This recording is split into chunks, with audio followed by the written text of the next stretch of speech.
Hello. Everything coming through okay? I think. Hopefully. There we go. I think everything's set up properly, and if it should, then awesome. Alright. As long as, the game's showing up properly and volume okay? Nothing too loud? I think it should be okay, assuming I set everything up properly, but we shall see. Oh. But all that we're doing today really is just playing Pokemon. Just a casual Legends Arceus playthrough. I don't think, Velvet or Daisy, that you've played Legends Arceus. Do you know anything about the game at all?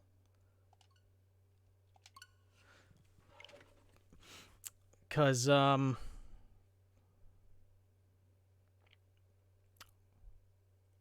Alright, well. It is set in the past, and the first thing we get to do when we start the game is meet God. So, that'll be fun.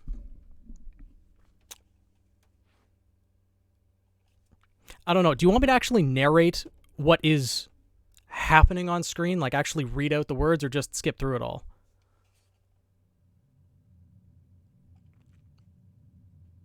Oh my god, okay. Welcome to my realm, located beyond both time and space. Hi, Paris! We are just meeting God right now, the god of Pokemon, so welcome! It is well that thou art here. I am that which humans call Arceus, or rather, God. Oh wow, that's a long time, because I made that theory video a while ago. But I honestly still believe that Roman could be alive in Vacuo, and hopefully we will see him soon. Well, maybe not soon, like Volume 10 soon, but hopefully he's still alive, because he could have easily survived being eaten by the Nevermore. Now, I wish to know thine appearance. Always play as the girl characters in Pokemon. They have such better sprites. What is thy name? Alright.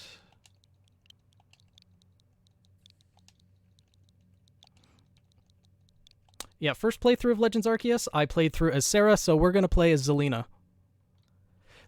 Yeah, soon, quotation marks, because Volume 9's supposed to be out beginning of 2023, but we'll see if that actually happens, if there's not any more delays.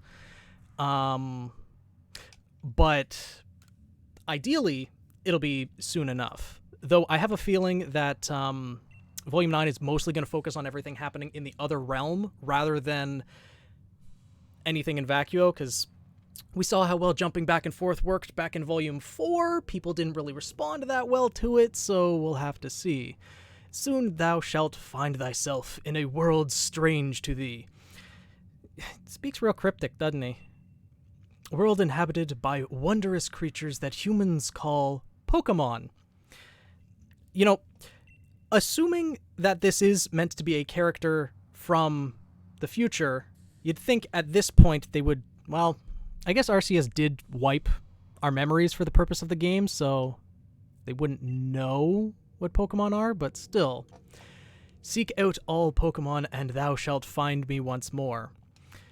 So essentially, what God is saying here is, I'm going to drop you in this foreign world where there's monsters that can literally incinerate you alive running everywhere. I'm going to take all your memories, and you need to find every single one of them before you can actually potentially leave. And he doesn't even give that promise. Hey, Chaos, how's it going? And we're bringing technology to the past. I'm sure this won't alter the timeline in any way, shape, or form.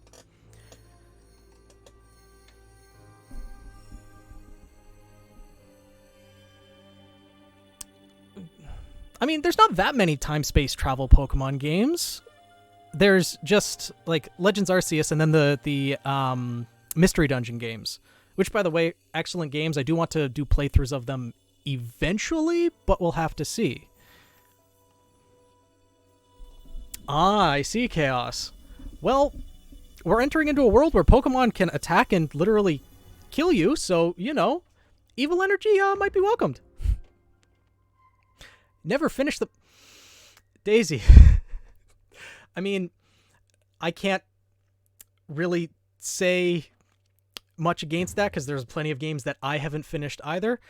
Wake up! Oh, do wake up, won't you? Just screaming at the unconscious person. Which, by the way, it was the owl that was screaming. It wasn't a person. It was the owl. Good evening, Raven. How's it going? Oh, Revenant. Sorry. Do you prefer Revenant or Rising?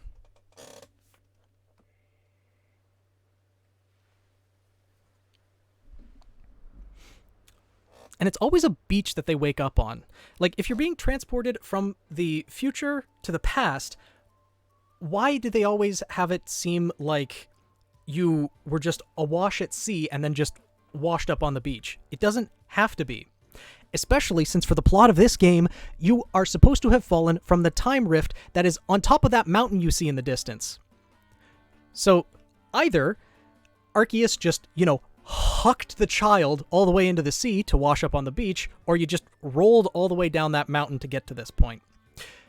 Either way, the geography doesn't exactly make sense here. I guess, but see, for the plot of this game, they know you dropped from the sky. They see you dropped from the sky. Oh, but thank goodness you seem unharmed. What's more important, who are you or where am I? I think probably who are you? You know, the creepy man with the beanie on his head? I don't exactly know what to call the hat per se. I'd like to ask you the same. I mean, you fell out of the sky. Do you understand? Come now, who in the world does that? I was gonna say not many people choose to fall from the sky, but I've done that before, so I guess me.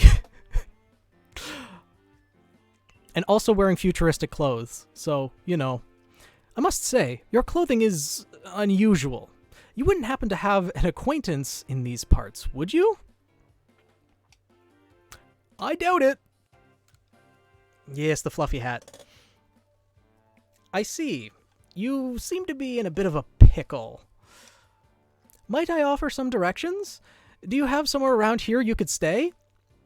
Man, I don't know who you are or where I am. You think I know where to stay at this point? Come on, follow along. Nope, nowhere. Especially, you know, falling from the sky. Like, some things are not exactly connecting here. So you don't know anyone here, and you don't even know where to spend the night. Well, this is a proper pickle indeed. Are you quite sure you'll be able to survive? Sure, somehow, I guess. Or maybe not. Who knows?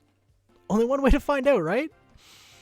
I see. Well, no gentleman would abandon a person in such need. Well, that's the thing. Yeah, like the dialogue at the beginning of the game is little bit creepy. Pokemon is generally good for having some interesting stories, but the beginning isn't really all that strong. Because, you know, in the very first games, Professor Oak forgets the name of his own grandson, so, you know, the beginnings of the games aren't exactly all that strong, but I will say Legends Arceus is one of, if not the best Pokemon game I've ever played. Yeah, I'm not going to do the Pokemon calls. Not yet, at least. Not on the first stream. Oh my, I'd completely forgotten. I had just caught up to these 3 runaway Pokemon when you tumbled out of the sky. It's almost as if they knew you would appear. You know, not a single one of them are psychic types, but apparently they're all psychic just because they know when people... Actually, God probably spoke to them. Now that I'm thinking about it. But, you know.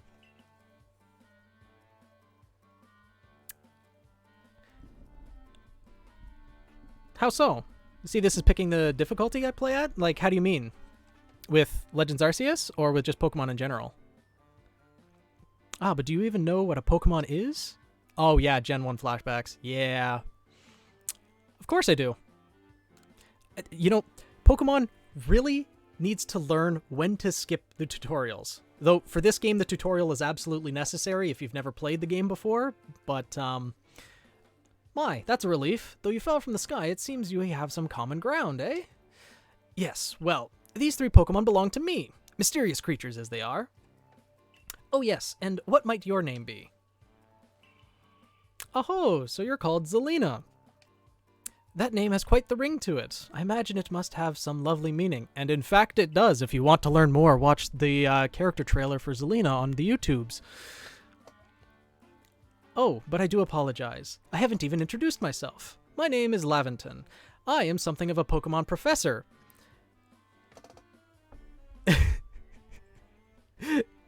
Yeah, the character trailers are still something I need to do for the last 2 characters. You know, the 2 that you can see appearing above my head there, one of which is currently unnamed to the public.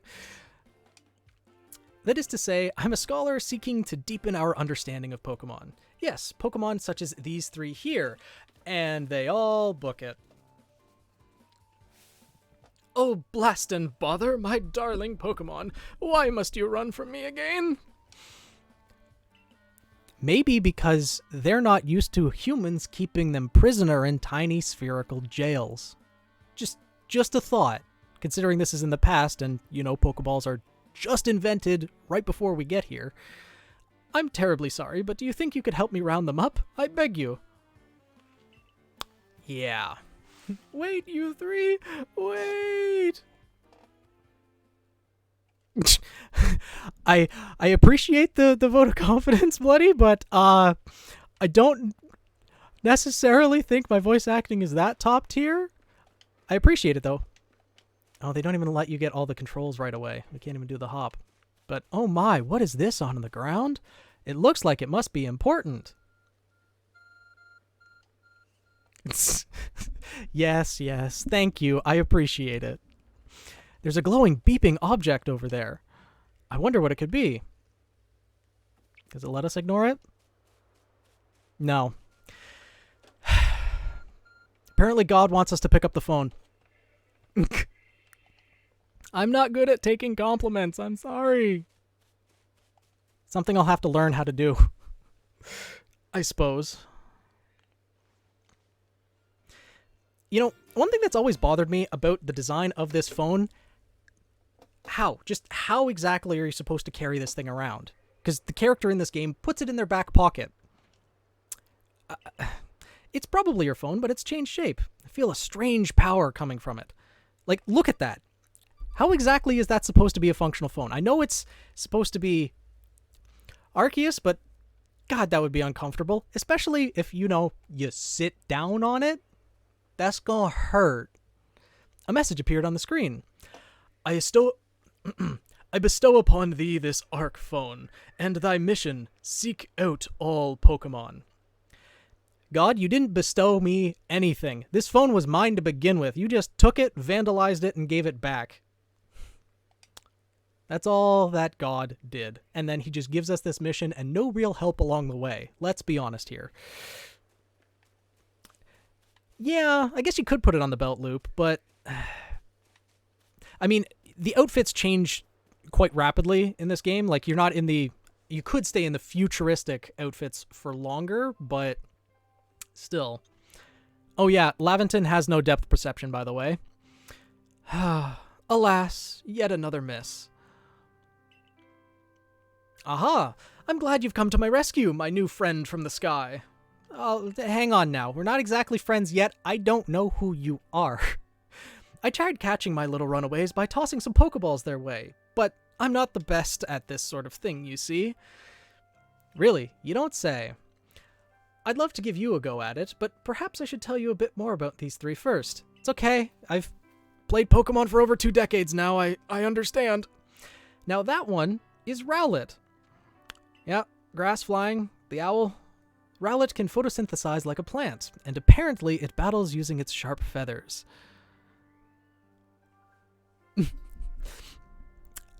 This game for 100% completion is actually really amazing. They've formatted the Pokedex better than any other Pokedex in any other Pokemon game previously.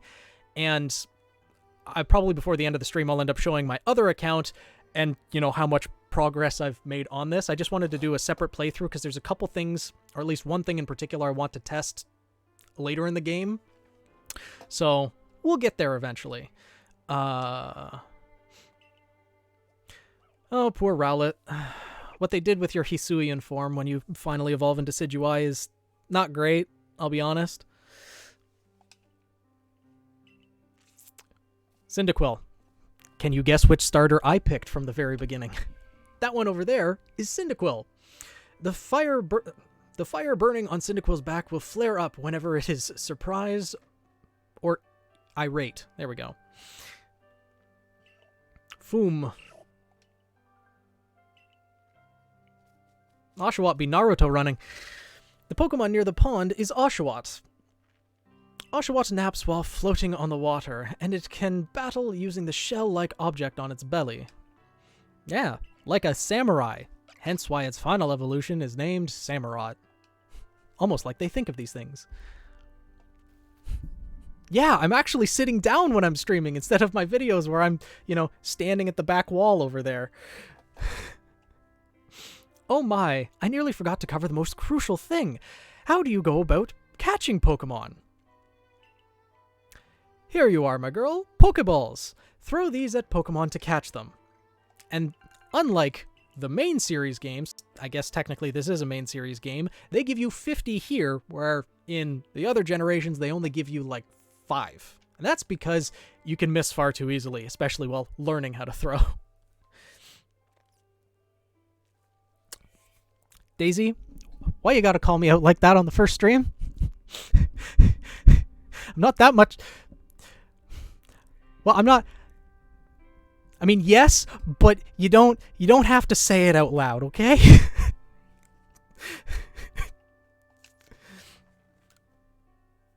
Oh, yeah. I ain't partnered yet. I mean, I should get Twitch affiliate, which may help, like, by the end of the month, after I just do 7 streams, I think is the requirement. But, hopefully that'll help. It'll take a while for me to get partnered, though. Like, that's months off in the future. Ah, but that won't do for an explanation, will it? I do apologize. Let me be more thorough. Now, I've mentioned already that Pokemon are strange, marvelous creatures. But the tricky part is they can also burn you alive, electrocute you, drown you, and a myriad of other ways to utterly destroy you.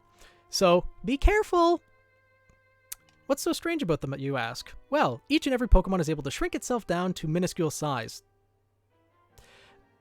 I don't think that's an inherent ability of all Pokemon. I think that's part of the technology, but okay, and that's where Pokeballs come in. Pokeballs are a recent invention, you see. Throw one of them at a Pokemon, and why, the Pokemon will shrink down and fit inside the ball, comfy as can be. And with that, you've caught a Pokemon! I know we just met, but I'm afraid I've no one else to turn to. I'd be awfully grateful if you could catch these 3 runaways.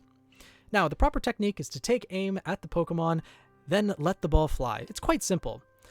Though, far be it for me to say so, I suppose, given my own dire lack of skill in this area. Oh, what was that?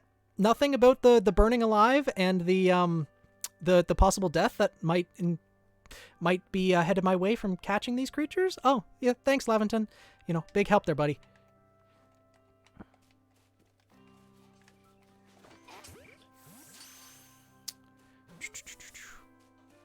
Yes. It's almost like I have experience doing this before. Joyful, useful skill to have around here. Only 2 of my darling runaways left now. Still, this is most unusual. You don't seem fearful of Pokemon in the slightest. Almost like I've been around them for years. I'll just smack the owl in the face with a ball. That one should catch right away. And then the third one is programmed, I believe, to break out of the ball once.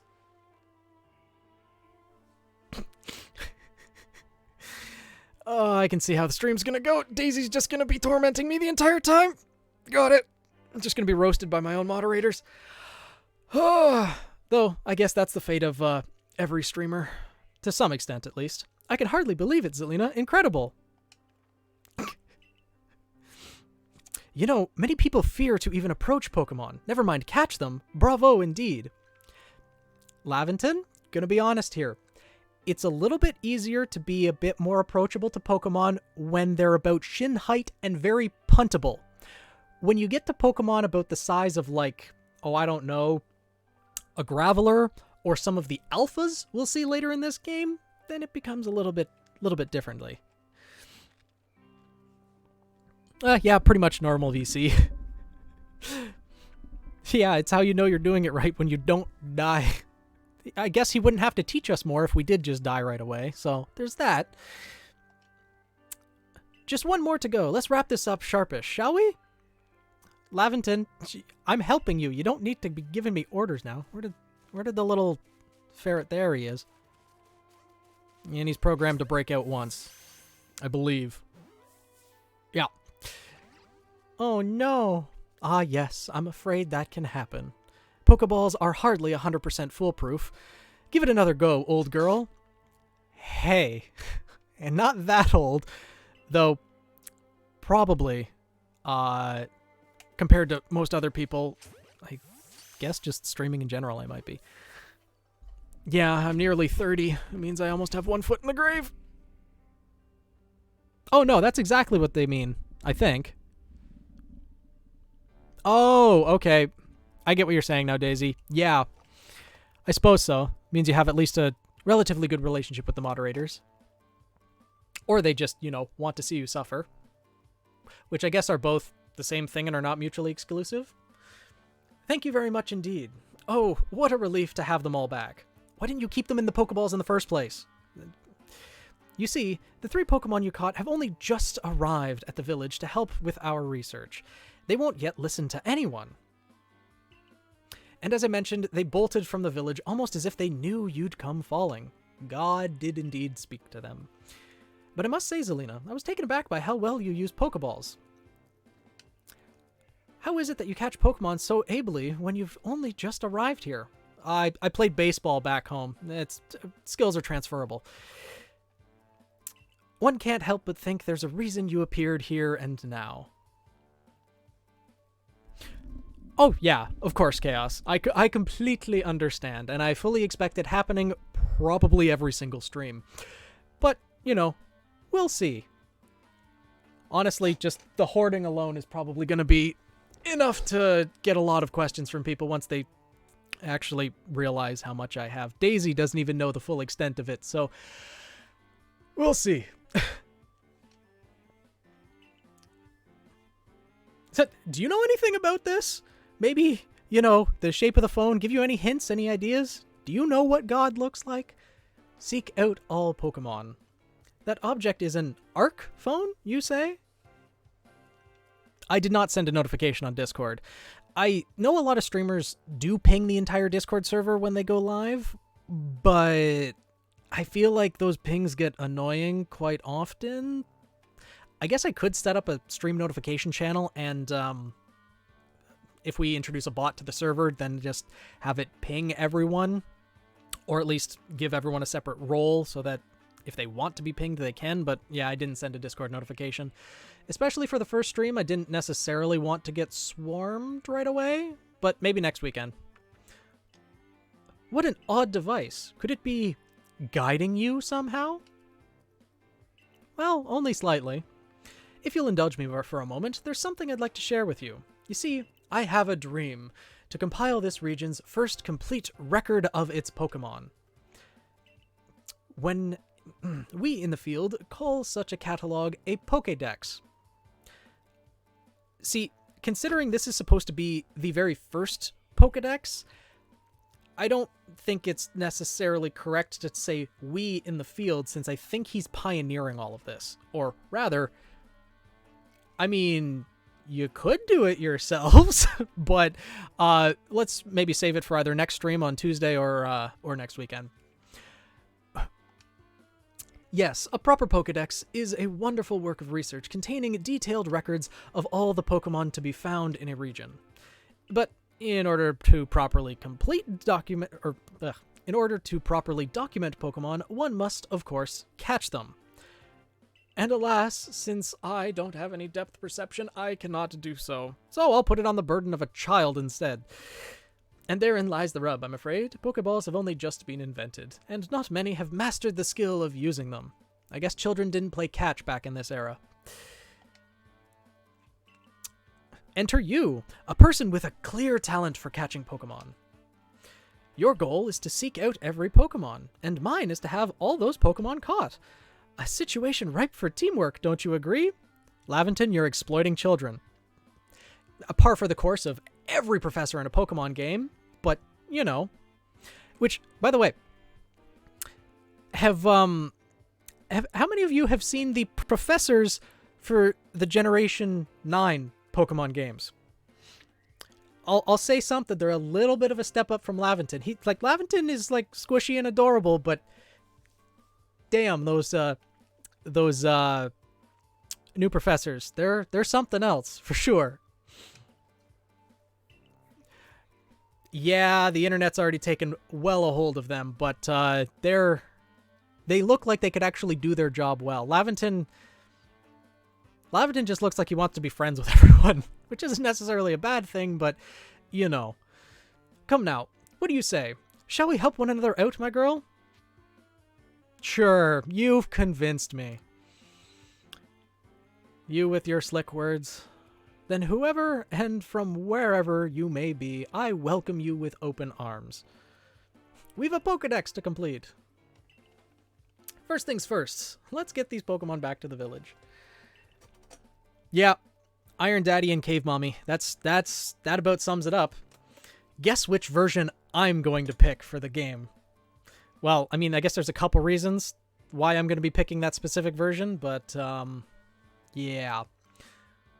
Then we'll sort out our lodgings and find you some proper clothes and a meal at that.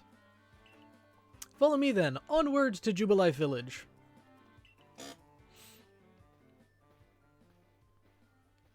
Laventon really doesn't have the greatest posture. I can relate to that. Oh, look, that's where home is. I remember my, 10,000-foot skydive from there. Good times. Felt like it was only 5 minutes ago.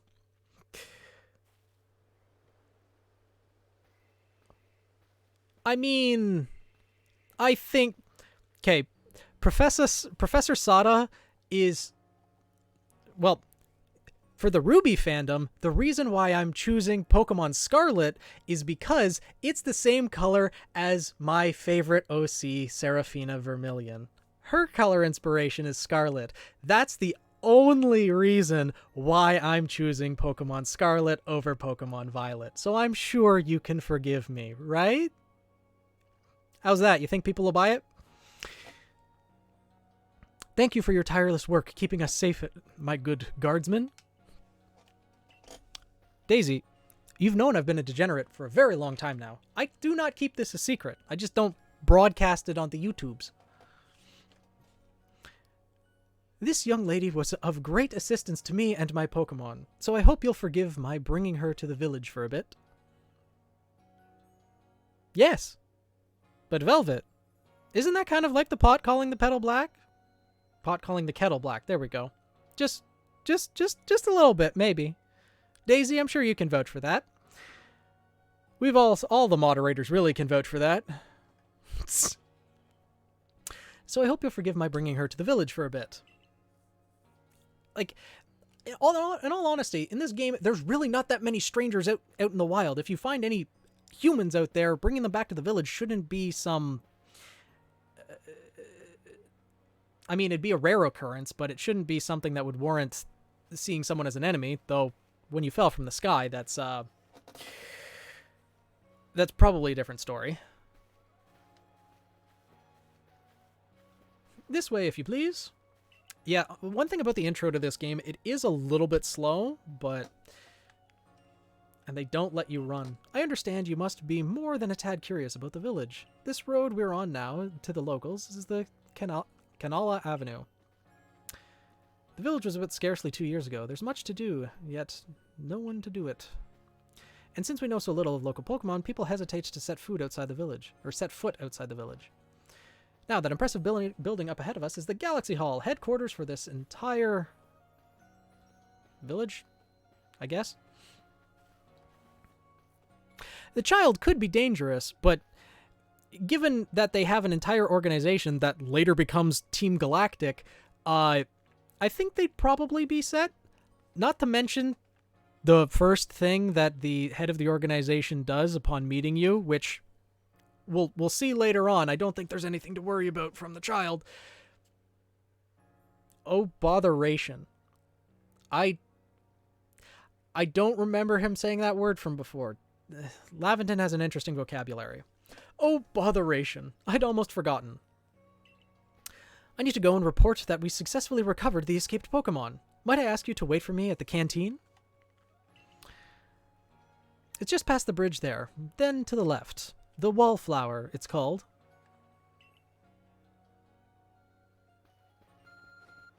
What do you want, God? Somehow it seems to show where you need to go next.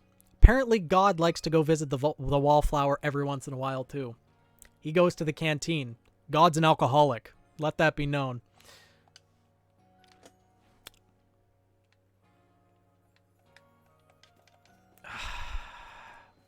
Okay, good. We can run at least. We can't do the sprint roll yet. Hello, Benny.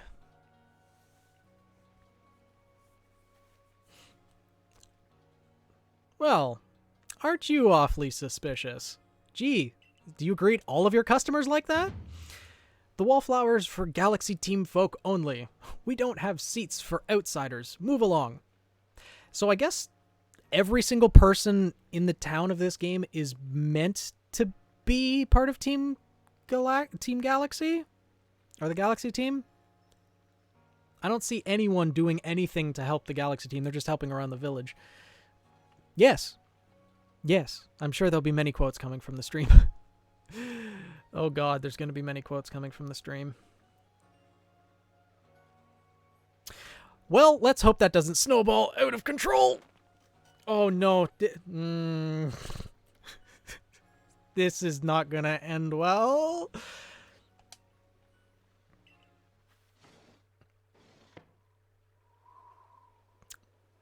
How rude.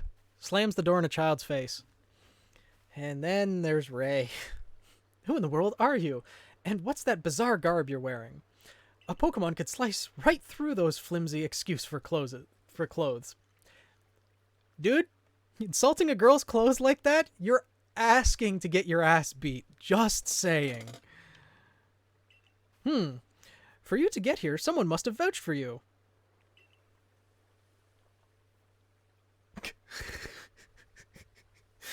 Oh no. Everyone's coming up with the quotes. It's been, what, like half hour? And there's already multiple quotes? This is... I should just give you too many quotes for you all to keep track of. That'll be the new plan from now on. Was it Professor Laventon? Do you two know each other? He's from a region a long way off. Not the most reliable sort. You don't say. Though, letting Pokemon run off and give him the slip and all that. 3 more of them got away just a while ago. If I hadn't been resting up after some Pokemon drubbed me with a move called Thunder Shock, okay, yeah, electrocution would do that, I'd have corralled them for sure. Course you would have, Ray. But the professor, well, yeah, we understand. Unfortunately, it's just as Ray says. I'm a clumsy sort of fellow, to put it mildly. Well, I'm glad it's been memorable so far. Ack. Excellent dialogue. But everything will be quite all right now. Zelina here has agreed to help us with our Pokedex. Look at the look he gives her. Just looks at her, looks back, as in she's gonna join the Survey Corps? What makes you think that's a good idea? We can't just take in any misfit who wanders out of the wilderness. He's not wrong, but unfortunately for him, that child from the wilderness is about to show him up in pretty much every category. I'll allow it. Ah, Silene. Sorry to say, Silene, your ancestors... I don't know if you can hear that on stream, but there's another voice crying from next to me now.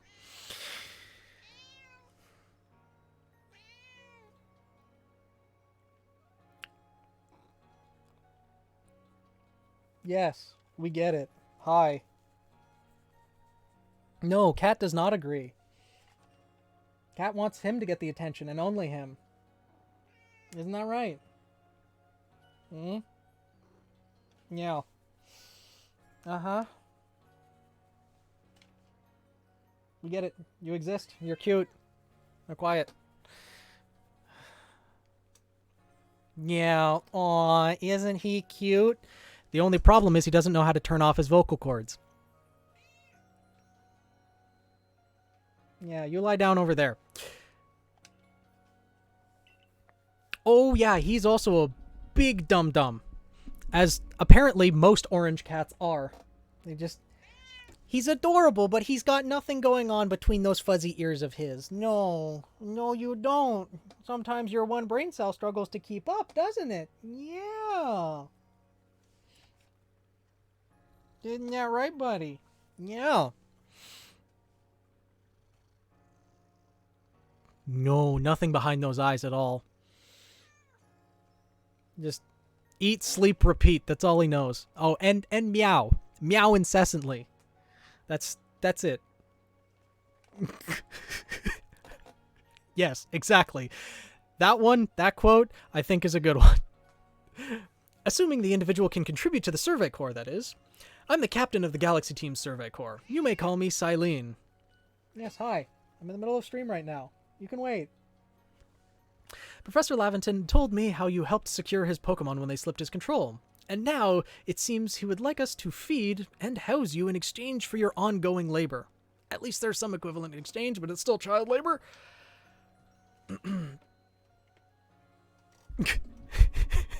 Yeah, pretty much trying to prove a point.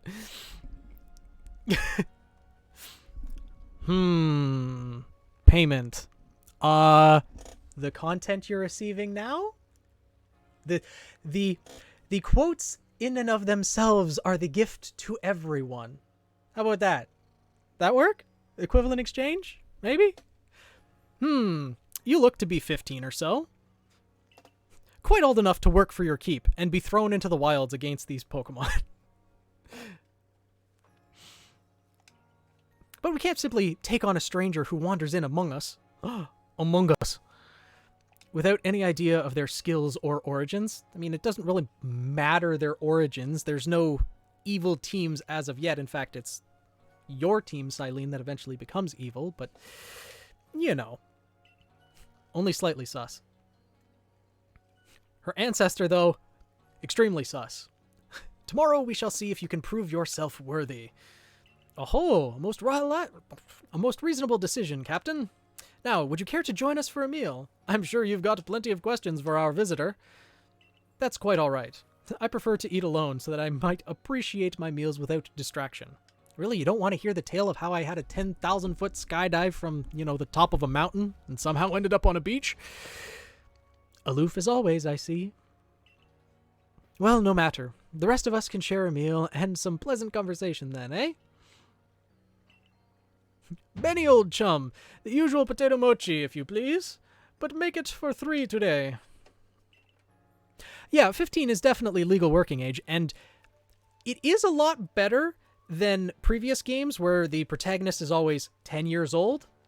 Like Ash Ketchum, who's been 10 years old for 20 years now, and is still, only recently becoming Pokemon champion. But, yeah, at least they made it 15 in this game, probably because you can actually die. Quote unquote die, but the Pokemon will actually attack and hurt you. Wonderful stuff, Benny. Much obliged. Your potato mochi never fails to please.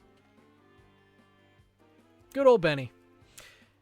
Where'd you find this stranger in the first place, Professor? Oh, funny story. Oh, well, that great hole in the sky? The one people call the space-time rift? Our new friend fell right out of there. Was that a joke? Yes. No, actually. Come now, I am a scientist. So am I. And yet, I couldn't explain that, and people would still think I'm a lunatic for saying it. My job is to observe and explain any and all phenomena. So explain this, please. I concern myself only with facts. Now, you already know there are many Pokemon here in the Hisui region. Sure, they're all over the place. In the grass, in the forest, in the ocean. It's up to us in the Survey Corps to study them and figure out what kind of creatures they are. Oh, definitely still a child, but, you know. Well, we know this much. Pokemon are terrifying creatures, so let's throw a 15-year-old at them. I'm sure it'll be a fair fight. It's all but impossible to know what kinds of powers they might possess, or what sorts of wondrous things they can do. Well, I did meet God, so I have some idea. But that's where Zelina will come in. In other words, Ray, your replacement. She's successfully caught 3 Pokemon. 3 of them in quick order, you understand. Nobody in the Galaxy team is capable of a feat such as that. In other words, no one has arm strength to throw a ball. Again, no one plays catch in the Hisui region. This means we can finally begin our Pokemon research in earnest. He's essentially calling Ray useless here. That's really something. We count ourselves lucky when we manage to catch a single wild Pokemon while fending off their attacks. Probably shouldn't show him how many Pokemon I caught in the previous game then.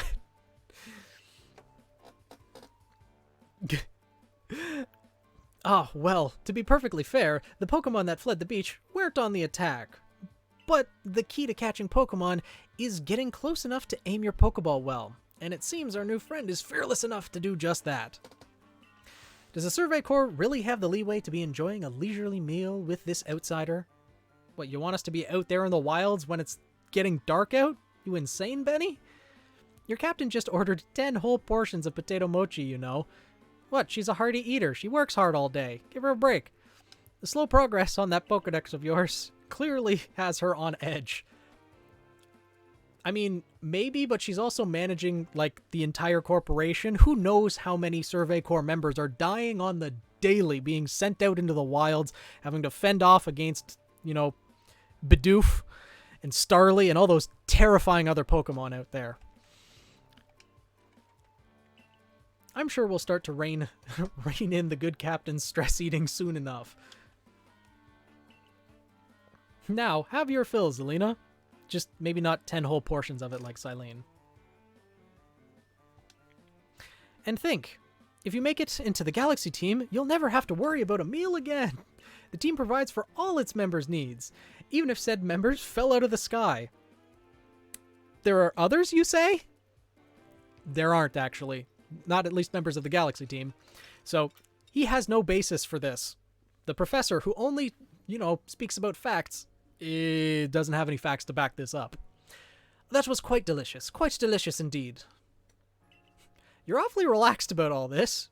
You do know that we won't get to have Zelina join the Survey Corps unless she passes a trial.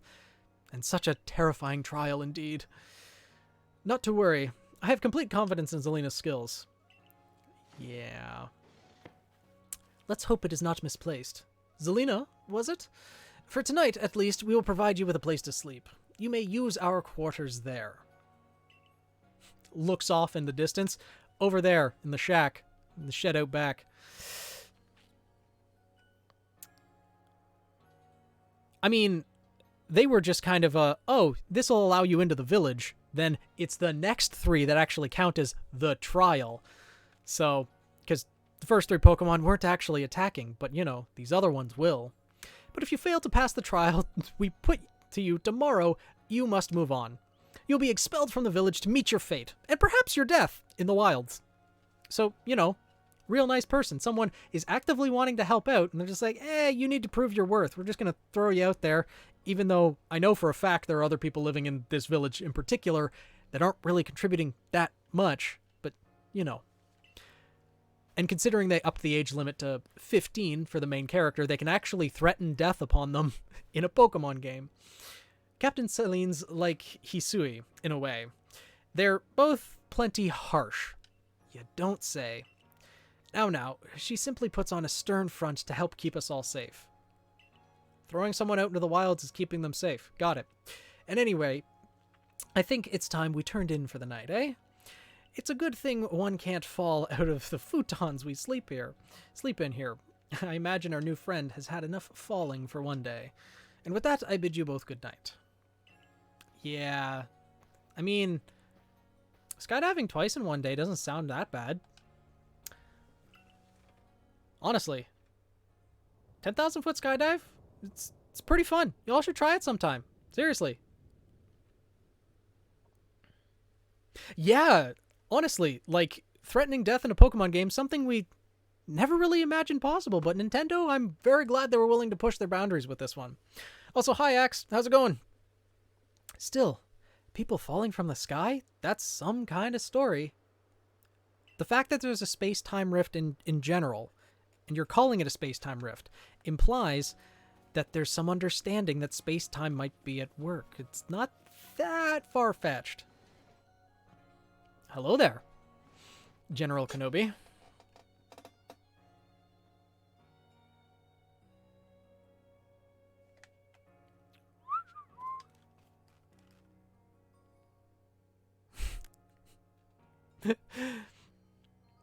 I believe after you're a bold one, that's where the dialogue ends and the, lightsaber battle begins, but I don't know the next line after you're a bold one. Survey tips contain all sorts of useful information to help you carry out. Yeah.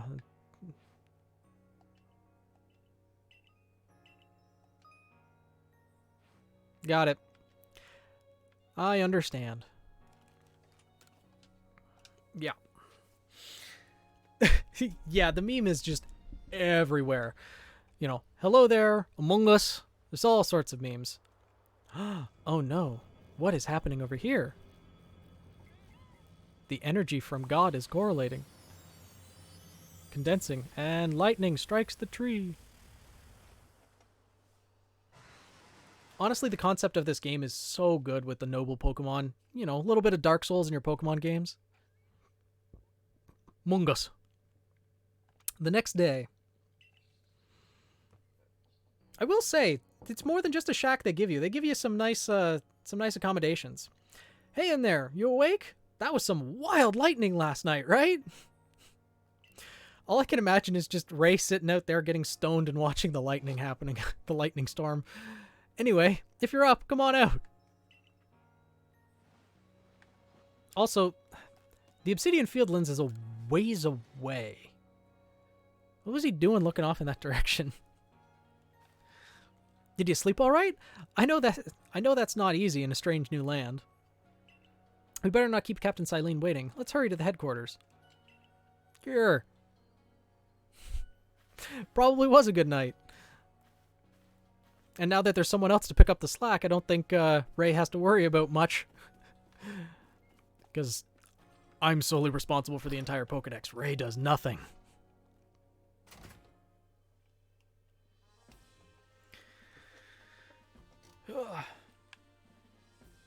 Here we are, Galaxy Hall. What did you think? Ever seen a building this grand before?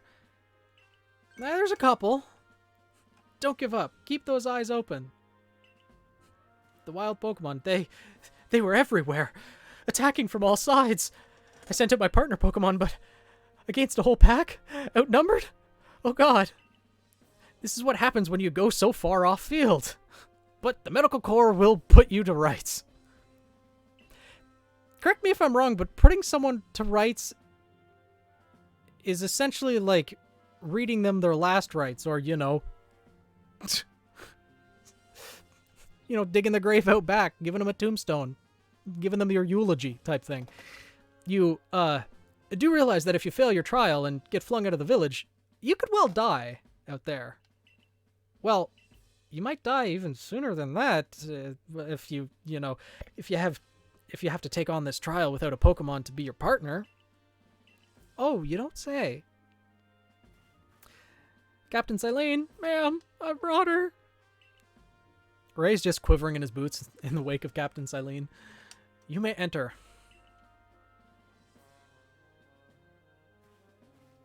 Those are some snazzy boots, though. Better than, the sandals that I'm wearing. I'm gonna go out into the wilds wearing sandals.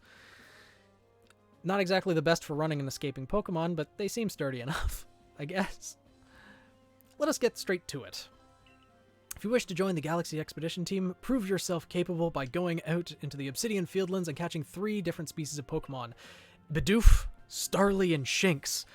The most terrifying and gruesome of Pokemon you've ever seen. 3 species right away? But none of us have ever managed that. I kind of did yesterday? Just saying. Exactly. Did this stranger not catch 3 different Pokemon only yesterday? My trial should be simple enough for her, if the professor wasn't exaggerating things, that is. Yeah, here we go. The Galaxy team does not have the means to provide for those who only take without giving. If you wish to stay, you must prove beyond any doubt that you'll be an asset to our cause. Yeah, remember those words for later on in this game, please. I will lend you one of the Survey Corps satchels to carry around whatever you need into the field.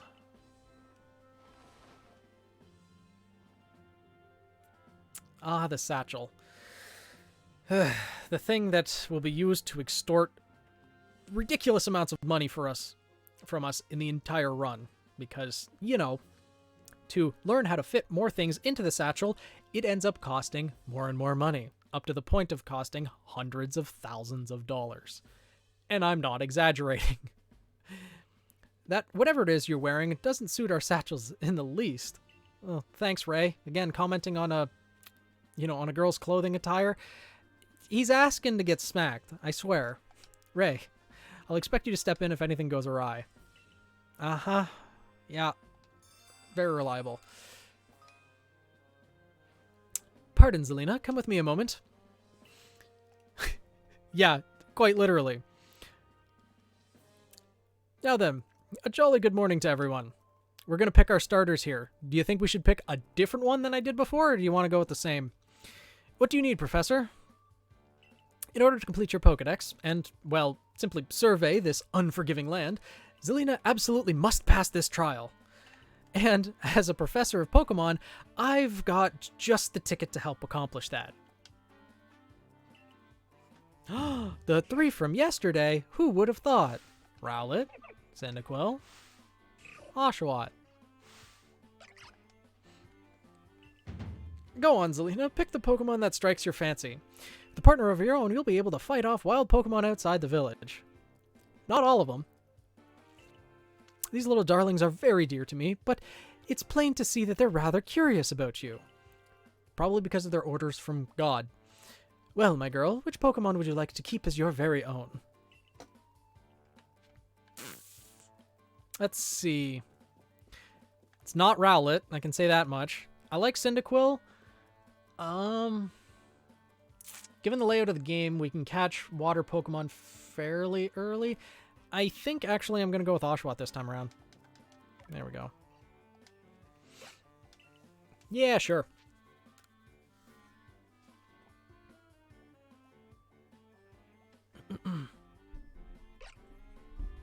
So happy! And with that, one of your Pokemon caught at Prelude Beach for me will now be yours to keep. Good show! I've tucked Oshawott back inside its Pokeball for you, so take it. It's yours. Actually, we're partners. He doesn't belong to anyone. That's probably why Pokemon dislike you so much. You're treating them as property.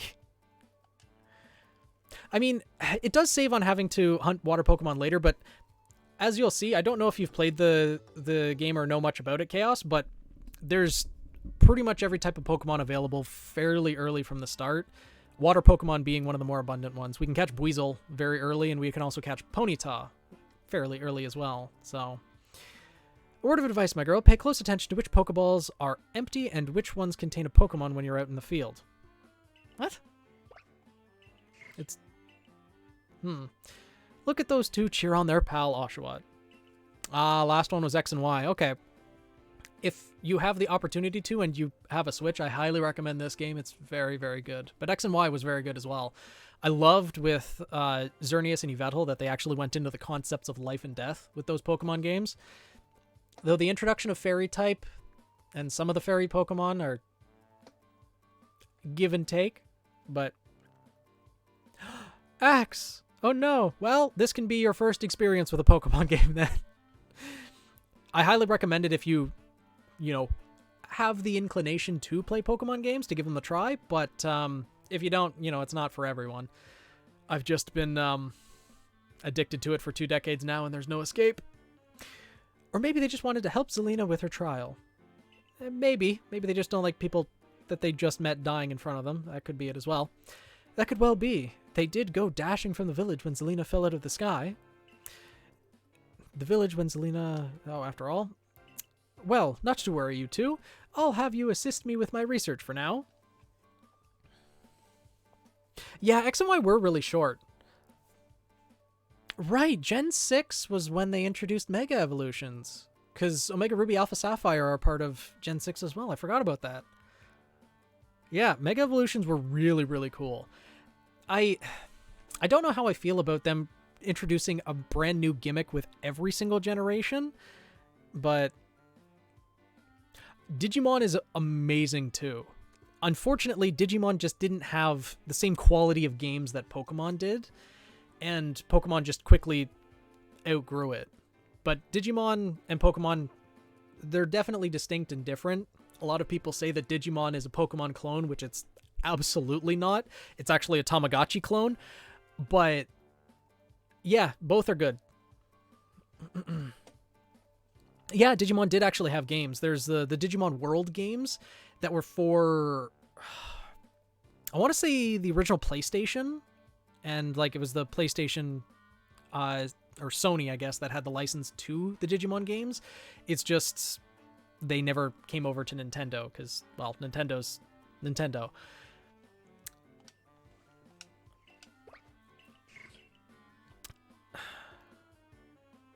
Yeah, the different series for Digimon were really good. Honestly, I would say that the Digimon anime, for me at least, is better than the Pokemon anime. I was into Pokemon for the games. The Digimon, though, the show was excellent. By the by, what species has Captain Silene charged you with catching? Well, that's smashing. All 3 of those species can be found in the Obsidian Fieldlands. Glad they didn't send us to the Icelands right away. Let me give you some Pokeball to use during your trial then. 20 Pokeballs. You gave me 50 to catch the first 3, and now that it's an actual trial, with the consequence of death on the line, you only give me 20? Laventon, I feel like you're trying to tell me to die here. Ulterior motives. These Pokeballs may be handcrafted, but they work a treat. No, I read that correctly, as you've already seen. Never heard that phrase before. You'll have this trial cleared in no time. Let's be off. I'll show you the way to the Obsidian Fieldlands. Meet me in the gates, to your left as you leave the headquarters. It really sounds like it, or at least he's given us, 3 Pokemon, 20 Pokeballs. The odds are technically there, but he's kind of rigged it in our, he's made it more difficult. Let's say that much.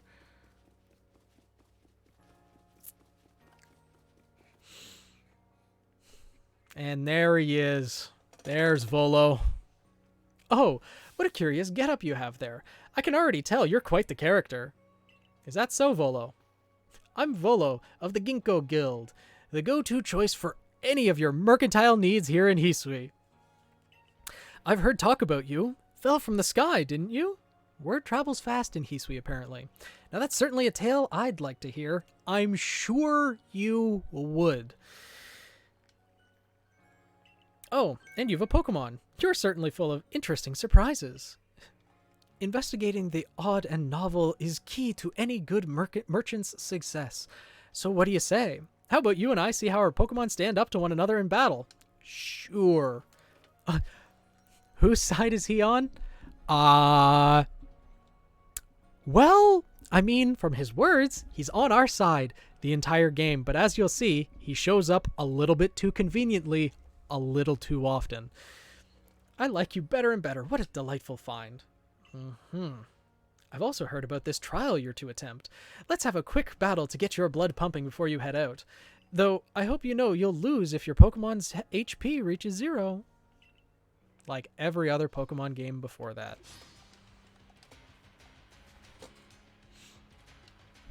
I will say one thing. The battle music in this game is really good. A Togepi. Wonder where that Pokemon might be reminiscent from. Like a trainer from maybe the Gen 4 games or something like that? Like Cynthia? I love how in this game you can just stand in front of Pokemon and they'll just... No? Maybe not in the trial? No? I guess not. Having the battles actually take place in the overworld where you can run around is really nice, though. Not having to go into that separate screen. And that's a good point. I don't know how they know what Pokemon's HP is. They should have just said if Pokemon takes too much damage, it'll just pass out. I guess for Tackle, I'd probably need to stand closer, Bionic. Yeah. All I know is, like, for Flamethrower and, like, the other moves that actually have effects that are farther reaching, it's easier to get hit by it. And as they gain experience through battle, they'll learn more moves and grow even stronger. Yeah. But so few people here have their own Pokemon. If only more knew how to use Pokeballs. Again, no one in the Hisui region knows how to play catch. I swear, they all have the arm strength of a wet noodle. At any rate, let me help our two battlers recover from this little exercise. Oh no, this isn't my first playthrough at all. No, I've already played through the game. Like, the month of release, I probably sunk over 100 hours into it. This is just a replay. They probably did have to work it for the nerds. Yeah, just make sure to properly introduce things, I guess. They really do have the arm strength of a wet noodle because no one seems to be able to throw a Pokeball. Oh, post-game's really good. But, you know, it also... The difficulty ramps up a little bit in the post-game as well. You can use them on your Pokemon whenever they might be worn out from battle. I'll be hoping that you're successful in that trial of yours. More Galaxy team members means more customers for yours truly, after all. I'm sure that's your only motivation, Volo. I'm sure it is.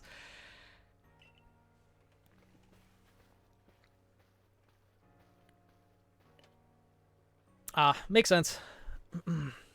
If you can battle that well, I've got a feeling you may have your trial well in hand, even if it's more to do with catching than battling. Now, to the Obsidian Fieldlands. Whenever you leave Jubilife Village, you have to pick a destination for your map and let Ress, the guardsman, know where you're off to. That way, if you end up dying out there, they can recover your corpse. That way, someone can come collect you if things go wrong. Exactly. I feel like they were just giving each other, like, unspoken signals. Just like, yeah, when she dies out there, you're the one who has to drag her back, not me. Hey, I hope you make it through this. I feel like everyone is rooting against you at the beginning of this game. You're Zelina, correct? I was informed you'd be passing through. I mean, I've done that with a few games before. I've pre-ordered a few of them. I have a few games up here next to me that I still haven't finished. Mario Galaxy is one of them. I, like, played through the first world and then kind of stopped. But... Oh, yeah, absolutely. I'll be playing the next Zelda game when it's out. Every Zelda game and Pokemon game that releases, I plan on playing on stream. And also, if you can see in the description below, for when Pokemon Scarlet releases on November 18th, I plan on streaming a lot that weekend in particular, probably like 30 hours or so at least. So, do you not have Breath of the Wild 1, Bionic? Because, I mean, Breath of the Wild 2 is slated for, I think they said May 2023. And I'm so excited for that game when it comes out. I really want to play it.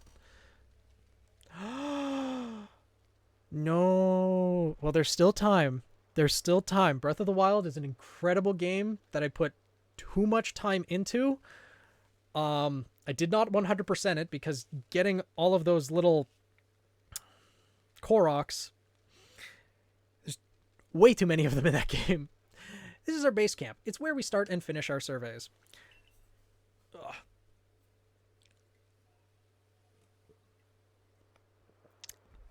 I mean, for Breath of the Wild in particular, Chaos, I actually started playing mine on the Wii U. You know, one of those best-selling consoles that Nintendo had. Breath of the Wild speedrun. I would need to learn a lot of tech to be able to actually do that. It's possible, but I don't know. We'll see. I'm gonna do at least one casual playthrough first, and then maybe I'll think about speedrunning it, at least maybe as a sub goal or something later on. Hey, the Wii U was a decent system. I liked my Wii U. I played well, Breath of the Wild all the way through on it, but I think also was Skyward Sword just on the Wii, or was that the Wii U as well? No, it was Hyrule Warriors that I played a lot of on the Wii U. Yeah, shiny hunting is so good with this game. Yeah, tasked with catching those 3 species. I'm curious to see if the professor's stories about you are really true. Oh, Professor, something wrong? Yeah, speedrunning, there's a lot to keep track of with speedrunning, and I don't like the idea as well of having to constantly, or feeling the need to constantly reset a game, like halfway through over and over again, just to try to get a better time. It makes good content. I watch a lot of speedrunners on Twitch as well, but, you know, doing it myself, maybe not. There's a couple games I might, though. Like maybe a Pokemon game here or there, or if any of you know the game Golden Sun, that is a game that I really, really like. And it's from the Game Boy Advance era, like 2000, I want to say 2001 is when the first game came out, and it's one of the best on the Game Boy series. Oh, speedrunning Minecraft. I've seen a lot of those speedruns as well, and I mean, Minecraft is an interesting game with the amount of randomization that it would have. Ah, well, you see, Captain Silene got a hold of me after you left. She impressed upon me that I bear full responsibility for whatever happens to our sudden guest. Yeah, my death is on your hands, Laventon. Remember that. She doesn't let up. How exactly are you supposed to help out there, Professor? It's fine. I'll be fine. To be honest, my dear boy, I don't intend to lift a finger. Yep, Zelena's talents are the real deal. 5 minutes of catching Pokemon and he's completely okay with leaving me to my own fate.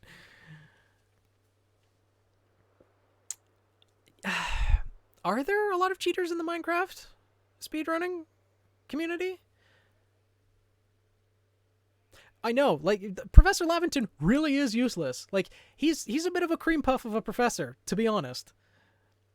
I didn't know that there were a lot of cheaters. I knew that there was that controversy with Dream and the supposed cheating scandal that he had, but he wasn't, like, I'm inclined to believe that he was telling the truth, that he wasn't actually cheating, that he just didn't realize he had the mods on. He didn't get really a world record, I don't think. He just had a really freaking good run that put him up there, so I don't know.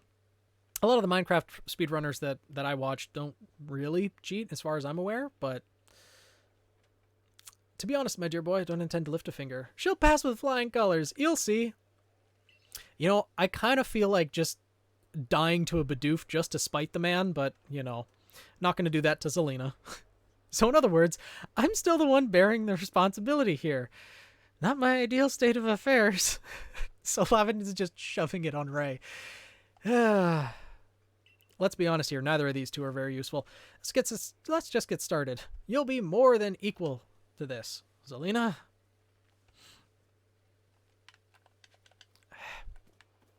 Catch a Bidoof. Okay, Ray. They really need to learn to let us skip the tutorials. Oh, I've watched a lot of Carl Jobst videos, actually. I've seen most of them. I haven't seen him focus much on Minecraft cheating, though. Oh, yeah, the boy is physically in pain, though, you know, I guess he kind of deserves it for insulting our outfits on multiple occasions now.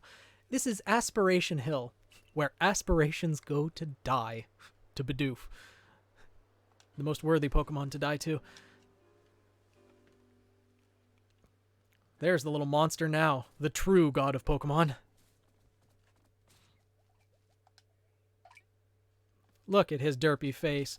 And yet, even though it looks like there's nothing going on behind those eyes, there's still more going on than my cat.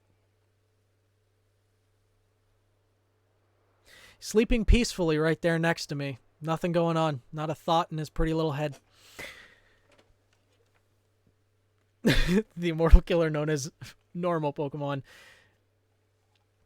Unfortunately, as much as I'd love to run to the Alpha Scyther, they can't. They don't let me at the beginning of the game. Aim your Pokeball fly. Yeah. I got it. Yeah, they put as you can see over there in the distance, that little bridge, they put a guardsman there to prevent us from getting past it, really. There. I hit it in the face with the Pokeball. I did it. One Bidoof caught. Now we march on.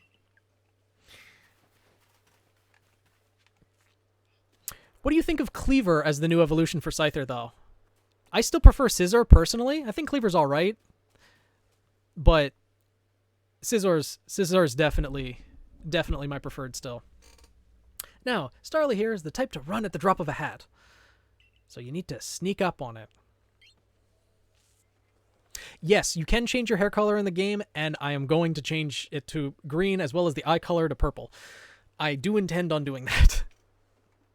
To actually recreate Zelina as much as possible. But not to worry, crouch down in the grass and it won't spot you. That's how you can get close.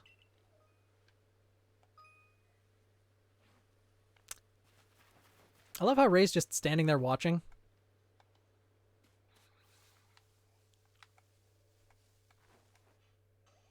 There we go.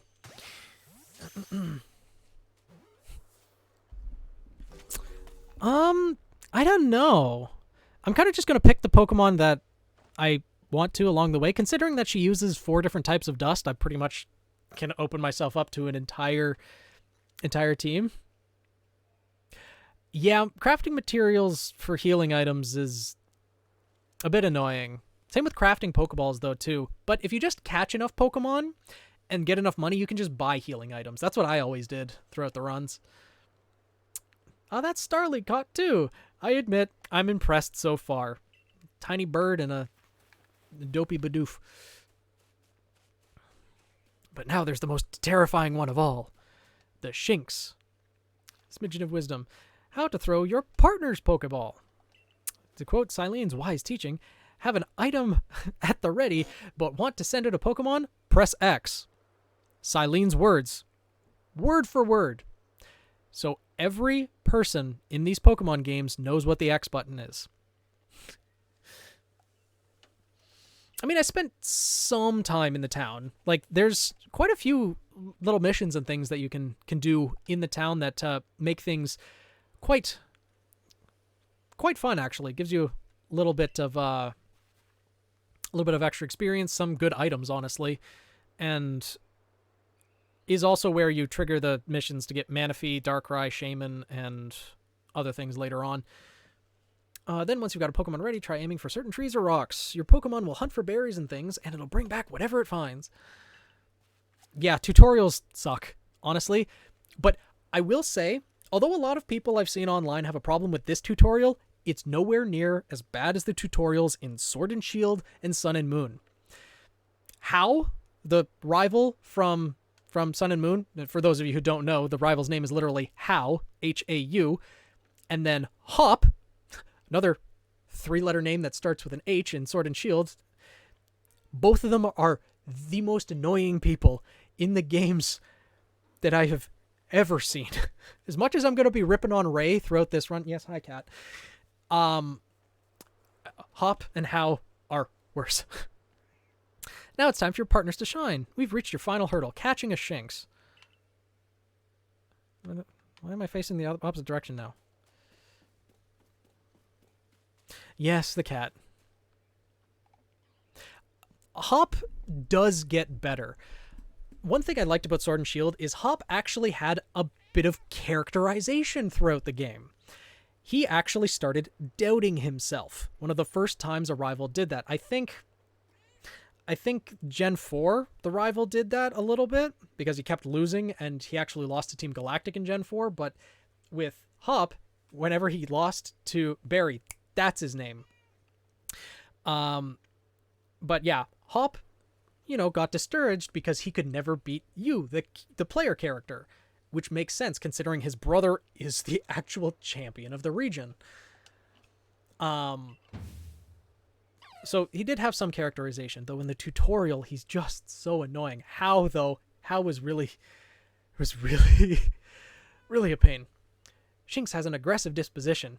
Did you know that already? Yes. Yes, I did, in fact. That figures. Me, I have to focus on a Pokemon carefully to notice a thing like that. You don't really have to focus that carefully when they're throwing balls of electricity at you. Once aggressive Pokemon get wound up, they'll knock away any balls you throw. Yeah, but not to worry. I'll teach you the trick to catching them. You draw them into a battle. Once it's caught up in the heat of battle, you can throw a Pokeball and try to catch it. You've got a few Pokemon of your own to use now, don't you? Yes, I have the unbeatable Bidoof. Take one of their Pokeballs and throw it at a wild Pokemon that you want to battle. Use what you learned in your battle with Volo, the one battle I've ever had in this world. Get out there and make your last catch. Yeah, the crazy lion cub. Yeah, I forgot about Bede. Bede's a real snob. He does have some improvement by the end because Opal takes a hold of him because of her obsession with pink. Literally the color pink. And, I mean, he has some characterization. Still didn't make him that much better, though. Alright. I'm going to fight him with the Oshawott. Let's see how well this goes. Because, you know, my type matchups, water is super effective against electricity. Of course. Oshawott knows Aqua Jet at level 6? Did not know that. Yeah, obviously the AI with Shinx doesn't really... I forgot. I needed to catch this one. Oh. Oops. Okay, good. It'll just give you another one. Here, take Bidoof. Well, yeah, unfortunately, they don't let you use the backstrike on this one. They force you into a battle with it. Bidoof knows only rollout? Doesn't even know tackle or nothing? Wow.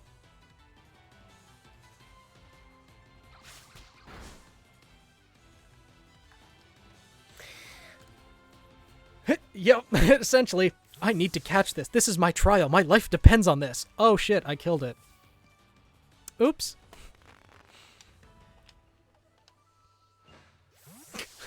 The look on his face. Wait, did you really? You really did it. You did it. In other words, I thought you'd die. Huh. Well, I guess I owe Benny $5. He had faith in you. I thought you were gonna die. That's 3 species of Pokemon caught. You really are some kind of prodigy. Apparently that's all it takes to be a prodigy. Bidoof, Starly, and Shinx. We'll come back in a couple hours and see how he thinks. Yeah, exactly. Congrats on not oofing. You must have given Professor Laventon the shock of his life. Yes, by catching 3 runaway Pokemon, I nearly gave the man a heart attack. First you fall from the sky, then you go and catch all of our escaped Pokemon one after another. By God, it's almost as if you were sent by God himself. I honestly didn't believe the professor's story until I saw you in action for myself. And here you are with 3 Pokemon caught. You've completed your trial. That's all it takes to believe the story of falling from the sky.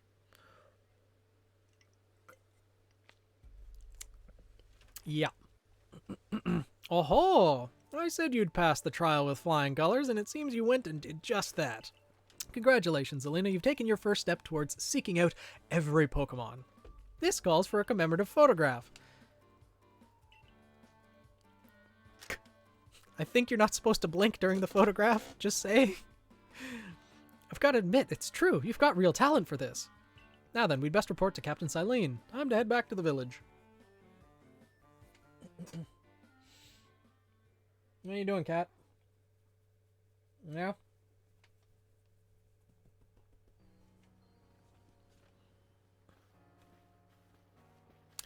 Eventually, you should be able to have Pokemon you've caught go live in the village pastures. The most Pokemon a person can have with them while out exploring is 6. Apparently. Not that we have anyone who can manage that. Like, the fact that they just add in apparently... Cat stream... Really? This is my first stream and you're already asking for the cat to start streaming instead? My own moderators turned against me for the cat. He wouldn't be that entertaining. As I said, he's got nothing going on between those eyes. Plus, I don't think he would stay still in front of a camera.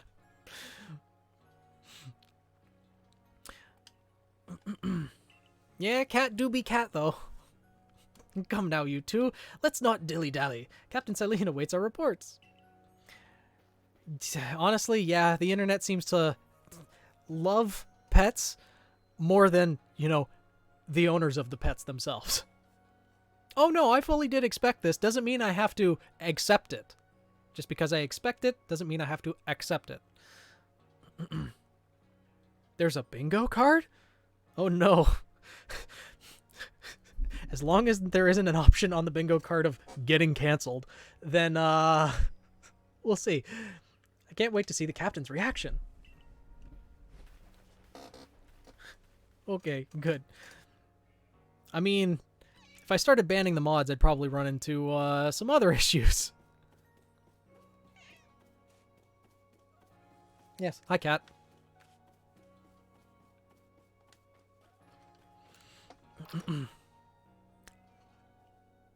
Cat.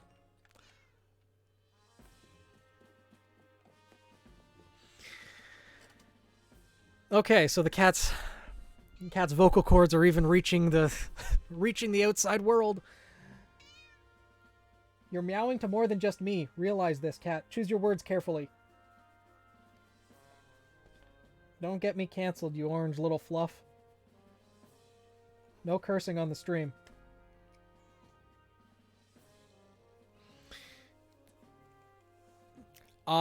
Personally, I call him either cat or dumbass, but his actual name is Ember. E-M-B-E-R. Because, you know, essentially my entire aesthetic is fire. It seems we won't have to leave you to die after all. Thanks, Silene. Glad you had faith. Congrats. You've passed the trial. You can hold on to that satchel. Excellent reward. I must admit, you've impressed me. I set a high hurdle to judge whether a stranger like yourself could be worthy, but you cleared it. Yep. Full-on Bidoof. A high hurdle indeed. This is yours, the official uniform of the Survey Corps.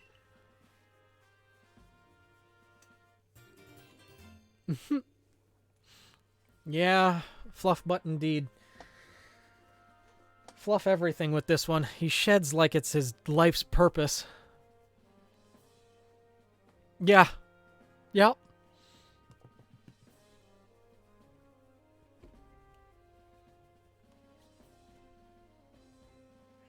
Yes.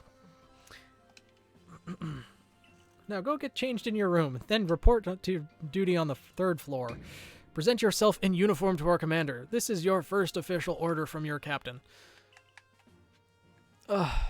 Need to head all the way back home, and then come all the way back here because the commander will not accept anything other than the Survey Corps uniform or any other clothes in front of him, and God, you know, he's just gonna sumo throw you across the room. Foreshadowing. Oh, right, you need to go to the mirror. Here we go.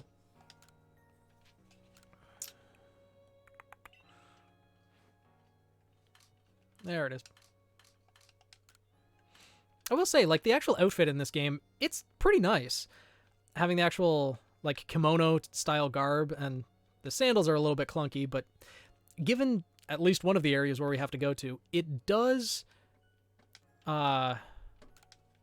make sense. Yeah, I mean, that's essentially the entire game. The Survey Corps has us running around everywhere. All the time.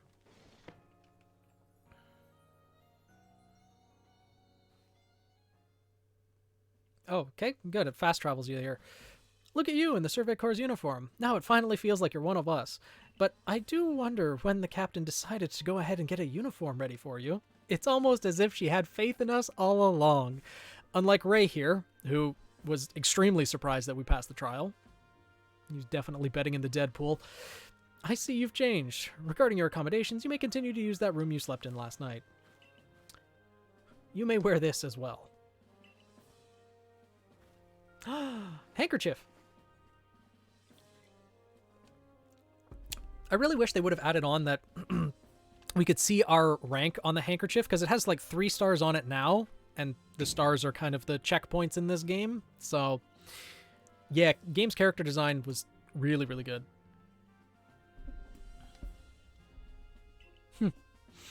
Now I need to go to report to Commander Kamado. That's not a tongue twister at all. But, you know, remember how I said about near the beginning of the game, a little bit like an hour ago, how, you know, they were concerned about strangers and, you know, having to defend themselves around them? Well, let's just see what the commander is able to do to this small and apparently very threatening child. I've been waiting for you.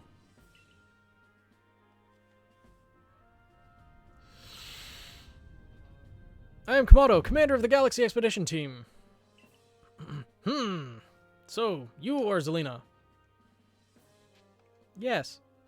Yes, I am. I've been briefed on your situation, including how you fell from the rift in the sky. Now then, let's see what you're made of. Face me in combat. Yeah, these are the only options we get.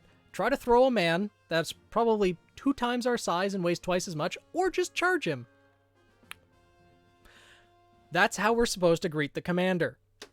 Screw it. Let's charge him. See how well this goes. Oh, look! He threw us to the floor like we're just a child. There is no threat here. Why are they so concerned? You need to work on your sumo technique. But I do see some potential. Like, the commander could literally, like, hand-to-hand combat probably a freaking Machamp at this time. And he's worried about some teenager. I don't know why everyone's so on edge. Don't expect a warm welcome from everyone. You mean like yourself, who just threw me to the floor? Naturally, some will be slow to trust an outsider who literally fell right out of the blue. Again, remember your words for later, Kamado. The superstitious among us, sus, might see your arrival as portent of disaster. But you passed the trial that was put to you. No matter how odd you may seem, you're part of Jubilife Village now. Dedicate yourself to the work of the Galaxy Expedition Team and complete the Pokedex. But I warn you, Zelina, Pokemon are terrifying creatures. Keep your wits about you as you work. Now, Commander Kamado, I agree, he's a very good character and a dark backstory because, you know, he came from a different region. And the reason he left that other region is because his entire village was wiped out by Pokemon. Pokemon are quite literally monsters in this game. So the commander has accepted you.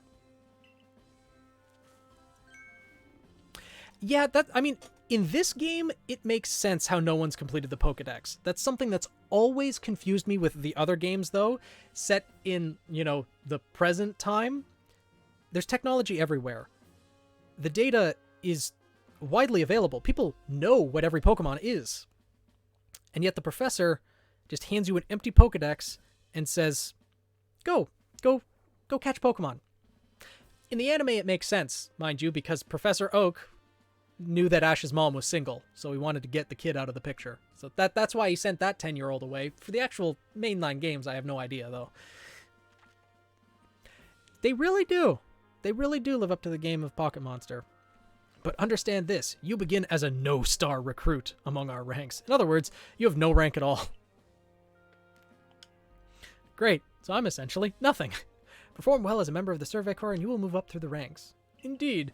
You see, the more you add to the Pokedex, the higher your rank will become. And working on the Pokedex will also, of course, bring you closer towards that goal of yours, to seek out every last Pokemon. Cannon fodder! Here, you will need this. The recipe for crafting Pokeballs. Yeah, they always do have one parent. And now that I think about it, a majority of the professors are single as well. except for Professor Kukui in Alola, that dude's married. Oh yeah, Gen 3. I mean, technically you only have one parent too in Gen 3. Let's be honest here. Norman's not a good father. He just took off. Absentee dad. If you've ever watched on YouTube Pokemon Omega Rubier, I think is the actual name. It's a fan animation of a Pokemon game. It's hilarious, especially if you get the references from Gen 3. Highly recommend it. It addresses that point. Yeah, Rubier. So good. He does exist, but still. The Survey Corps Explorer. I mean, there are Titans outside these walls. To be fair, they did put in alpha Pokemon. So that analogy fits. That analogy fits. Oh my god, she also gave me $3,000, which is really 3,000 yen. It really isn't that much, but it's like the equivalent of $30.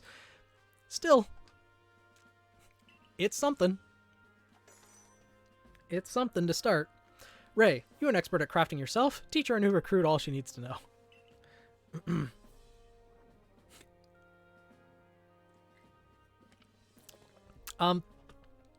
Chaos. I'm curious, do you mean Pokemon as in, like, when you say first Ruby Ice Queendom, now Pokemon, are you talking about the actual game Pokemon XD?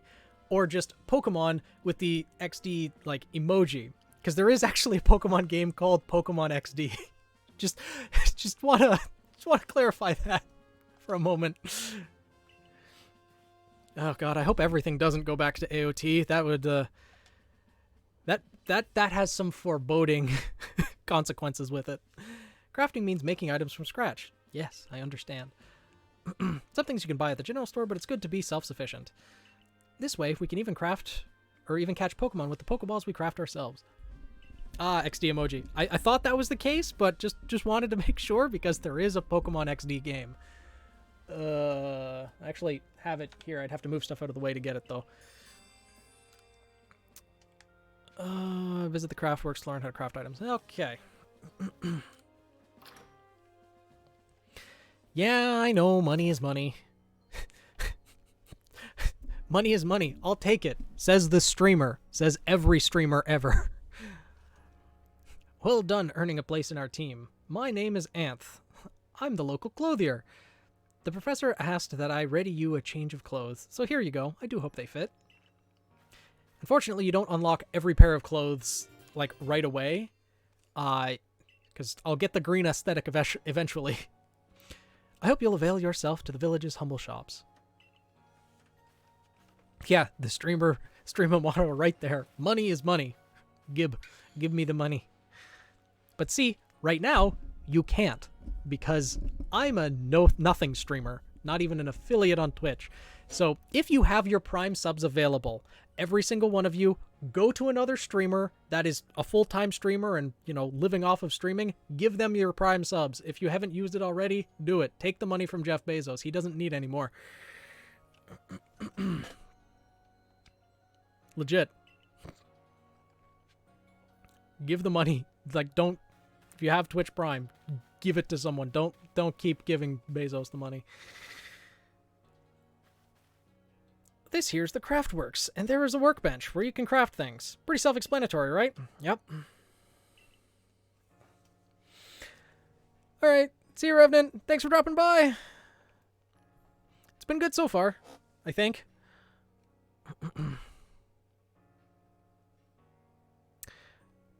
When you step up to the workbench, I'll supply you materials to make some Pokeballs. Call it a present to celebrate you passing the trial. As for money the captain gave you, feel free to spend it however you like. Cool. Any recipes you get should tell you what the materials you need to complete them. At the workbench, just choose what you want to make, crafting, and try it out.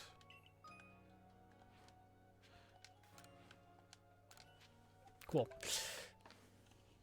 Yeah, I haven't gamed over yet, but I don't think I've really been given the chance. I don't know, can the Shinx knock you out in the tutorial? I don't know. Haven't tried it.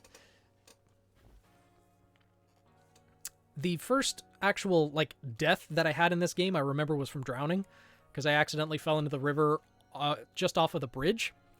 Unlike nearly every other streamer, though, when I get the mount, the Weirdeer, I did not jump off of that cliff like everyone else did on YouTube. Oh, now that's some fine craftsmanship. Hard to believe this was your first time stepping up to the workbench. Could you imagine if they developed defective Pokeballs? What consequences that could have for Pokemon?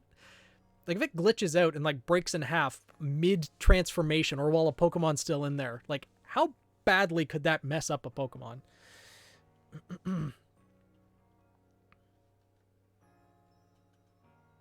Probably?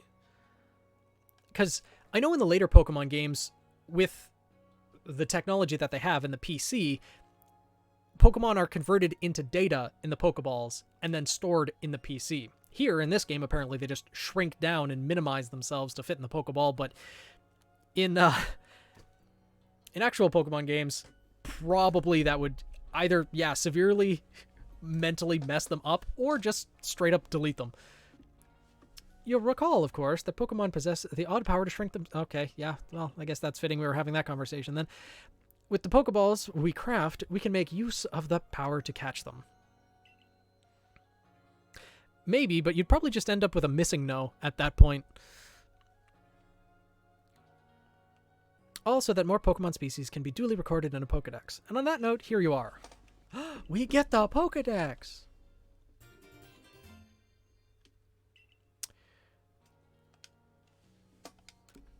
Look at all this stuff that we have. And see, this right here is why this is the perfect Pokedex, or the most ideal Pokedex that they've ever released. As someone completing the Pokedex, as an assistant to the professor, you were supposed to be doing research on these Pokemon.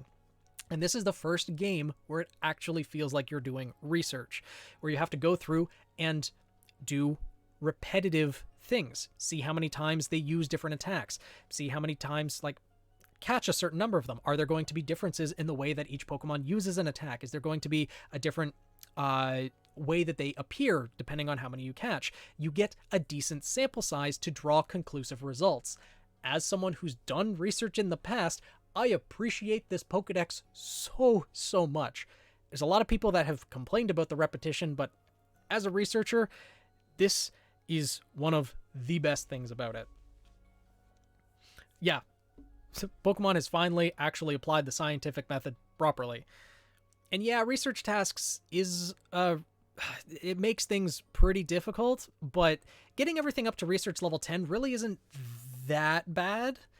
As long as you've just adventured around all of the regions, probably have most of the things. I've never played Monster Hunter, so I'm guessing something similar is in Monster Hunter with the monsters that you'd either fight or catch or capture. Oh, you're trying to 100% it, Bionic? It'll take plenty of research tasks to help the professor complete the Pokedex. I've got to get going on those myself. Yeah, 100%ing it would take a lot. I've completed research tasks for a few Pokemon to increase their shiny odds, but other than that, I've only got everything to pretty much research level 10. I'd be all too happy to explain more about the research tasks I could use your assistance with. Come join me at the Fieldlands camp whenever you're ready.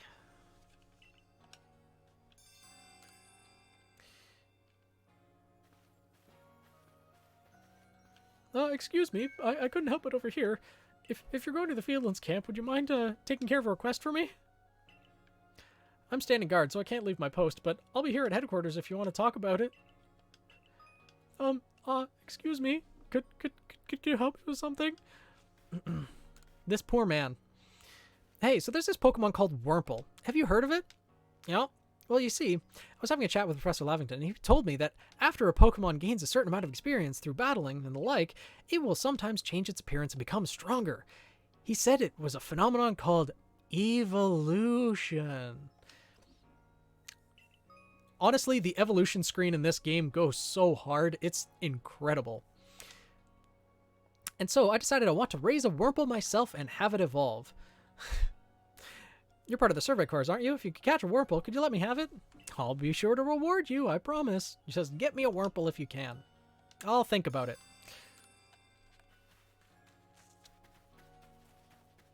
Okay. Oh, Sneasel was the first one you completed. Were you just distortion hunting then for the shinies? Or were you wanting the Hisuian Sneasel?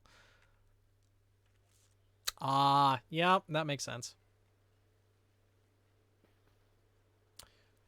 Yeah, side quests. There are a lot of side quests in this game, though I actually wish they put more in. Would have been fun to have more tasks to do, more reasons to go out and catch Pokemon and everything. In order to complete this Pokedex of ours, there's a great many research tasks I'll need your help to carry out. The details of these tasks can be found in the Pokedex for you to reference anytime. You must catch and battle a diverse Pokemon species and carry out plenty of research tasks. Do so and you'll gain research points and other rewards for your work. One more nugget of wisdom. Ah, yes. Time to learn Ray's acrobatics. Dodge? Whatever do you mean? Look, just watch me, would you? Then you'll be able to copy what I do. Here I go. Such skill, such mastery. Oh, fantastic. See, that's how you dodge. Timely dodge will keep you from getting hurt by fierce wild Pokemon attacks.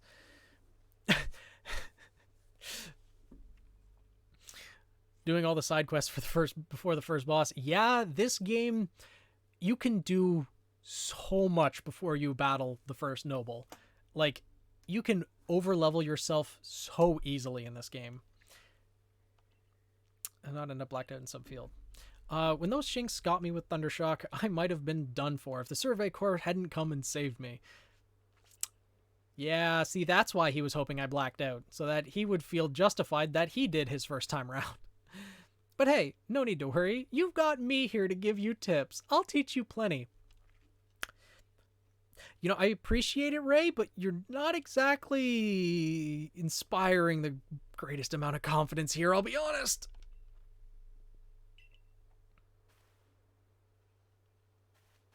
And he runs away. Yeah, I made sure not to overlevel for the game, and with the nobles, I didn't actually initiate battle with any of them. I just, went through like playing a Dark Souls playthrough. Not that I've actually played Dark Souls, but still, I didn't actually initiate battle, so I didn't struggle that much. It was just when it came to the mandatory trainer battles, especially the ones later in the game, that's where I struggled a little bit.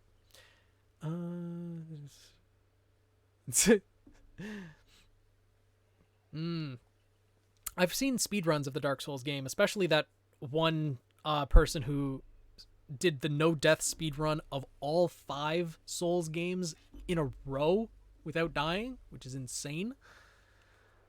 Focusing on Pokemon, yeah. Ooh, wow. You've put a lot of time into Dark Souls then.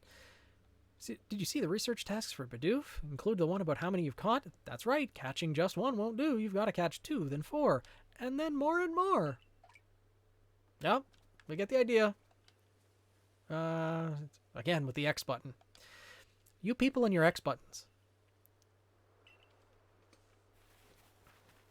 Oh my god, now we can actually play the game.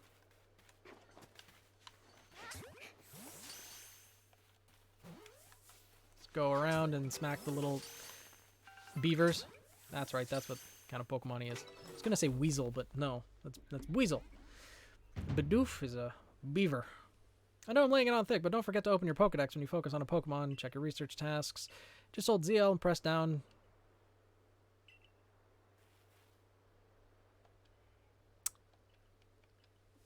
Didn't I already catch Starly without being caught? Without being spotted? The X button connects us. It's a cross. It's a metaphor, It's like the meaning of life is contained within this X button. I can't really explain it, but it just speaks to me, I feel like that might sum up Ray just a little bit. I'll go wait for you up ahead. Come catch up when you're finished.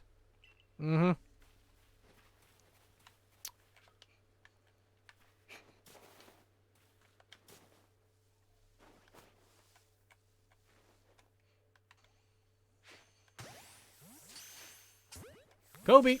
There we go. Pretty much.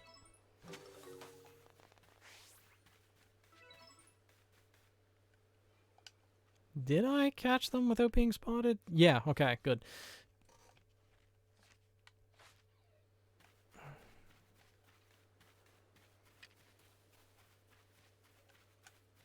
Oh.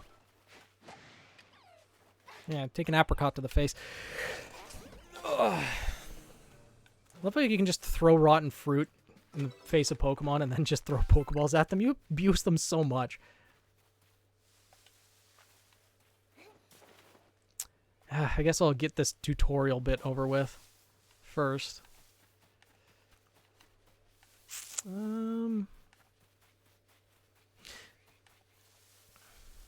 Honestly, I'm not sure who I want to add to the team from this first area. Because I know in the last game, like, Ninetales was my main, but that's not until a later area. I had a Floatzel on the team, but, like, with the amount of different moves that you can add to a Pokemon in this game, like, they made the movesets for the Pokemon just absolutely incredible for this game. You have a lot of coverage with the different types, but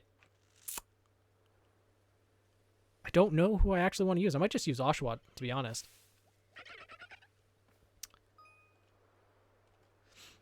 And speaking of which, your research task for Buizel includes seeing it use a certain move.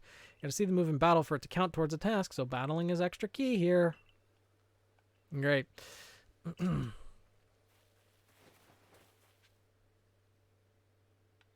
Yeah, Shepherd's Pie's real good. Shepherd's Pie's amazing. Don't get to have it often, though.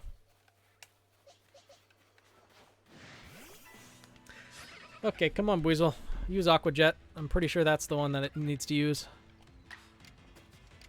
Like this. Understand? Do that. No?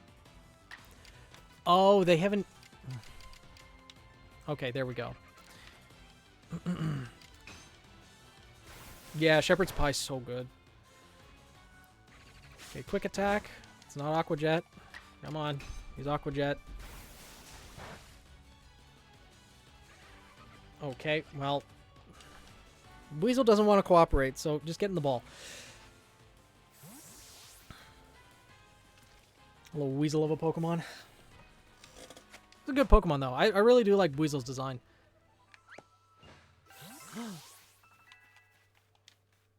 What move does it need to use? It is Aqua Jet, yeah. Didn't use a single one in battle. Useless.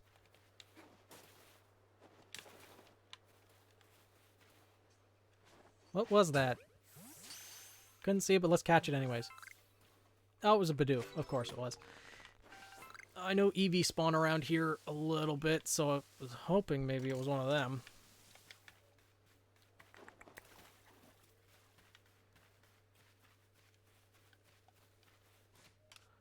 Also just going to save, you know, for the first time this run, because hour and 40 minutes in.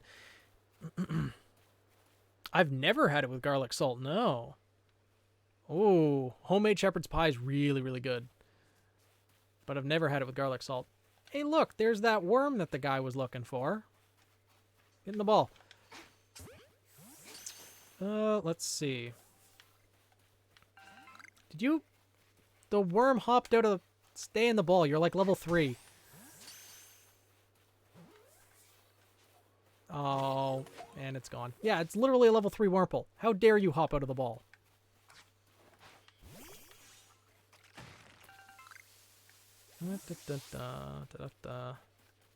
Bidoof, you go break that.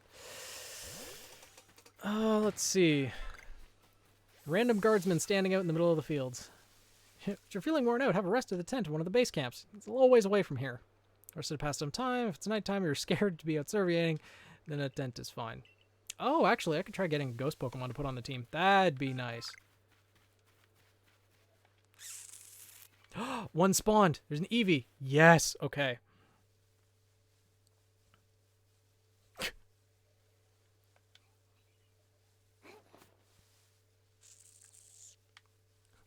I mean, I could. No, it saw me. Oh, God. Eevee, come back. Don't run. Friend, please. No. Hello, friend? Friend?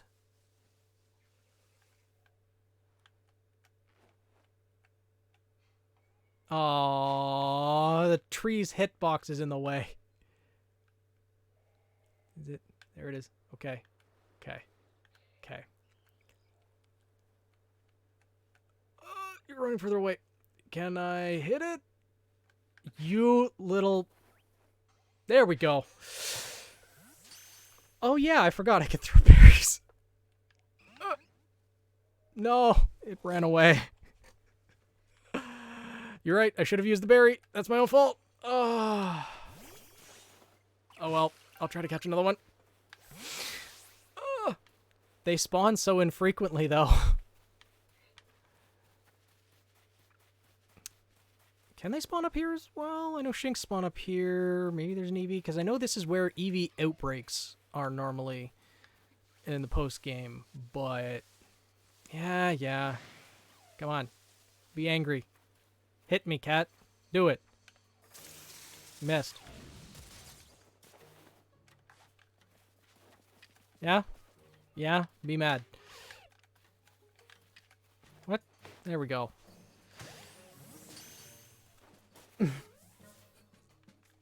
Yeah, hitboxes... I mean, a lot of people have complaints about trees in Pokemon, to be honest. If you don't play Pokemon, you may not know, but it's actually a thing. People complain about... Is that an alpha Wurmple? No, that's just a really big worm.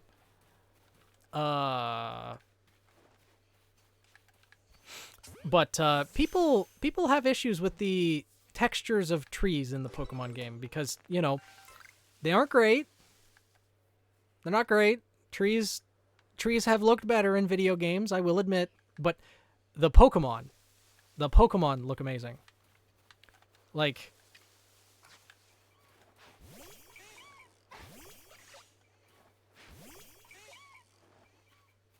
look at the Pokemon. They are really, really well done.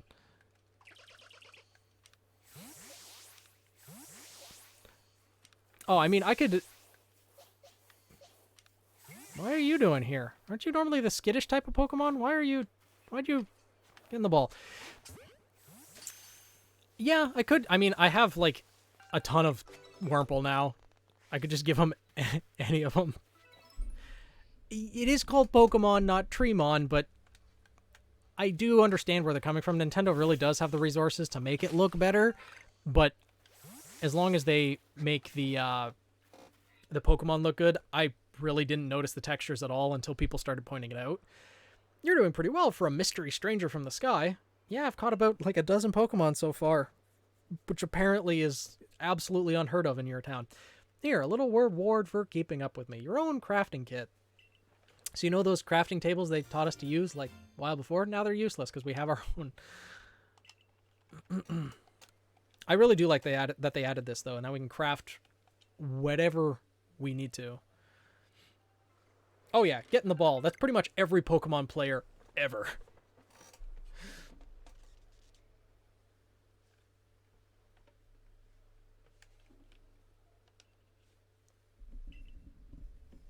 Yeah. I surpassed you before I even got here. What do you mean keeping up? The crafting kit, you can craft items anywhere using whatever materials are in your satchel. As long as you got an apricorn and a tumblestone, you can make Pokeballs anytime.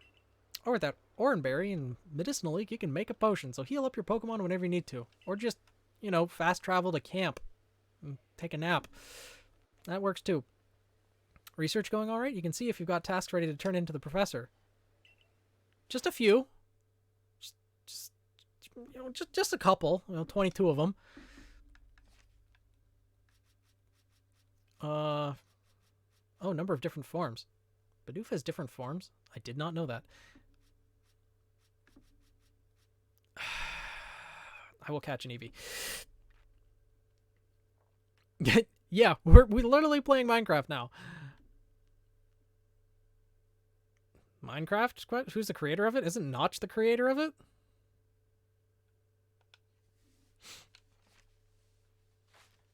If I remember correctly, I thought it was Notch. Apparently, there's some controversy around him, though.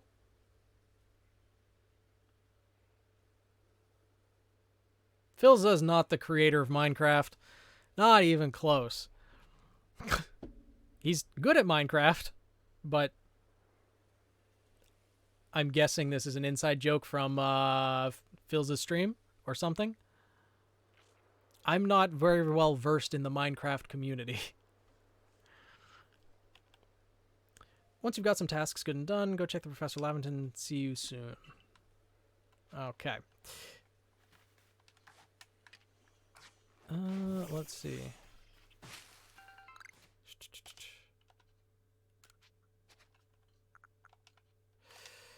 Those are all the Pokeballs I can make right now. Yeah, exactly. I'm not a hardcore Minecraft stan like some people in the chat. Okay?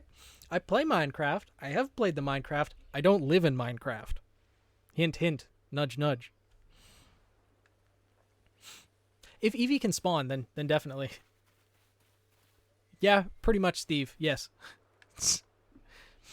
I didn't say specifically who I was talking about, Velvet. If you feel a personal connection to the statements that I was making, then maybe you should look inwards and question about what that might mean.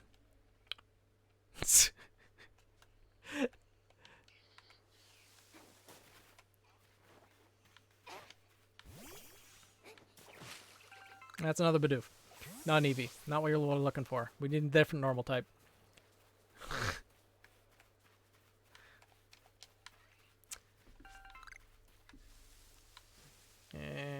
Here's the big one.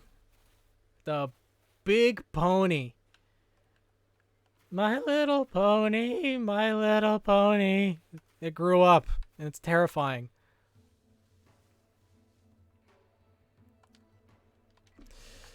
Okay. I think this one's only level 40. I'm pretty sure this one's only level 40. But, obviously, I can't catch it right now because I'm not a high enough rank, right? Well, one thing I want to,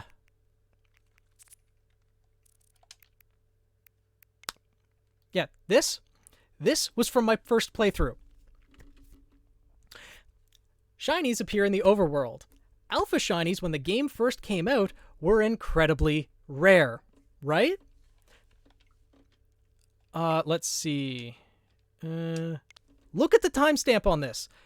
February 6th, 2021, 2:08 a.m. 2021. I guess my game was in the wrong year setting.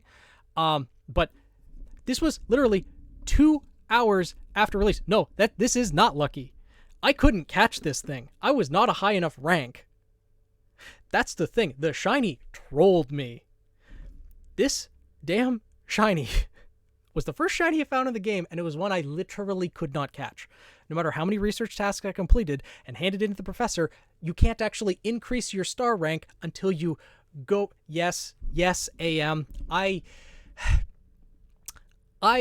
waited until 12:01, bought the game online, and started playing it immediately for about 5 hours. So yes, literally 2 hours after release, I was playing this game. Hey, I took the day off of work specifically for the game. Yes, it was still 5. Okay, you want to know how many hours I put into the game on that first weekend between Friday, Saturday, Sunday? I put in probably... I want to say it was close to 40 some odd hours over the course of 3 days. I took the day off of work. I slept, but I didn't have to sleep on a regular schedule. I wanted to play the game. Also, I took off the Monday and Tuesday afterwards, so I took off 3 days of work, the Friday on the day it released, and the Monday and Tuesday afterwards to play the game a lot. And I mean, I beat the game within those 5 days. Within 5 days, I put over 60 hours on the game. So, quite literally, over the course of 5 days, I put more than half of my time into that game. Yeah. Oh, Alpha Sapphire, that's a good game. And I also took the Friday off for Pokemon Scarlet when it releases as well. That one, though, I'm going to be streaming, so that'll probably be around like noon that day. Maybe earlier, honestly. I might just start streaming at like 10 a.m. when I wake up. Because I won't play it at midnight this time around, because no one will be watching the stream at that point in time, but you know. But yeah, you know. Bidoof, you got this. Go. No? Too far. There we go. Bidoof, you can do this. You can win. You got this. Do you have faith in our... Oh. Really? That's just rude. Go. Roll out. Super effective. Get him. Yeah. Look at that damage. You can survive this. Hang in there. No, Bidoof is dead. Alright. Well. Ha. Peace. Yeah, see, that's the terrifying thing. Oh, I don't have the mount yet. I don't have the mount yet. I don't have the mount yet. Oh, this was a bad idea. This was a bad idea. Nice horse. Nice horsey. Calm down. Don't light the forest on fire. We cool? We cool? Just hide and cower in fear. I don't think it stopped seeing me yet. Does it stop seeing me yet? Okay, it stopped seeing me. I've got a couple alpha shinies on my other account, but yes, hi cat. Oh no, Bidoof on Bidoof violence. Why does the other Bidoof get... How is the other Bidoof faster?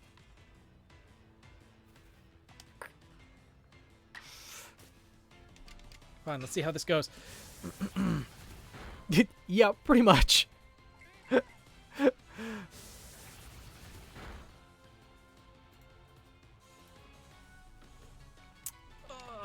Okay.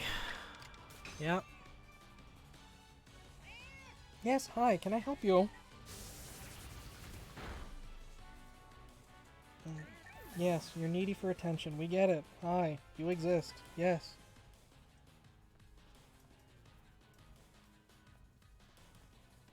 This is what I have to live with. Every day. No matter what I'm doing. He needs the attention. Isn't that right? Yeah. Oh, Bidoof lost. Okay. Wait, it's... Yeah, I'm absolutely running away from this battle. It's fixated on using rollout. Hey, thank you, Rose Petal. Tucombi, Luxray, Beautifly, Yanma, Drifloon.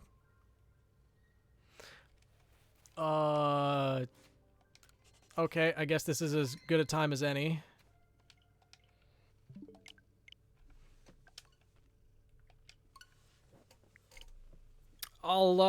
Let's take a little gander. Hey, Val!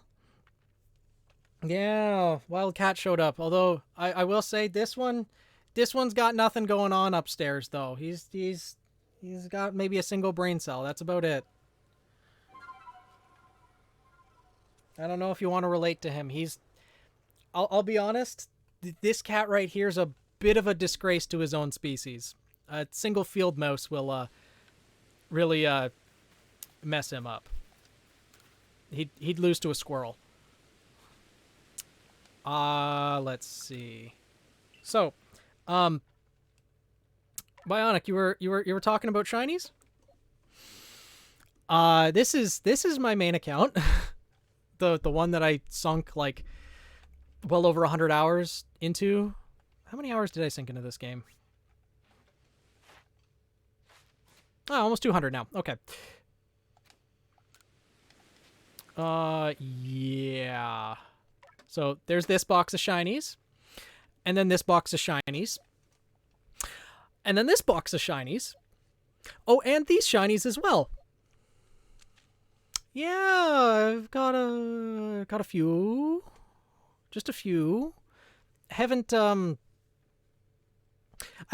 filled out the shiny decks yet, like completely covered it, but there's a couple.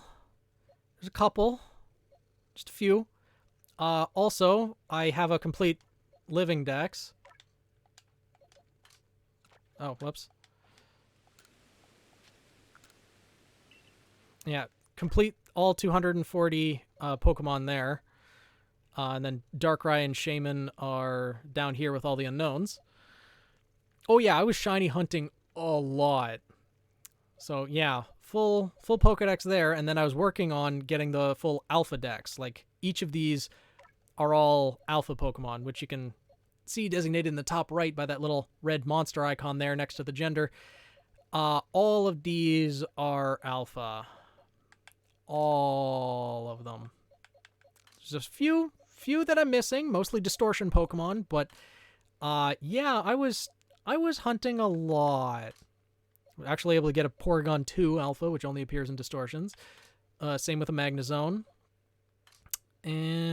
Yeah.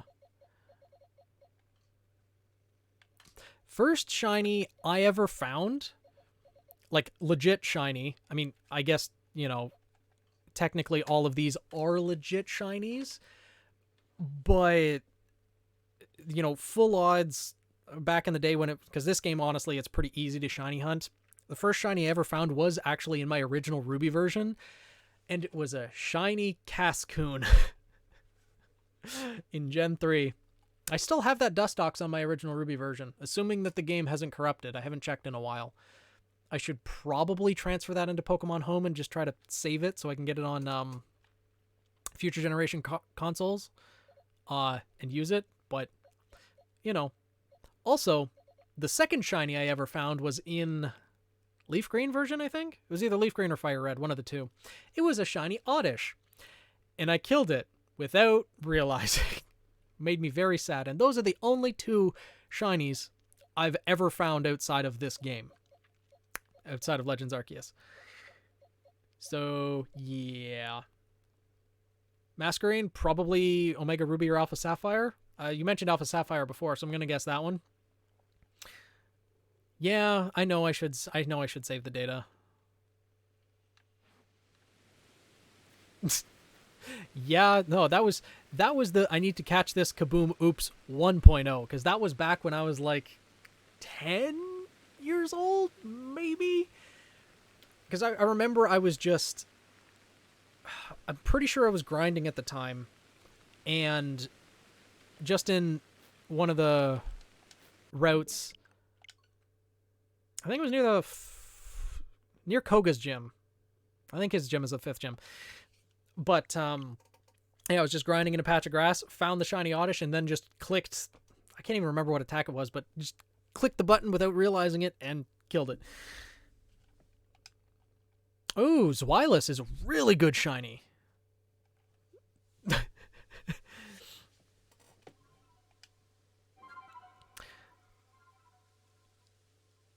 If Seraphina had her own Pokemon team, which Pokemon would you give her?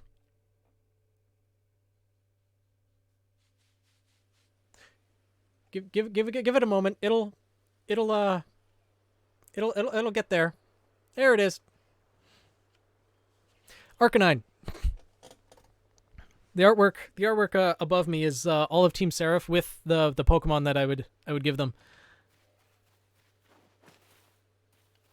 I didn't kill my first shiny. I killed my second one. There's a difference. Let's see. Ponyta. There we go. You're a horse I can actually catch. Reasonable level. Okay, fine. If I'm going to lock onto that. Wow. Overshot that one. Another Bidoof. Ponyta. There's another pony. Thank you. That was drawn by Hoshiojo. Her links are in the description, or the about section, I guess. I'm used to saying description from YouTube, but this ain't a YouTube video. This is live. There's no going back once I say something. Yeah, Hoshi's just an incredible artist, and she did a number of commissions for me, including each of the characters with their, I guess, partner Pokemon would be the correct terminology. There's more worms. I only have so many Pokeballs, though, which is the thing. Let's see. There's no way to cheese it and get across the river this early on, is there? I don't... Can you? There's got to be someone blocking your path, right? Oh, nope, the river's in the way. Dang it.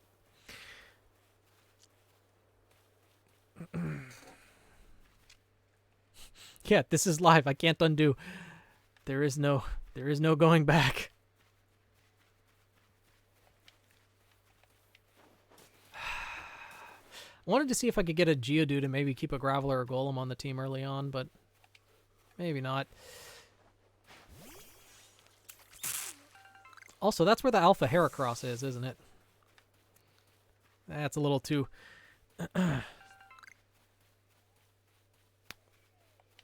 I think I'm doing... Hey, what do you mean screw up? I'm the star of the Galaxy team right now. I caught 3 Pokemon in a row, which is unheard of, unprecedented. I think I'm doing quite well for myself. Ray is the screw up, not I. I resent that comment, Daisy. How dare.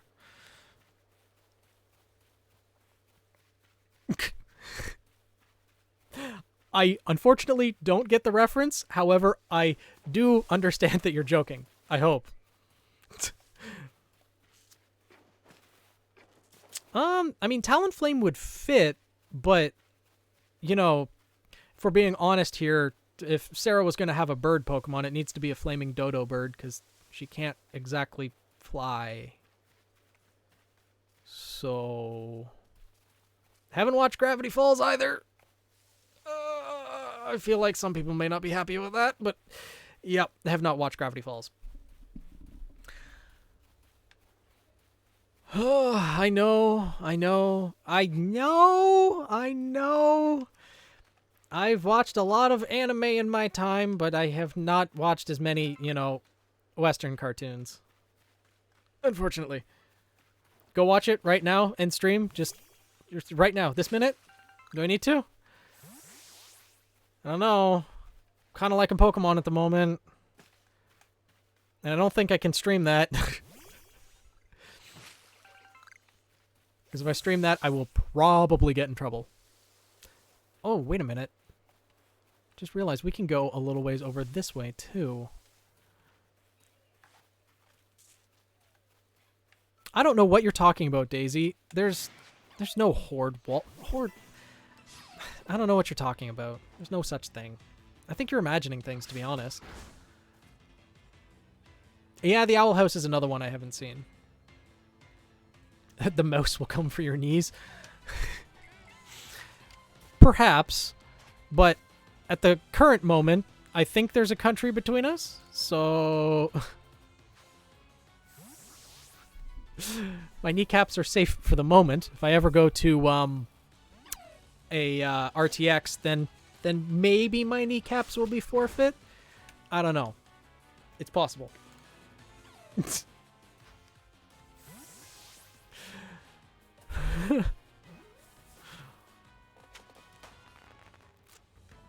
She's got higher targets on her priority than me, I'm sure. Right? I'm not first on the hit list, am I? I haven't screwed up that badly yet.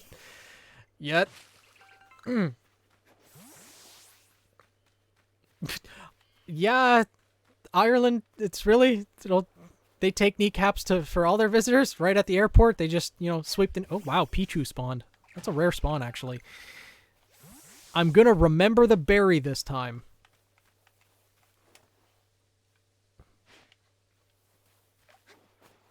Go to the berry. Don't pay attention to me. Go to the berry. Go to the berry. You... It noticed me. But... There we go. Okay. Oh, it was a small one, too. That research task gave me a huge headache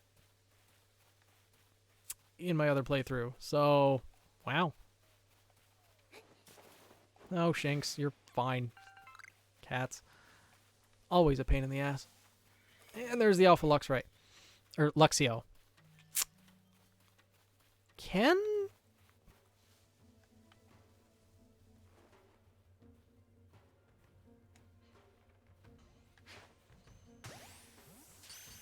No.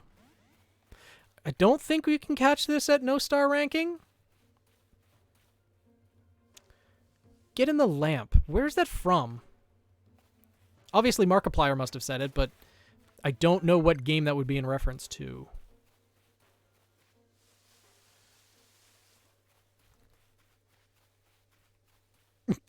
I could do my videos sitting down, but I don't know. I kind of like the backdrop that I have. So that'd be a little difficult, perhaps. But it's always possible. Though I like my kneecaps. I don't need to lose them. I mean, honestly, just give me enough time. The kneecaps will take care of themselves. What do you mean horde wall backdrop?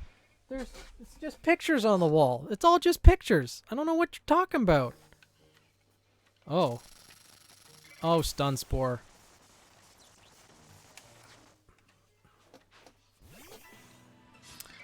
Standing desk with high chair. Oh, that's a level 22 Beautifly. Right, I'm not supposed to be here yet.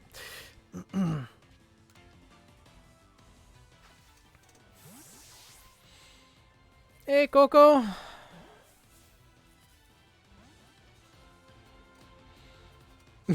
Get a high chair. Maybe. As long as it comes with a complimentary bib. And only if it comes with a complimentary bib. You know. First stream seems to be going okay. People seem to be enjoying it. Jury's still out, though, whether they'll show up for the next one or not. But we'll see. You know what? Bidoof's just gonna die. We don't need to wipe out their entire species, so... We're good.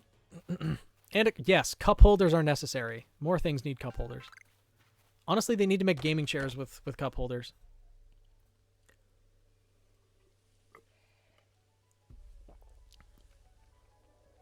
Yeah, that's fair. Chaos, it's also, like, past midnight for you, isn't it? This is a little late. Now, I will say this. If by some miracle, years down the road, I'm ever able to go full-time with YouTube and streaming, I'll be streaming more during the day as well as the evening. So, you know, we'll see. Oh my god, so many... Forget the kneecaps, the bib is what is important. Yes, priorities.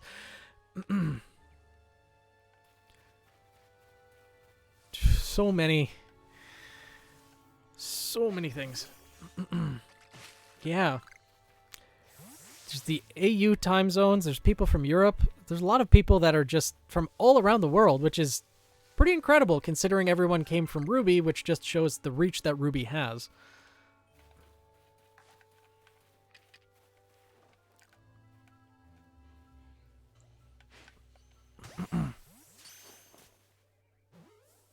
Cool. Level 18 Dustox.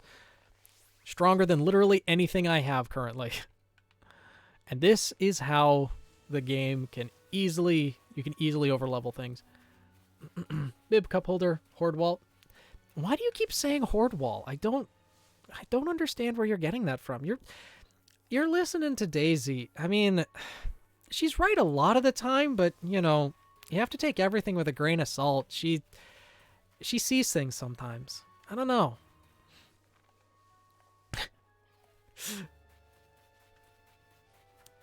Japan time zone. Does that mean it's morning right now in Japan? I don't know time zones all that well. All I know is it's like 9 p.m. for me. Yeah, Daisy's... I mean, generally she's generally a good influence, but you know.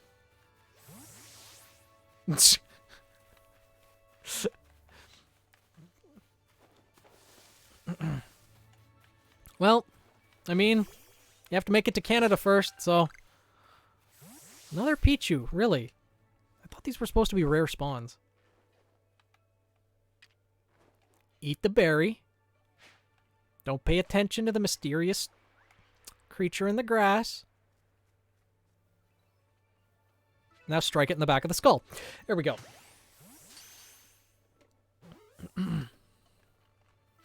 I mean, I don't think I've moved that far up the list, let's be honest here. I mean, depends. How much griefing have you done in Minecraft, Velvet? If you tear down her house, then, oh, we're about to get to the big boy. There he is.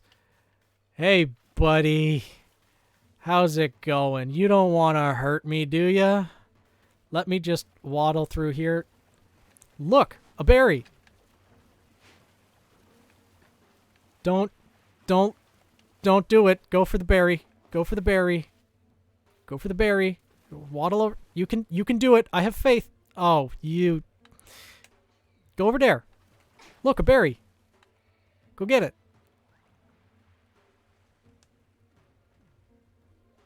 Exactly. Violence isn't the answer. It's the question. Oh, no. What'd you... Eat the berry, you giant. Do not come after me. You know what? Made it past you anyways. Good day, sir.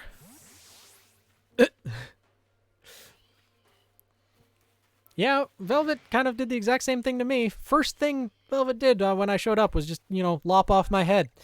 So, I can relate. So I'm definitely not first on the list then. Sure they were, Velvet. Sure they were. I really should not be here right now. I really should not be here right now. That... Okay. You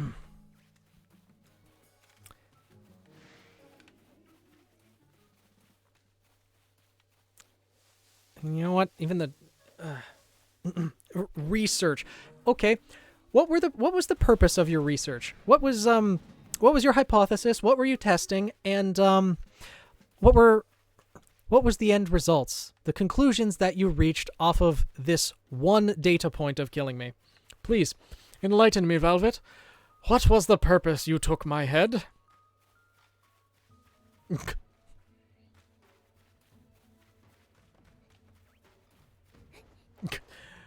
How long will it take for Daisy to blow a fuse over Minecraft?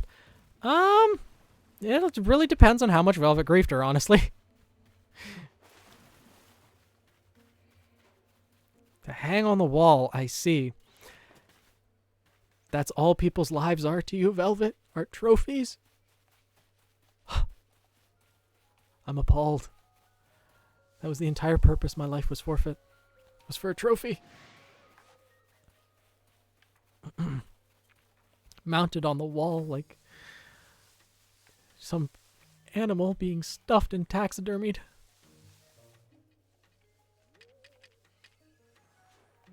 You know, it's always confused me how you're actually able to stun... What am I doing? Ghost Pokemon, and that it doesn't just go right through them.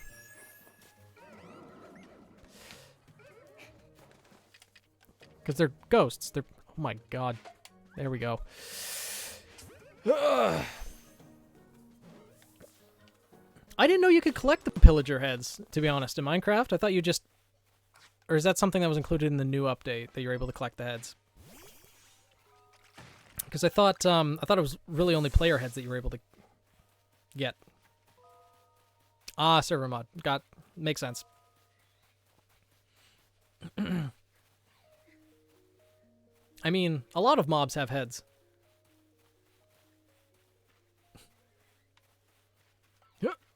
Climb the cliff. There's a shiny rock up there. I need to get the shiny rock. Come on. Come on. You can do it. Believe in yourself. Believe in the me that believes in you. Do it. No. There we go. Okay. Stardust. Great. I was hoping for an evolution stone. Okay, so it's not ahead every single time. It's not guaranteed. It's random chance. Well, I mean, you can't expect ahead with every kill. Gurren Lagann is such a good anime, yes. Oh, it is almost 2 hours 30. I hadn't actually realized. For some reason, the stream manager isn't actually telling me how long I've been live. Weird. But, let's see. When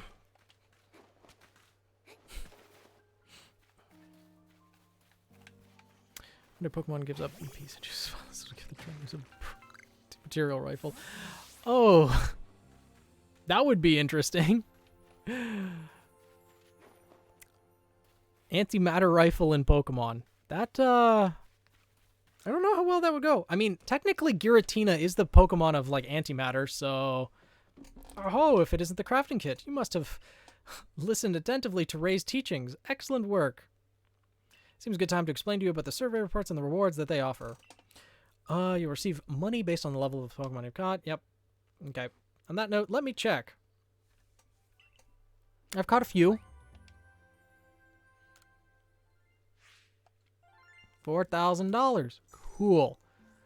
Believe in you that believes in yourself. But there's a flaw in that one, because if people don't believe in themselves.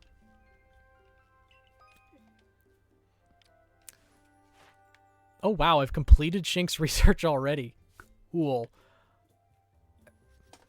Really? I caught 2 Pichus. Both of them were small. What? What? Honestly, what kind of luck is that for Pichu spawns? Wow. Cool. 2.5 hours. Remember, if you can't train them, no one else can. I guess in this game that's true. That's surprising for Pichu. Okay. Yeah, let's see how many points I need. Oh, okay. Okay. Oh, look at that. Already research level 1. I believe you're ready to move up the ranks. Let's head back to the village, report to Captain Silene. Cool. Still planning on streaming a bit more, though, because, you know, it's Saturday and I have nowhere else to be. So, yeah, if you guys are up for hanging around a little bit longer, then, I know, no Eevee, but that's because the spawns changed.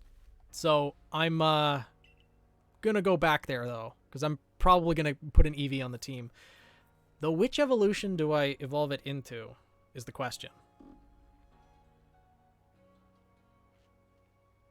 Plenty of Iron Brew. Chaos, it's like, what, 2, 3 a.m.?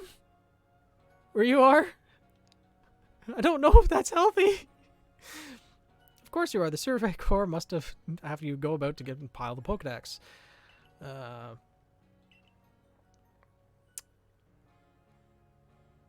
Which fits Zelina best?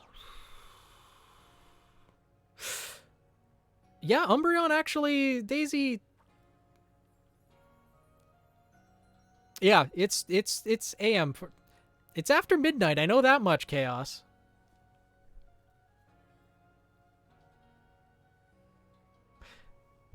Okay, 1:30. So you're 4 hours ahead. But Velvet, on the other hand, is 5 hours ahead. So for him, it is 2:30.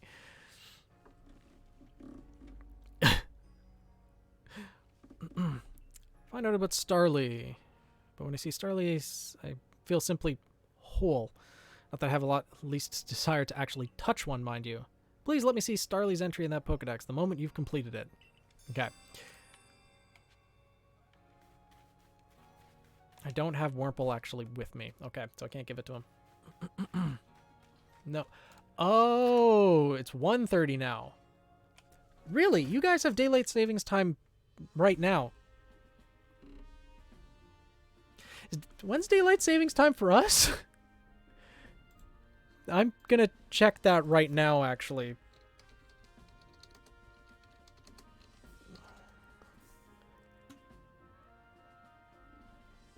Okay, ours is next weekend, apparently.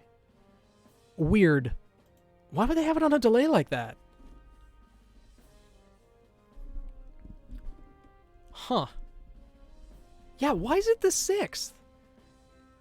For Canada, it's... well, I mean, Canada, US, we have the same time zones, so it makes sense that we're on the same, but why is there a week delay in that? That seems ill thought out, though I guess trying to coordinate with world leaders is probably not something easily done, but, you know... Daylight savings is weird. I get the concept of it to, you know, make it so that you're waking up along with the morning sun and so that you're working during the day when there's daylight out, sleeping at night, etc. But really, all that does for a lot of people is they forget it's daylight savings and they either show up an hour early to work or an hour late to work 2 Mondays out of the year. To save coal. Oh, really? Then that should have been abolished then, or gotten rid of a while ago.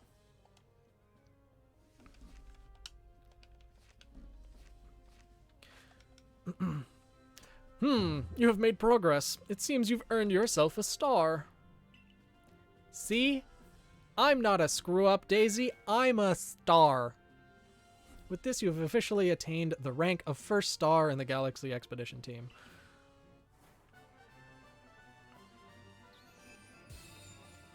First of 10, and really you only need, I think it's 5 to complete the game. You can now use heavy balls, which I'll be honest, I used once throughout my original playthrough and then never touched again. Pokemon of up to level 20 will also obey you reliably, okay? The rewards you earn from your survey reports will be more generous now. Have these as well. Heavy balls. Just give me the wing balls, and I'll be on my way. Or the feather balls. Wing balls are the 2nd level.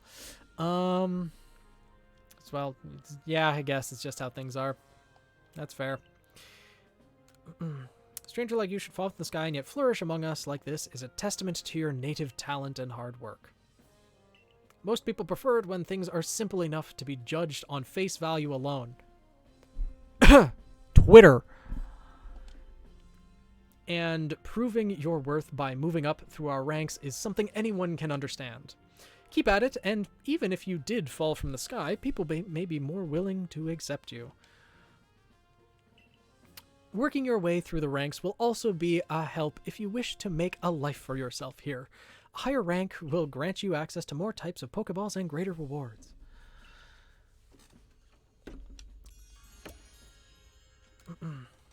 For today, at least, you've earned yourself a meal at the Wallflower and a good night's rest.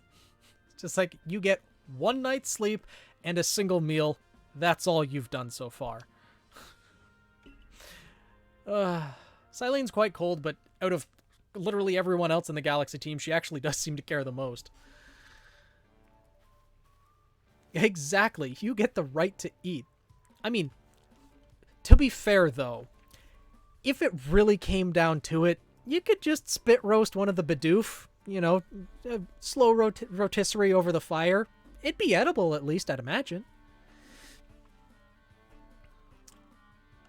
So, Zelina, my girl, I believe a jolly good congratulations is order. Well done on earning your first star rank.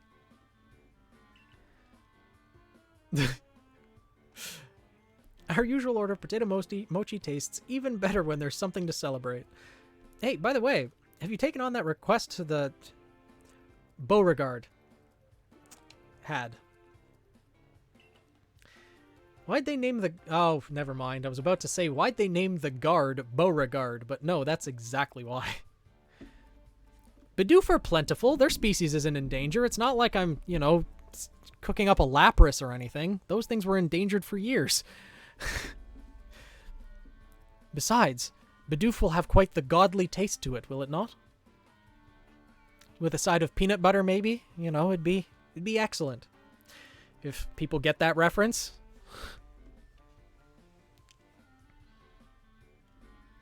The right to eat. Well, I mean, technically this country is, the country of Hisui is just established. Like, Jubilife is the first village, so human rights aren't exactly a thing here yet. They could literally throw a child out into the wilds, which they threatened to do multiple times, and no one would bat an eyelash. So, yeah.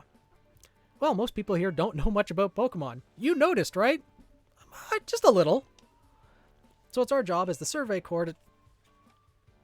Can I help you? What? What? What? Hi. Yes, you exist. I know. Yes. Why? Why must you meow?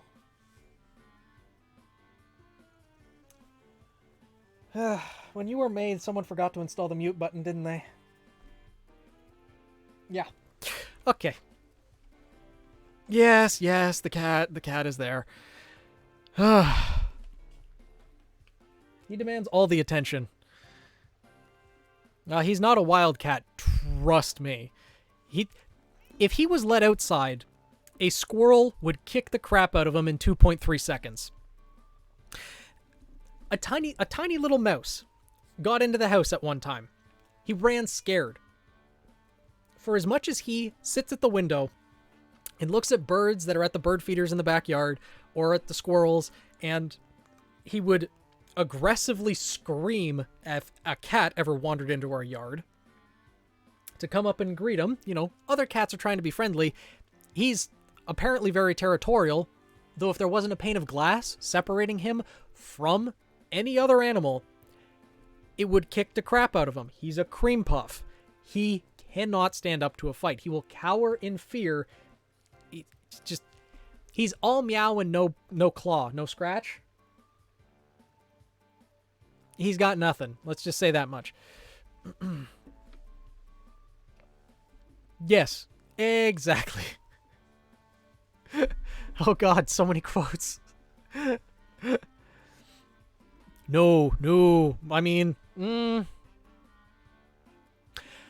I don't want to say my cat's like Twitter because Twitter is very toxic, like one of the most toxic places on the internet, and he's more probably closer to what I've heard about, like Xbox Live chat, like talking in voice call over Xbox Live. He's more of one of those people, I'd say, that will just scream belligerently, but then crumple like a house of cards in person. Yeah.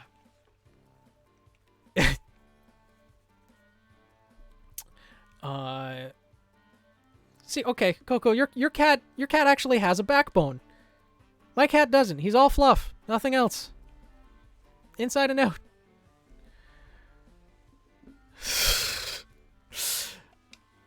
We're basically Pokemon problem solvers. You were impressed that I caught a Bidoof. What problems have you solved? Please, enlighten me. Indeed so. Some people will ask for our help when you talk with them, while other requests need to be claimed from the blackboard I keep in my lab. Speaking of which, weren't you approached with a request recently, Ray? What's it all about? That one? Might be a better fit for... Boy's just pushing all of his work on me. The moment I show up, he does nothing now. I don't think I'll be able to pull it off. Okay, well, I take that back. He knows his limitations, though I still think it's a ploy to get me to do his work for him. I don't think I'll be able to pull it off unless I get better at Pokemon battling first. Ah yes, the request came from Mai of the Diamond Clan, if I recall correctly. The people of the Diamond Clan have lived here in Hisui since before the Galaxy team arrived. If we could establish good relations, I'm sure there is much we might learn from them, including more about the local Pokemon. But we can discuss all that tomorrow. For today, we should eat up and get some rest.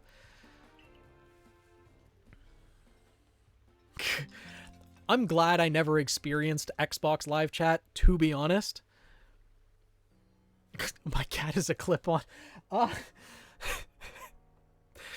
mean, you know, I could make him into a tie. perhaps. Nice fluffy orange tie. Wouldn't look half bad.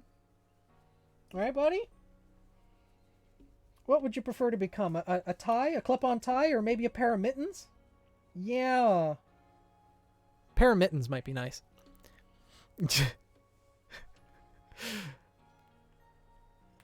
Where kids became men? No, that's where kids became toxic college students. They were not fit to enter society. No, my cat isn't Jock, but, you know, he might be taken advantage of by anyone, Jock included. Let's see. Before I go meet Mai about the request, mind showing me how you do in a battle? Sure, bud. Let's see how this is gonna go. If you've been catching lots of Pokemon, you can just change up your team at the pastures, just so you know.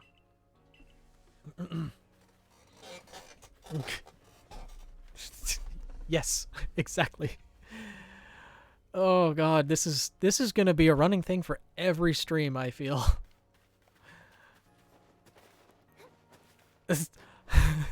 Revolutionary might be generous, but some of them are accurate, I will say that much.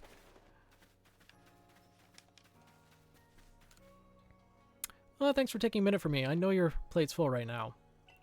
I mean, Ray, my plate is full with work that you've pushed on me. I'm going to be straightforward with you about something. And that is, I don't understand how anyone can handle taking on Pokemon in a battle. I know I'm a Survey Corps member and I've even got my own partner, but I just can't do it. Coward. This is why you're pushing all your work onto me. Grow a spine. How dare you talk down to me, sir?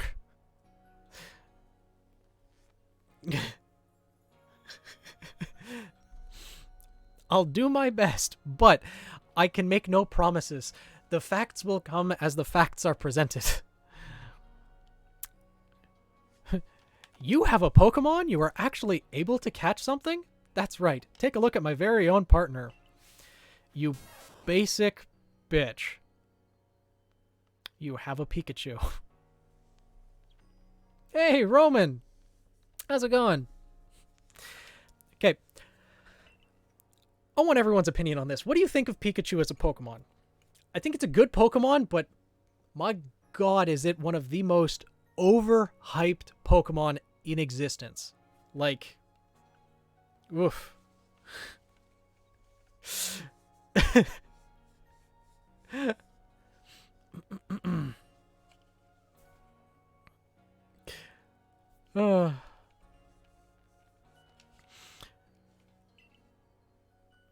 During that Shinx attack, I should have had Pikachu fight at my side, but my mind just went blank. You died to the Shinx, but you had a Pikachu that literally stores electricity in its cheeks. You could have prevented that so much. Apparently, I mean, to give him the benefit of the doubt, he put his Pokemon's life before his own. Didn't want to send it into danger, even though that's the entire point. And really, when you get right down to it, Pokemon are terrifying, right? Why should this thing be able to fire electricity? Asking the real questions here. Why should that rat be able to electrocute someone to death? Also, note to self, Pikachu no longer says Pika. It says Bigga. It's a big boy. But watching you at work completing those research tasks convinced me. If I want to do my Survey Corps well, my partner and I have got to be a team. Reject Pikachu. Embrace true Pokemon hardship. Yes. The electric rat and the fire lizard are too overhyped. I have no idea why it says Biga. Bigachu. The Gigachu. Bigachu the Gigachu. The Chad of all Pikachus. First step towards being a real team is to battle you and your team. I mean, right now it consists of about half a dozen Bidoofs, but I'm pretty sure I can still take you. Also, you have 1 versus 6. Good luck.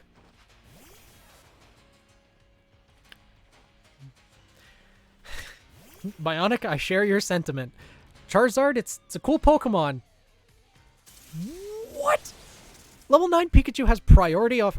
Okay. You die here, Pikachu. You die here. I love this game in the combat system. You can attack twice in a row and just never let it see the light of day again. Pokemon the only game where forcing animals to fight is your road to success. Not only just forcing animals to fight, but also capturing them in spherical prisons and oftentimes leaving them to rot in the PC. At least in this game, they have a pasture to run around in, but still, this is imprisonment and labor.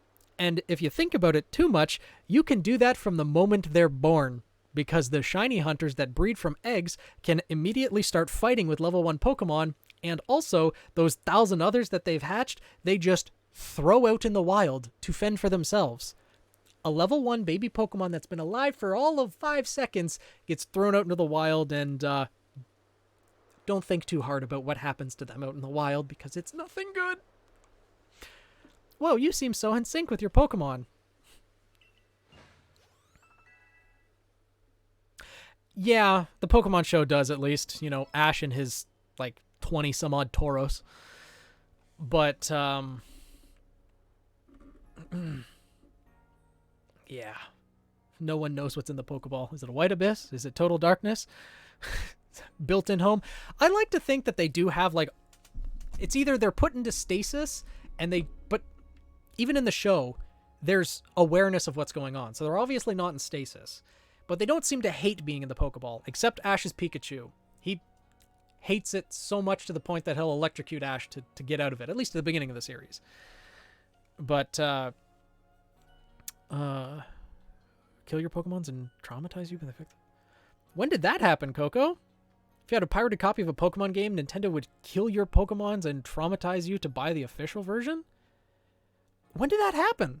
Because the games were standalone.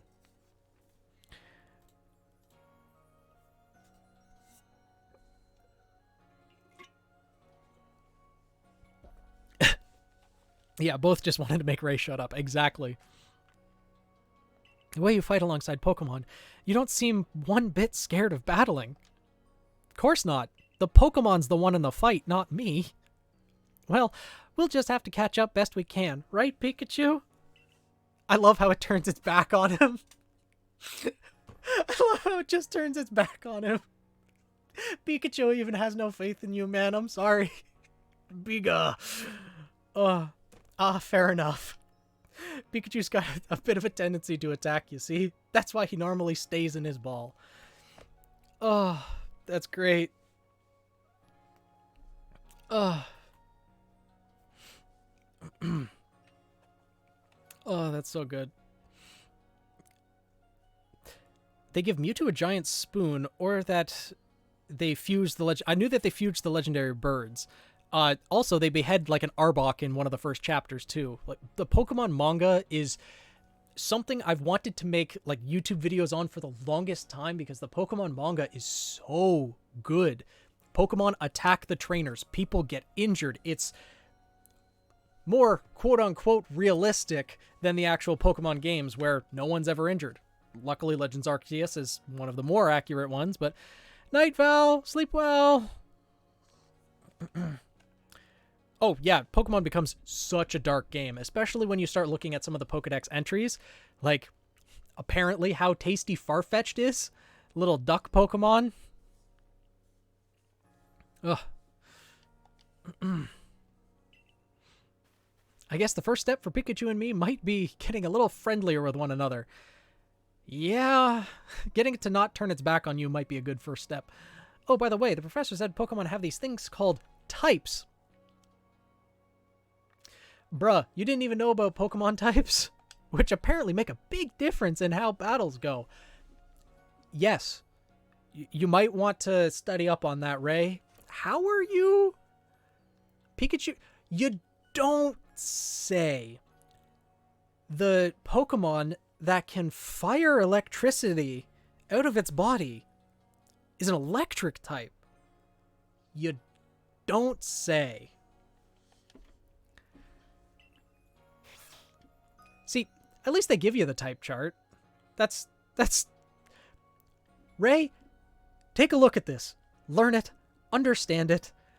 Come back to me when you know what type Pikachu is for sure this time. Sure, Roman. Oh, whoop. Da da da. Da da da da.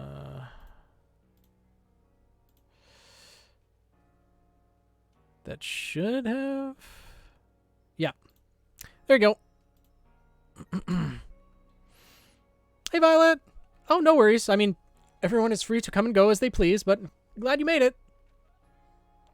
Yeah, the type chart, like, I don't know it off by heart, but when I look at a Pokemon and see it fighting another Pokemon, I know what types are super effective, not very effective, etc. So, but still, like, trying to memorize this whole thing is...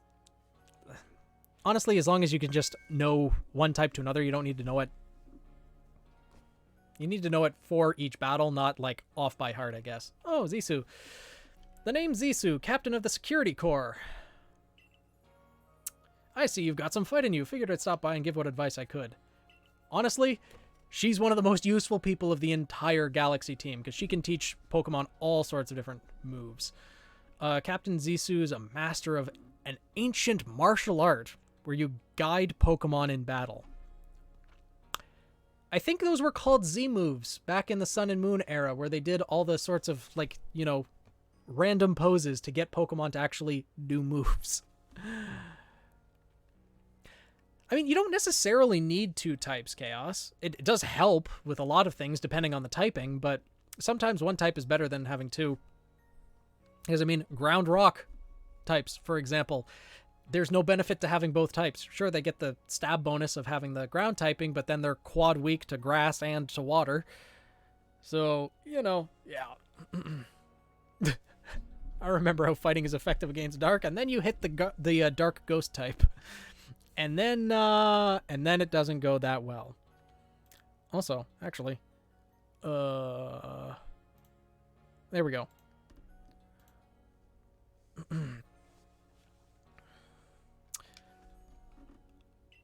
Now listen, if your Pokemon's truly mastered at moves, it can actually use them in different styles. Another good mechanic of this game, the strong style and the agile style. The move will deal more damage, but afterwards it'll take longer for your Pokemon to act. On the other hand, you can choose to unleash a move in agile style. Such a move will have less power behind it, but your Pokemon can act more quickly afterwards. Truly favorable conditions, it might even get 2 moves before an opponent can act. Actually, in really favorable conditions, you can even get 3, with priority moves such as Aqua Jet. Which, now that I'm saying that, I realize Oshawott is actually the optimal choice for this game because it gets Aqua Jet right at level 5. And the moment it can use Agile Style, then it's so good.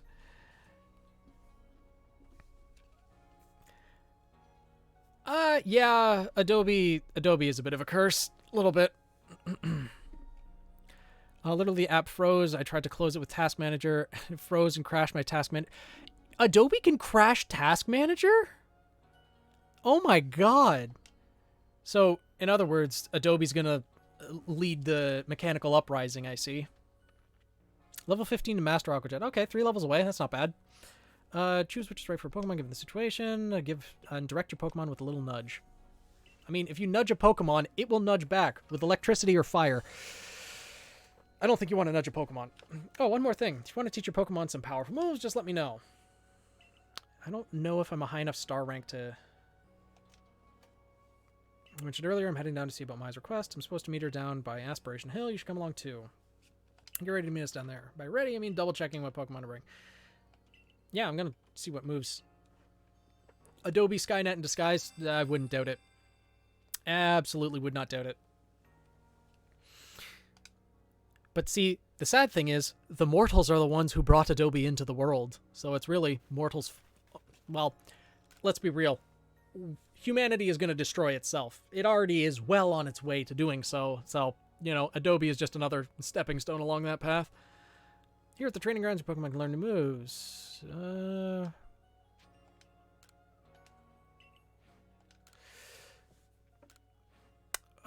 Oshawott can learn Aerial Ace. Sure. I will take it. And Rock Smash too. I'll take the type coverage. Like, see, this game gives so many different moves to each Pokemon that one Pokemon is really all you need for a run because it has so much type coverage.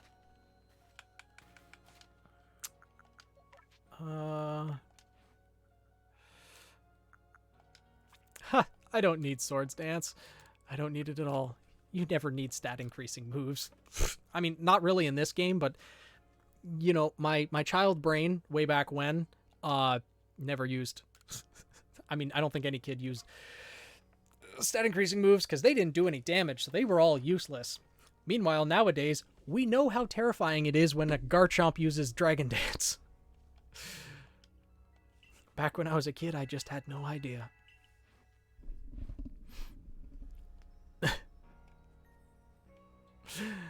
Yeah, slightly existential. The pursuit of safety will be what ends mankind.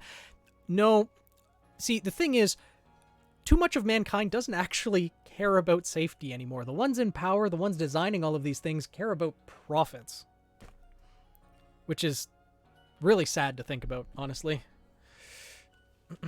Yeah, I never bothered with them either, but after watching a lot more speedrunners and Pokemon Challenge videos and like both done by just other YouTubers as well as the actual YouTuber Pokemon Challenges, you know how useful stat increasing moves are. What do you want, sir? That's a picture of Kamado T-posing there, isn't it? On the wall. Huh. What were they? Oh, you want to see Shinx's ears, right? You're this guy. This will keep me up at night. I don't know what Shinx's ears look like. I can't sleep. It's keeping me up so much. Hey, aren't you at the Survey Corps? If you could catch a Shinx, would you show it to me? I've got to see it with my own eyes. Please. I can't remember for the life of me what those ears look like. It's driving me up the wall. They're cat ears, man. I think you'll be okay. What? Hey, better yet, just outside that gate over there, you know, like 20 feet over, you can go out there, go to the Fieldlands, and you can see one for yourself. You might get slightly electrocuted, but you'll get your answer.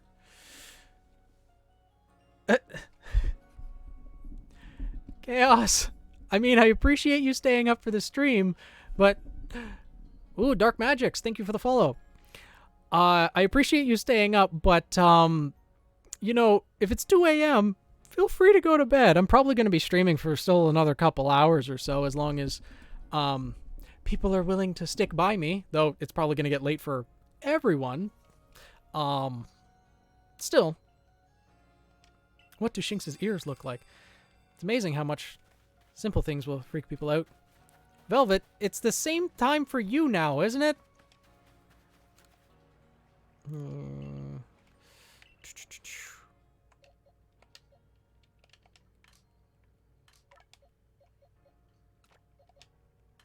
Oh, let's see. Do we want to add any of these Pokemon to the team? I don't think so. Yeah, I think we'll just stick with Oshawott for now. Oh, it's 11 a.m. for you, Coco? Okay. Did you feel nothing but happiness seeing the sky? You're outside? I mean, if Velvet's working nights still, then, oh, nice. So, wait, you're watching the stream outside? Wow. That's nice. I need to go outside more often. I don't touch grass enough. If everyone just did their own chores instead of making kids run around in the wilderness. Yeah. I ignored and everyone else is telling me to sleep. We're telling Velvet to sleep too. Don't you worry.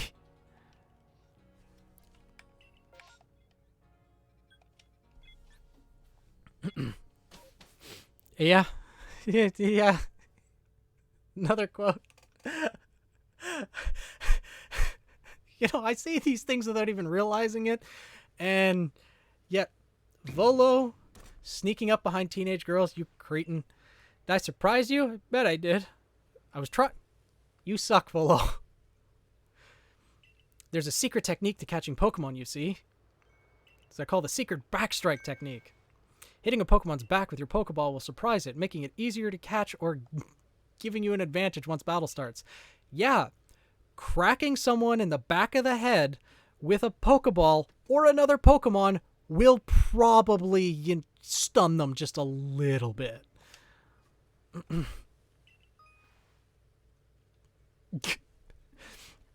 I mean, if he's still working like later shifts, then his sleep schedule is probably accustomed to staying up later, so I'll give him a pass on that one if that's the case.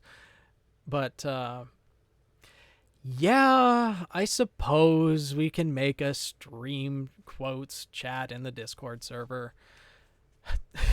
I mean, really, technically there is a tumblestone in the back of it, like when crafting Pokeballs, it's an apricot or apricorn and a tumblestone. So when you hit a Pokemon with a Pokeball in the back of the head, you are hitting it in the back of the head with a rock. Technically, they just didn't allow you to do that with just actual rocks, because that would have some negative implications to that.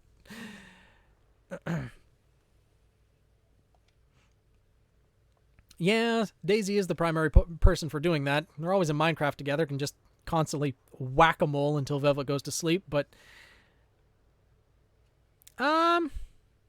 we can figure out what to do for a Twitch section later. We don't need to figure it out in the very first stream.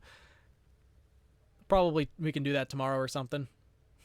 Why use a rock when you can use a shiny red rock or a blue one or a gray one? They give you so many options, especially the heavy balls in this game. The sound that they make when they actually connect with a Pokemon is quite the thud.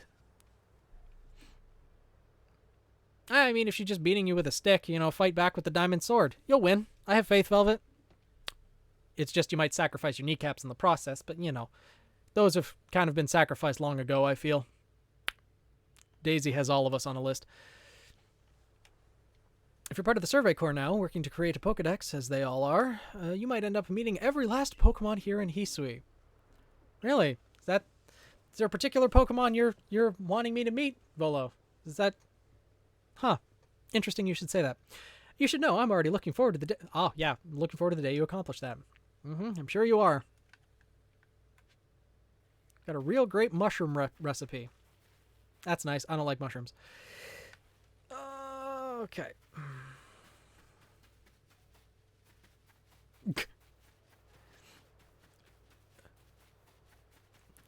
'90s anime out of spite of existence for a while now. It amazes me how different it is compared. Yeah, '90s anime is really different compared to modern anime.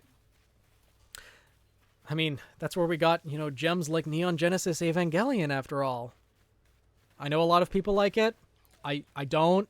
It's just me personally, but there's a lot of really good anime. You gonna let me pass? Oh, I can't let you pass unless you're a first. Oh, your rank. You should be fine. Go on then. Yeah. Go on down. Retreat to safety if you find yourself in trouble. Yeah, thank you. Oh, right. I need to fight her Munchlax. Oh, what the heck? Cat, what are you doing?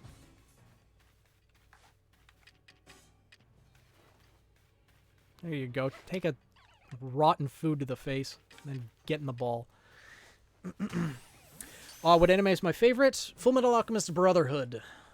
Absolutely. Shinx literally trying to knock me off of the bridge. Knock me into the water. Electricity does more damage. It's a smart cat. Unlike other cats that I know. No reaction. Yep. Nothing going on in that fluffy head of his. Yeah. Fullmetal Alchemist Brotherhood is so good. Violet Evergarden. I've heard so many good things about it, and yet I have not gotten around to watching it. The most recent one that I've finished... I finished a couple. I watched Danmachi Season 4, Cyberpunk Edgerunners. Currently, I'm watching, as it's coming out, what is it? Welcome to Demon Scroll Iruma-kun, Season 3. It's a really good anime if you haven't watched it already. It's a bit not going to be for everyone. Black Clover is a very good anime, too.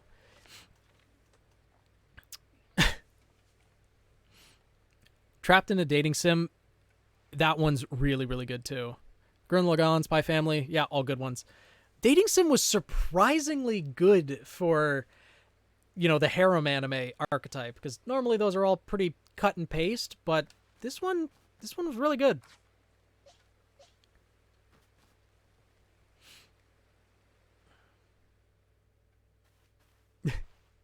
The anime cuts deep. Yeah, I've heard that about Violet Evergarden. Am I muted, Roman? I don't think I am. Maybe? Perhaps? I don't know.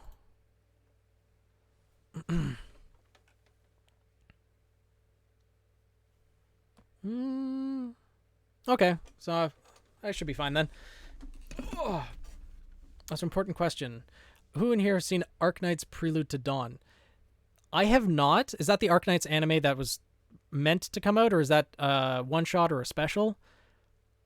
I will watch Chainsaw Man as well, but only once I can binge it. Because with certain shows, I can tell that I'm going to really want to watch more, and watching it week to week is just going to be painful. Oh, Dating Sim was so funny. He hates everyone. He knows that he's just a background character and wants to stay that way, but his rotten personality won't let him.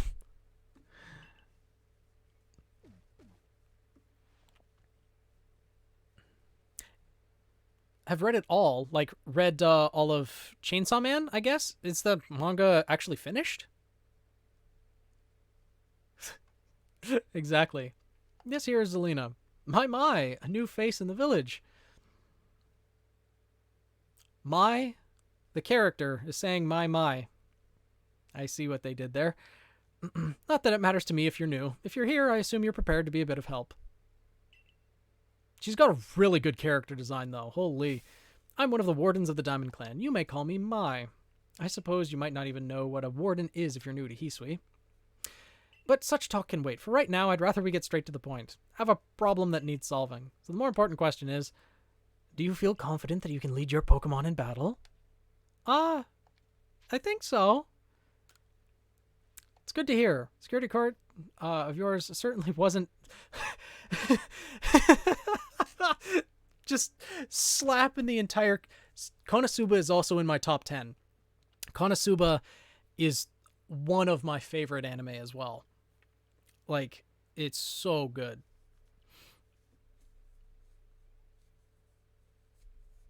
It's the anime that came out on last Friday. Freaking amazing. Is it like, so it's a full series then?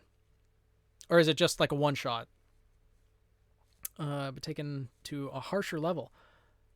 Okay. Well, I mean, Ruby, when it first started out, it was meant to be kind of protected and there was no real danger involved. Till, of course, Volume 3 and everything that happened after that. But Cosma. Yes, I'm Cosma. The subbed version of Konosuba is so good. I mean, I'm a fan of a lot of dubbed anime as well. I can go either subbed or dubbed, but there's certain anime that need to be watched subbed, like Konosuba, and in my opinion, there's certain anime that need to be watched dubbed, like Fullmetal Alchemist Brotherhood. Just, it's such a good sub. The voice actor for Kazuma, in particular, makes that show so good. Also Megumin, because, explosion!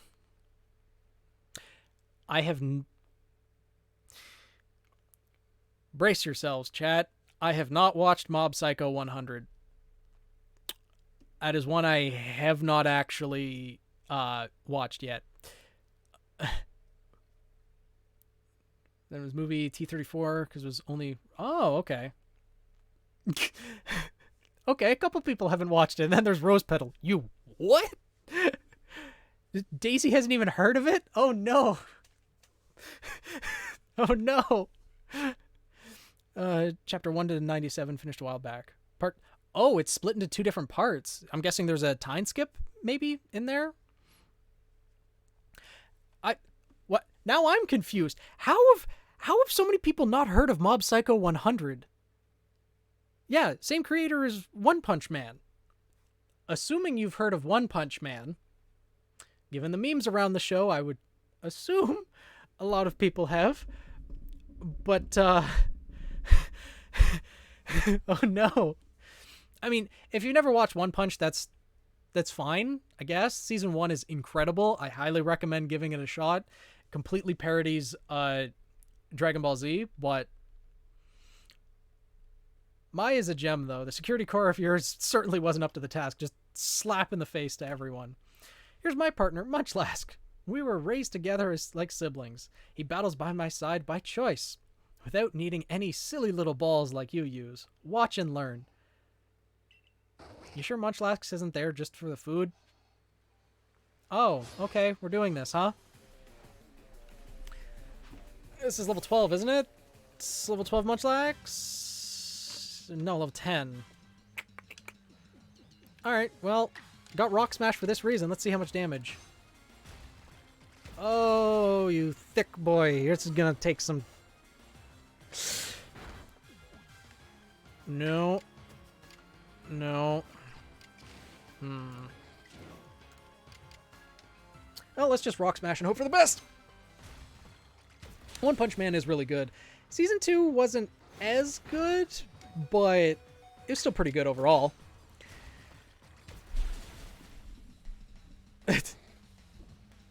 Wait. Legit the Pokemon just want to eat? Yeah, Munchlax all he wants to do is just have the noms. That's it. Aw, he's so sad. You really aren't one of the usual galaxy buffoons if you could defeat my partner. So apparently, a level 10 Munchlax is all that's needed to wipe out the galaxy team.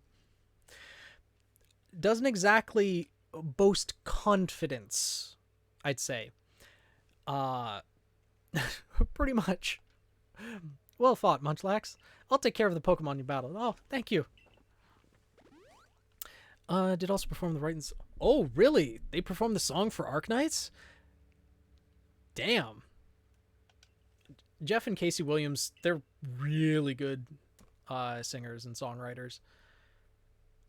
A lot of music for Ruby. Though, admittedly, I don't listen to music at all outside of, TV shows, what's in the background or opening themes, so I'm probably not the best judge of music, really, at all.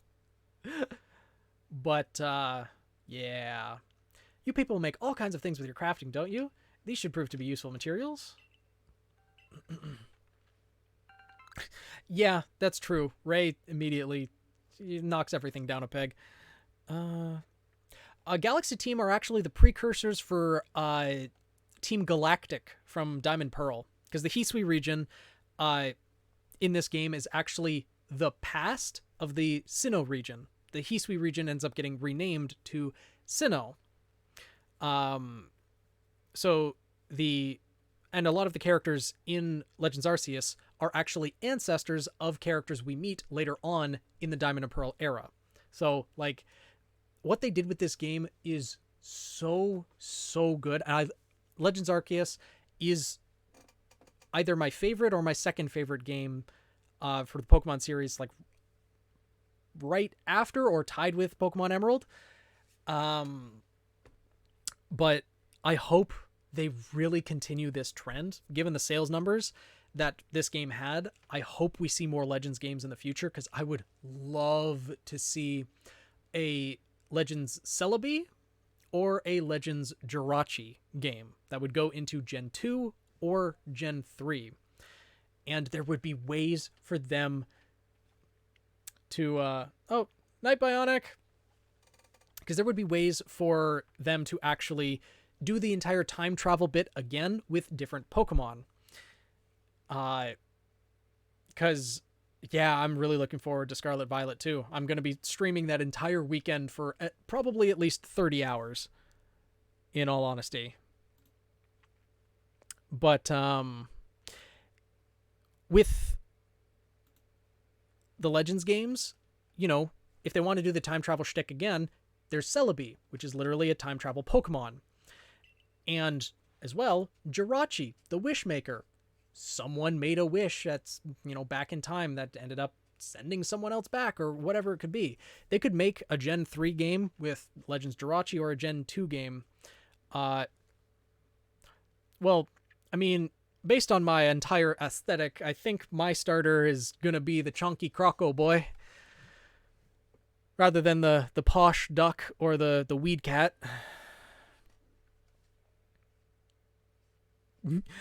Yep, I took the day off of work as well, Roman. I actually booked that day off like a month ago. You and your Pokemon fought well together. You practically acted as one with them. Rather like the legendary hero of old, the one we tell stories of to our children. Donald Duck, High Cat, or Barney? Yes, exactly. Night, Bloody. Have a good night. Thank you for dropping by. Someone else take over the quotation service. I'm just curious as what to their evolutions are going to be. And if we'll get them revealed before the game actually releases, I hope we don't get them spoiled, but I have a feeling they will be. At which point, either Facebook or YouTube thumbnails is probably going to spoil it for me, at least. But, yeah. Night, Chaos. It's so late, everyone's going to bed. Ooh, Fate Apocrypha. Man, that's such a good anime, too. Fate series, just in general, they don't seem to be able to miss. For the mainline Fate series games, or the Fate series anime. Khalid Prisma Ilia, or Khalid Linear Prisma Ilia, that one's questionable, but that one's not one of the official Fate games. I think it was handed off to someone else. They were allowed to do whatever they want with it, and they made a magical girl lolly anime series. The Fate timeline. Yeah. We could just say that everything is part of Grand Order and leave it at that. At some point in history, there was a Grand Order that happened, and yes, Fate somewhat has a timeline. Like, we know, of course, that Fate Zero comes before Fate Stay Night, chronologically. There's always the debate as to which one you would introduce to a new fan of the show first. It's much more convoluted than the Zelda timeline. The Zelda timeline at least makes sense. You know, starts with Skyward Sword. That's how the Hylians all get to the ground.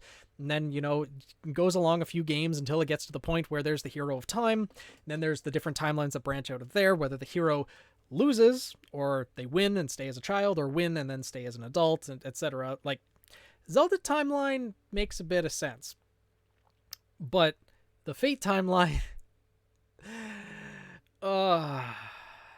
it's a headache and a half. Giguk made a video that kind of gives the surface level of it in a joking fashion, but yeah. I think you're indeed the one for the job. You see, I need someone to deal with an alpha Pokemon causing trouble upon Deer Track Heights. It is a large, fearsome foe, like any alpha, but you'll come, won't you? To Deer Track Heights? Sure. Roman. You should. Axe, you too? No. I do not know the Five Nights at Freddy's timeline. I have not gotten into Five Nights at Freddy's at all, so I do not know. Is that strange thingummy? Thingamy?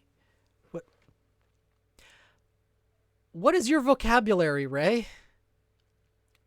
Why don't you just say thingy? Okay, of yours telling you where to go? Hey, look, this is a cell phone. You guys won't have it for another 200 to 300 years, but, you know, my, that's some curious sort of map. Is it one of those Galaxy Team inventions I keep hearing about?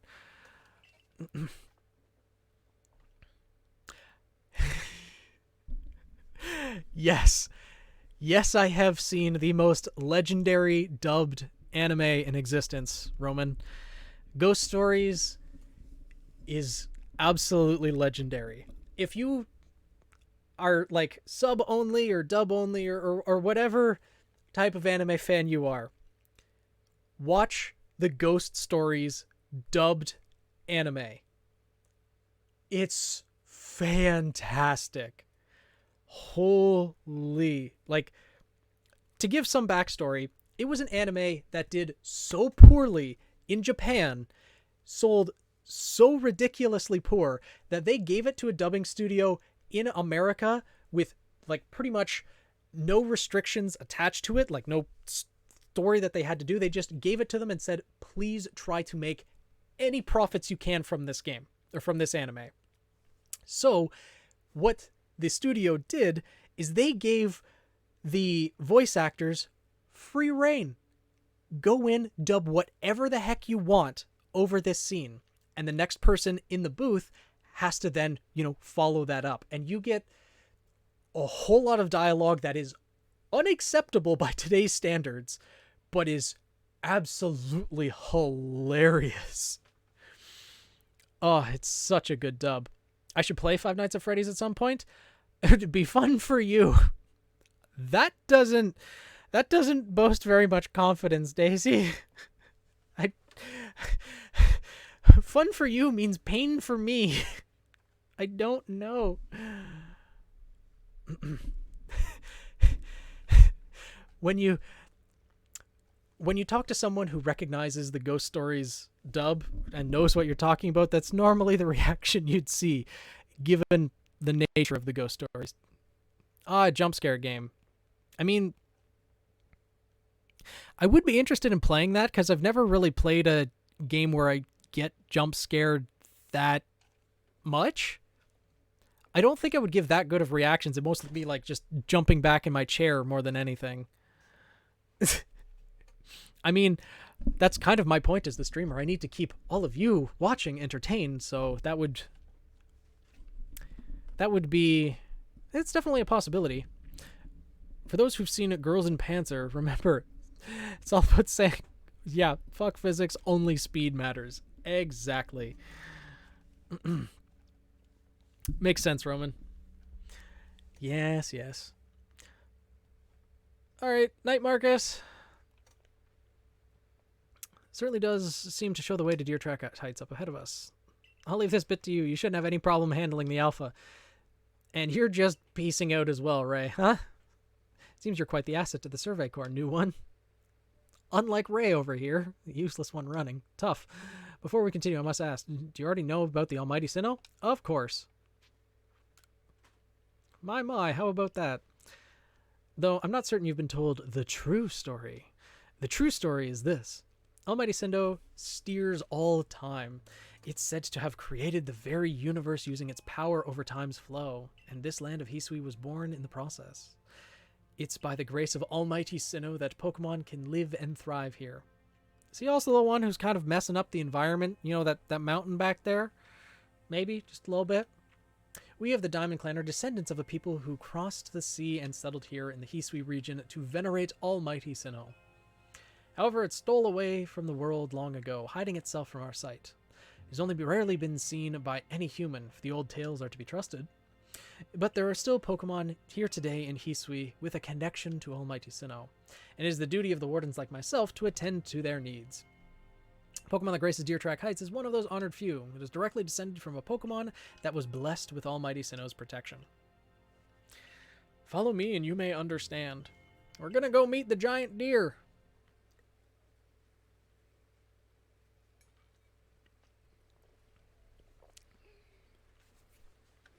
I mean, yeah, the playthrough's taken a long time, but it's all for entertainment, right? And plus, I also need to get more experienced at actually managing how to talk with chat as well as actually continuing the game and bringing more content. Though, I guess with the sheer number of just chatting streamers that are out there, just chatting isn't necessarily bad content either.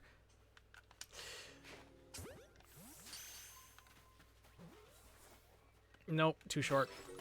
There we go. Let's see.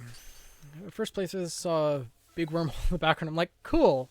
Gonna take this level 5 Mon and go fight God. Pretty much. And in fact, you end up fighting multiple gods. Can I reach from over here? Nope. Okay. You know what? Before I go adventuring around, I'm gonna go get the deer. Ugh. Yeah, run.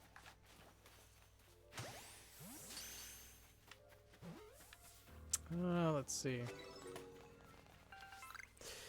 Hi there, mind helping a guy out after some cherry berries? Grunchies around here, don't have a Pokemon to reach them for me. Where you coming, friend? Pokemon in mind, shame to waste an empty ball. Give me 3 cherry berries, I'll teach you another handy tip. Cool, I have 10 of them already. Sure, here you go. You were ready to fight God? What, you mean just that 10,000-foot skydive being plucked from your world without any notice or anything and thrown abandoned on a beach? That was enough to make you fight God? I don't know why. Florida man defeats God using a crocodile.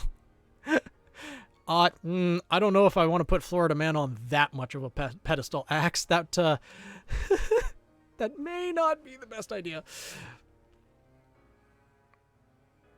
Ooh, yeah.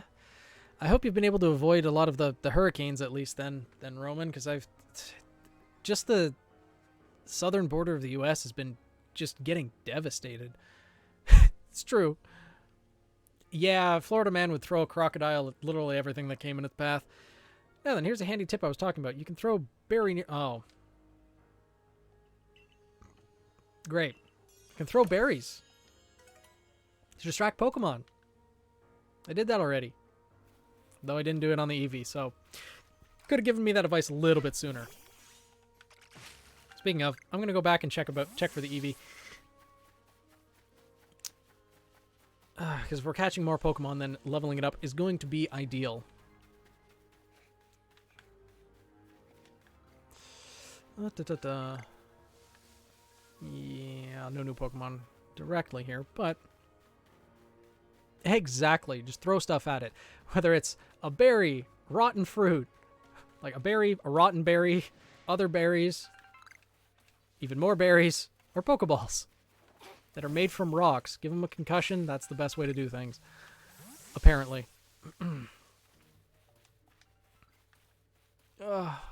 Running is so much faster when you have a deer.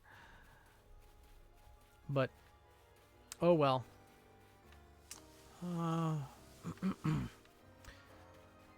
If there's an Eevee spawn, it should be up here, I think.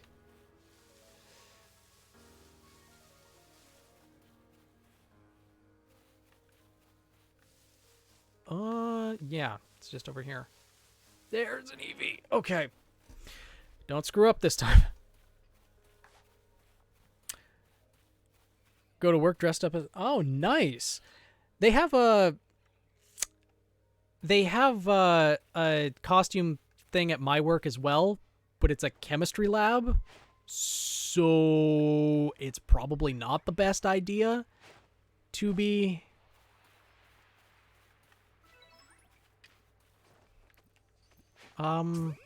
dressed up in costume while working with chemicals. No! It broke out of the bowl! Eevee, why? Go to the berry. Look, nice, tasty berry.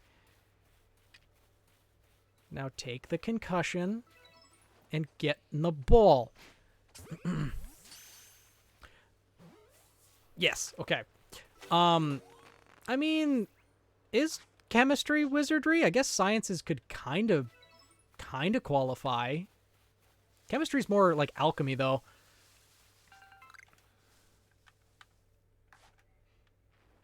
Oh. No, okay, never mind. Ugh. Yee, alchemist. Let's see. Sucks that the Eevee's only level 3, but let's try to level it up a little bit.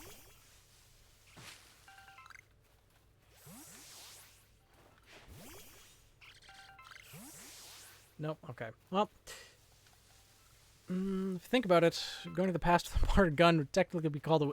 Yeah! Because the bullet would fly faster than they could see it, so you'd just be dropping people left, right, and center and think you just have a kill spell. Especially if, you know, you have a gun and just shoot Avada Kedavra before pulling the trigger. It'd be essentially the same thing, right? I have considered playing Dungeons and Dragons, but it's just the time commitment of it that I just haven't really had time for. As well as, like, finding a good group of people to play D&D with. That would be, that's more the difficult part. For me, at least. Definitely not opposed to it, though. It's just a lot of time. 2 different D&D games. That sounds like a lot to manage. Though, Daisy, aren't you Oh no, I'm getting entrapped into things now, aren't I?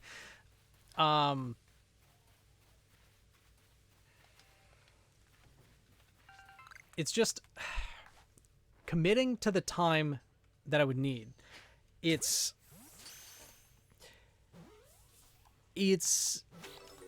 difficult because, like, I don't know if I can, like, well, I mean, I'm gonna make sure I'm available for streaming and things like that, but for a D&D campaign, I don't know. Oh, okay, well, fine. You can keep your freedom, Geodude. Let's see. Alright, good night, Axe. Starly. Another Geodude. Let's see how things go. What does this Geodude know? Oh, it's a level 10 Geodude. Okay. Okay, it does have rollout. Cool. I can take on the Alpha Cricketune then. Yeah, I know you're doing a Pokemon campaign, but that's...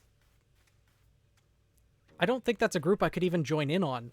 Because you're doing that in person, are you not? And I, for certain reasons, can't make it there in person every Friday for a D&D campaign.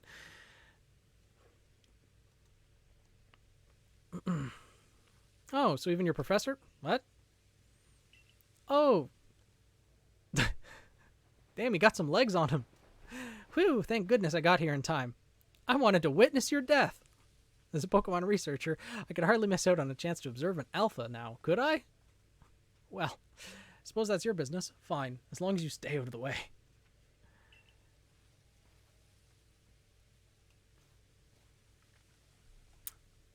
I didn't know that, I didn't know that your Pokemon D&D was over Discord, though. I thought it was done in person. Because, like, having 4 people around a table in person and then another person over Discord, that I feel like that would be more chaotic than D&D campaigns already are. This is where I've come to pay tribute to a special Pokemon, a Pokemon descended from one of those ancient beings blessed by Almighty Sinnoh. Whoop! Good old Cricketune.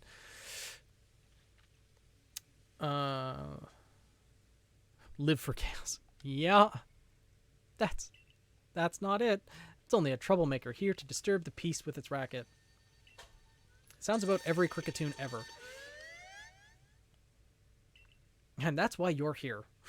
To drive that interloper from this place. I'll ensure your Pokemon are ready for battle. Why can't you and Munchlax take care of it, huh? Apparently you could wipe out the entire Galaxy team with just the Munchlax. Sure you could take out this. Upon my word, what a large specimen. Little wonder Alpha Pokemon are feared across the land if they are all as oversized as this one. Alpha Pokemon are such a great mechanic in this game. It might just a little bit, Roman. Exactly. They're not only big, though. They're strong and may know moves that others of their kind do not. They're not to be trifled with, let me tell you. Nevertheless, I believe you're stronger still than this alpha. So go show it that beyond any mistaking. Yeah. In other words, you go handle my problem for me. Be careful, Zelina. Size is a potent weapon in and of itself. No doubt this alpha is powerful and a hardy foe. Yeah, so you're going to let the small girl, the girl who's literally like half a head shorter than you, go take care of it. Nice.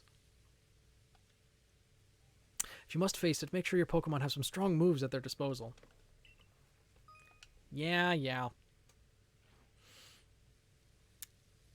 Alright. Night, Coco. Sleep well. Don't commit sadness, only happiness. We'll do our best. Gonna be a starting trainer. What mon would you want to start with? Vulpix. Easy answer. Like what, random mon? Vulpix. Definitely Vulpix. Or Growlithe. Or Ralts. All of the Pokemon that I've given to my characters up above, they're the ones that are my favorites. Like Arcanine, Ninetales, Vulpix, Milotic, and Gardevoir are all my favorite Pokemon. Yeah, Hoot Hoot would be an interesting one too. Machop's an interesting choice as well, but Hoot Hoot especially because it's, you know, poor little thing's always hopping back and forth on its feet. It can't stand still. Alright, let's see if I can kill this thing. Oh no, I sent out the Eevee first. Oh, that's bad. That's not good. Don't attack first, Cricketune. Don't. No.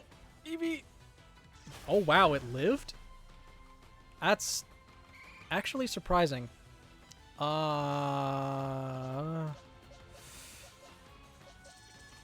know what? I'm going to send out some fodder. Yeah, Cricketot can be fodder. Yeah. You tank an Aerial Ace, then I'll send out Geodude to actually do some damage, and then we're good. For your 10 years of fighting. Noctowl is such a good Pokemon. I still can't believe they gave Ash a shiny Noctowl in the anime. Gen 2, and they already knew, you know, shinies were going to be that important. There need to be more shiny Pokemon in the anime, honestly. Let's see. Oh, level 10 Geodude can do some damage. Oh, it knows Absorb. I think I lose this fight, honestly. I did not know that it knew Absorb. That's a pain.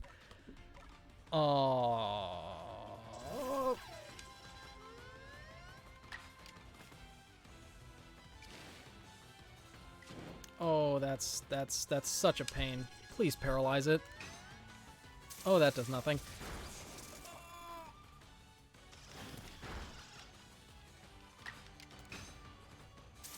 Okay. Okay. Oh, this is not gonna go well. Because if Oshawott can't kill it with a single Aerial Ace at this point, it's gonna use Absorb, and I'm gonna die. Okay, good. We won. That could have gone so badly.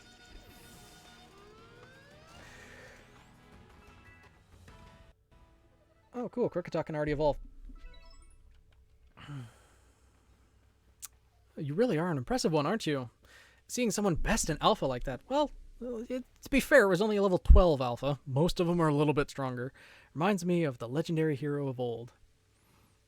Hey, Pokemon Breeder. Welcome. I didn't use Oshawott to begin with because it knew Absorb. I didn't realize it knew Absorb, but I was going to use Geodude, which was my plan because Rock is super effective against Bug type, which is what Cricketune is. Oshawott was my backup with Aerial Ace. And then It used Absorb on the Geodude, which at that point I didn't want to send out Oshawott because it's a water type. Absorb is a grass move that regenerates the Kricketune. That would have been not great. Water is not super effective against Bug.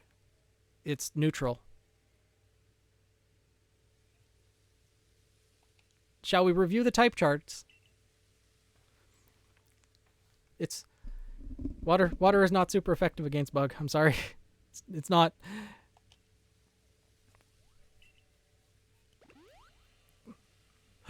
It's the deer. But yeah, it would have been a good choice. Especially since I was really just planning on using the Geodude because it was a rock type, super effective against Bug, and I didn't know that the Kricketune would have any grass type moves. It's not super effective. It is fairly effective. Well, it's just neutral effective because with Pokemon, unfortunately, it's either just not very effective, neutral, or super effective. It would just be normal effective, and since Oshawott is a water type, using water type moves would have the same type attack bonus. It would do damage, but it's also a good thing that I didn't send Oshawott out first, because if the Kricketune did use Absorb, Oshawott would have died, and then the Kricketune would have been back at full health, and then I probably would have lost the fight in general.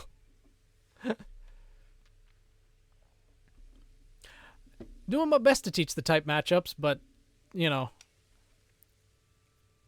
It's the majestic deer. Look at it. Gaze upon its glory. It's the great Weirdeer. Worder! Herder! It's the Worder! I can't get over how its name is literally Herder. It's... you want to kill it. Velvet. The bunny knows only violence. He looks upon you with kindness, Selena. The deer has been charmed. You squashed a bug in front of it, and it walks away. I'd say it's taking a liking to you. That is fortunate. He is an esteemed Pokemon that can dash across the expanse of Hisui while bearing a human on its back. A human he deems worthy, at least.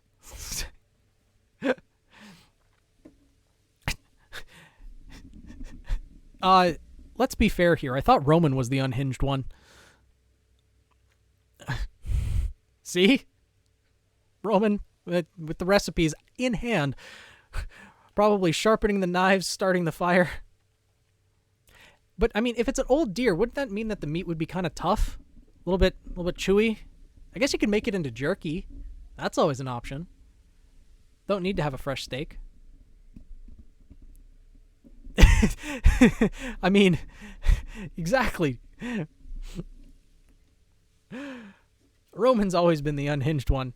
Daisy's just the... Well, kind of like the hitman? Hitwoman, I guess? Assassin? The one that takes the kneecaps, leaves people hospitalized and tells them, you know, don't do this again or you won't see me again. You'll just see nothing but darkness. Anyways, he is a blessing to us all. Remarkable, truly outstanding stuff. A Pokemon letting someone ride on it? Why, it's just like the ride Pokemon of Alola. Well, I didn't catch this the first time through the game. Alola already had ride Pokemon? At this point in time? If that was just a general thing that they had in Alola at this point in time, why are people so terrified of Pokemon in this day and age? Yeah, I guess that's true. Well, I mean, according to some people, Daisy, I'm trying to be, at least, Rose, but, we'll see how that goes. This is only the first stream, and it seems like the mods are trying to let chaos reign, so we'll see how things turn out. Professor, I take it things went smoothly? Where have you been? Ah, you ran away and the captain ordered you back. Got it. She said we'd be able to set up a base camp here once Selena took care of the request.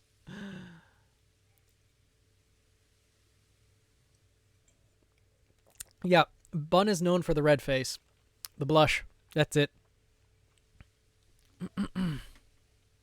I thought Val was the small one. Ah, about that.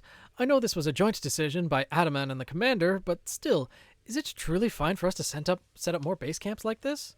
The Hisui region is a land created by the almighty Sinnoh for the sake of its Pokemon. As long as your goal is to coexist and thrive together with Pokemon, then I imagine you should also be allowed to use this land. Arson money. I thought, and again, arson I thought was for Rose the Fox. So, and murder is kind of like Daisy's specialty. Well, kneecaps and then murder, but you know, it works. The Great Worder has taken a liking to Zelina as well. This is a good sign. Yeah. All of the roles you are claiming have already been taken, it seems.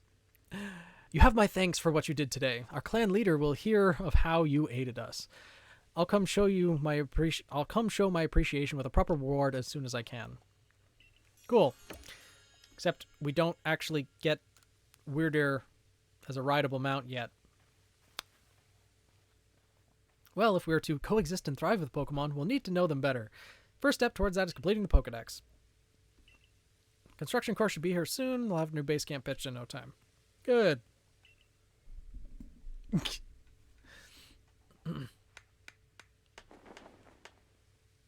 I mean, yeah. Yeah, that's true. It's okay, Bun Bun. You'll get used to it. Here we have it, our new base camp upon Deer Track Heights. It's called the Heights Camp. Real creative. From now on, when you set up from the village, you can ask to be escorted to this base camp to your excursions here. And more base camps ought to make survey work easier. Yup. Well, that's that. How about we head back home? Get out of the wilds. Doesn't want to be here anymore. Let's see.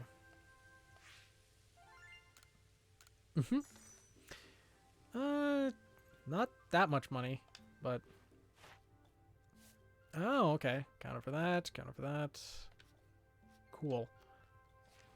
Not quite to star rank 2 yet, but... Yeah, I think most people would disagree with you there, Velvet. Just saying. Benny old chum. Usual potato mochi. Can he make anything else?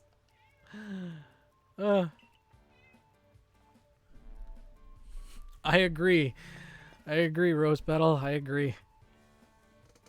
Cat, why? You sit on the floor and meow. You're fully capable of jumping up. Just okay.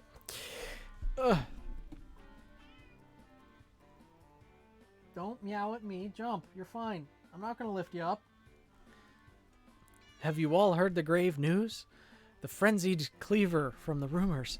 It ended up mauling some of our galaxy folks who went out to investigate this morning. Yes, I get it, Cat. Meow, meow. You want attention. I get it. Lay down. That's kind of dark. I was just like, yeah, you know, this thing ended up mauling a couple people of our team. Why don't you go out and fight it now? Why? Why? Why must you meow? Why do you know nothing but meow? Your vocal cords don't need the exercise. That's right. Yeah. He's adorable, and unfortunately, he knows it. There's nothing else going on in his head, though, so that's pretty much all that the extent of his knowledge. Isn't that right, buddy? Hmm? Yeah. Yeah. Hmm? Oh. Yeah. Hmm?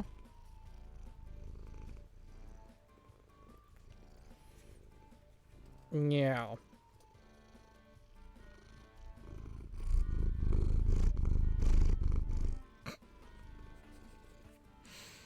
Yeah. There you go. And there goes the meowing again. Okay.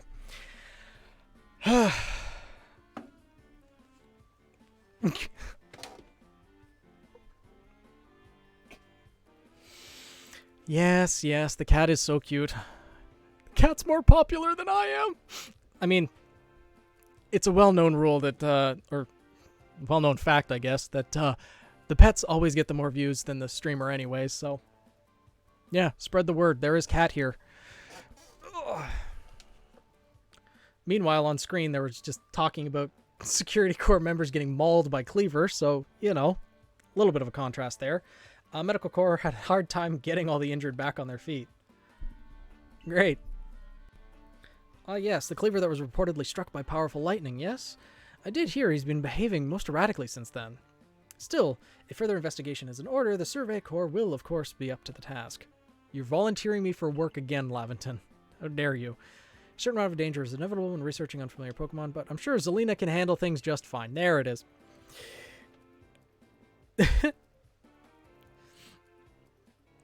Thank you, Roman. I appreciate it. And of course, you'd meow in defiance, wouldn't you? Yes.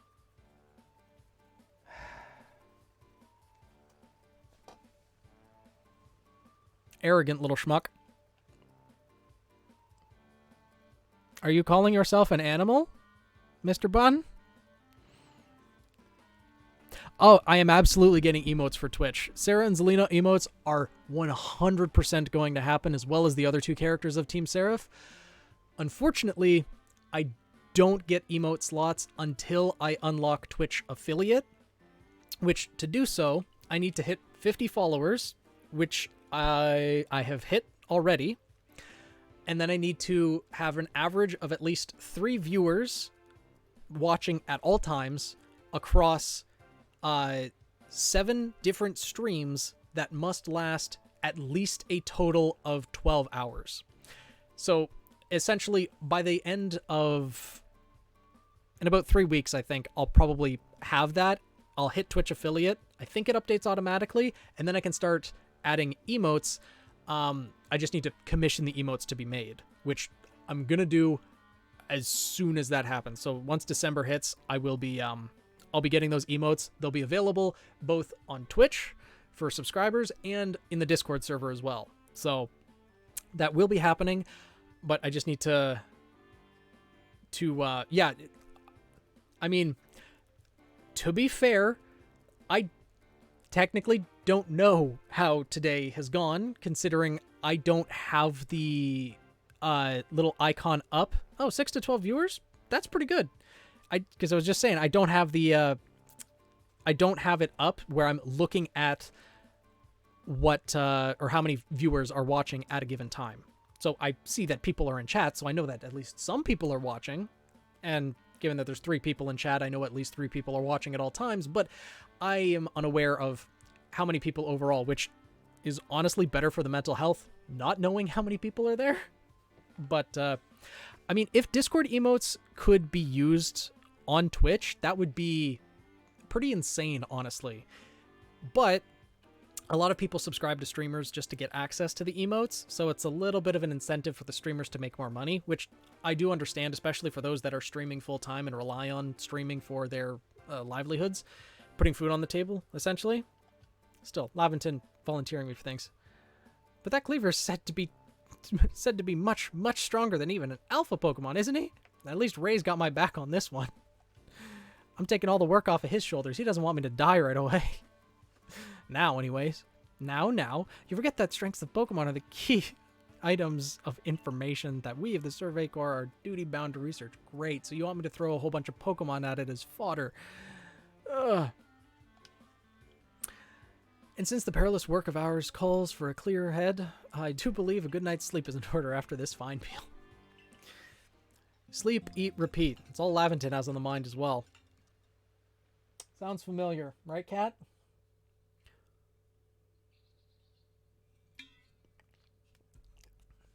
The next day.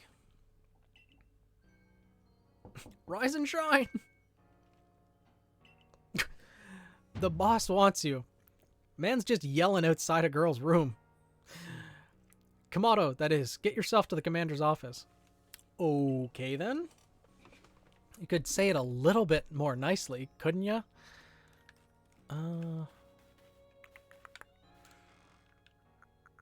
Let's see.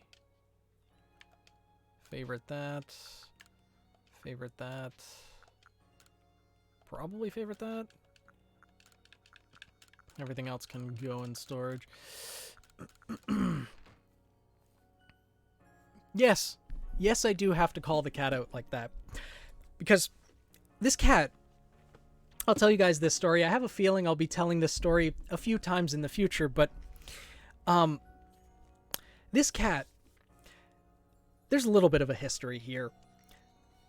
The first day, I'll tell you the story of how he came into my life and how he gave me the gravest insult that I will never forgive him for. So, little bit. There's a reason why I call the cat out on all of his shit like this. You know, we got him 10 years ago. Like, he looks young, but he's an older cat. 10 years ago, I was back in high school, still living with my dad, and I would come visit my mom every other weekend. And one weekend, when I came to visit her, she had said randomly that, you know, there's this cat that kind of just showed up at her doorstep at one point throughout the week. She had set some food out for it, but it was very skittish, didn't want anything really to do with us. My mom had a house that was more out in the country, surrounded by fields, and she hadn't seen the cat in a few days. So, you know, I thought, maybe it'll show up over the weekend. Maybe I'll look around for it, see if we can find the cat. Because at that point in time, we didn't have pets anymore. And so I was, you know, kind of thinking that maybe if we could find the cat, maybe we might be able to take it in or at least rescue it and see what happened. So she said she hadn't seen it in a couple days, and she was telling me this as she was bringing me back to her place. And there was about an hour drive between my dad and mom's place, so we had some time to talk. By the time I got to my mom's place, the moment she unlocked the door, all we see is this little orange blur dart from the garden, I guess. We didn't see where he came from, but he booked it straight into the house, straight into the basement, and immediately went into the storage room and hid.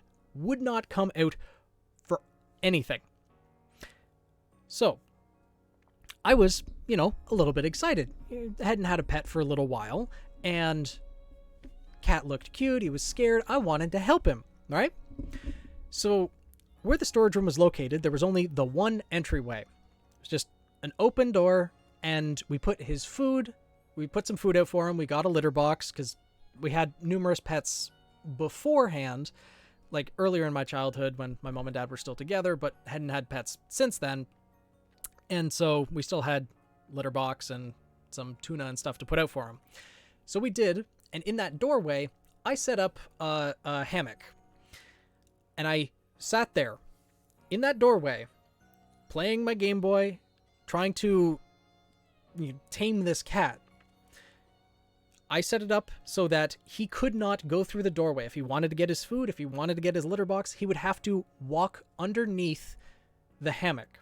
And whenever he did, I would, drag my hand across his back, try to let him know that I wasn't a threat, that I was friendly, etc., etc.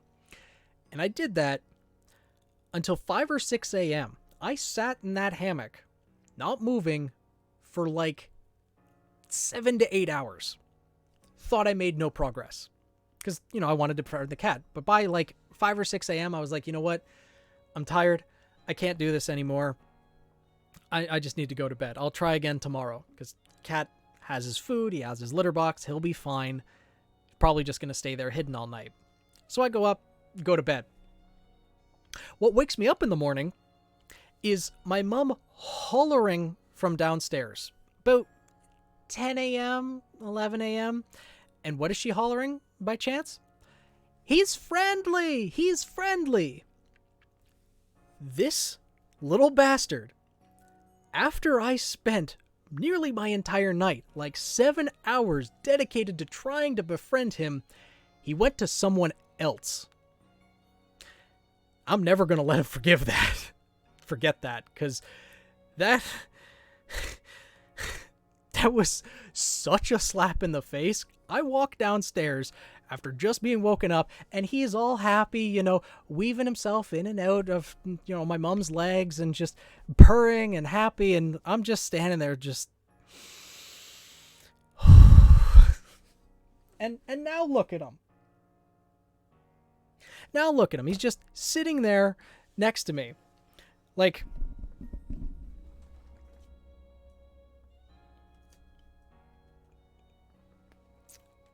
he just sits there next to me.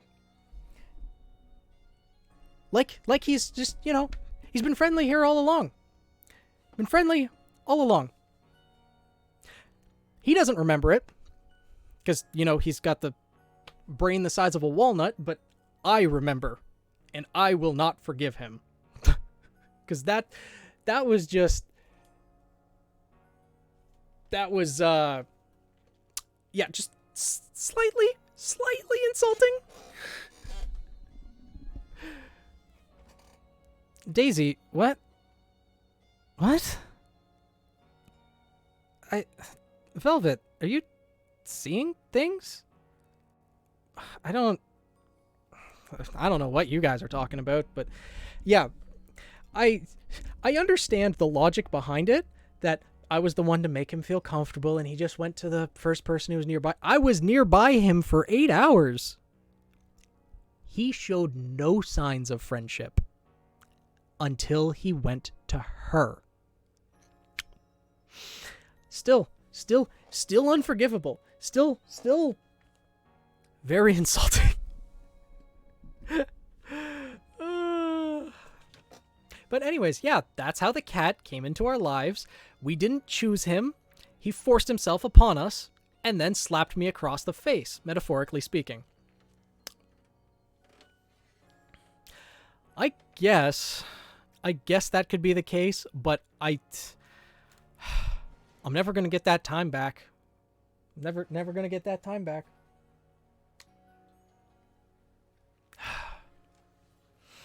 What do you want now, Ray? You get a good rest? Well, this night I did.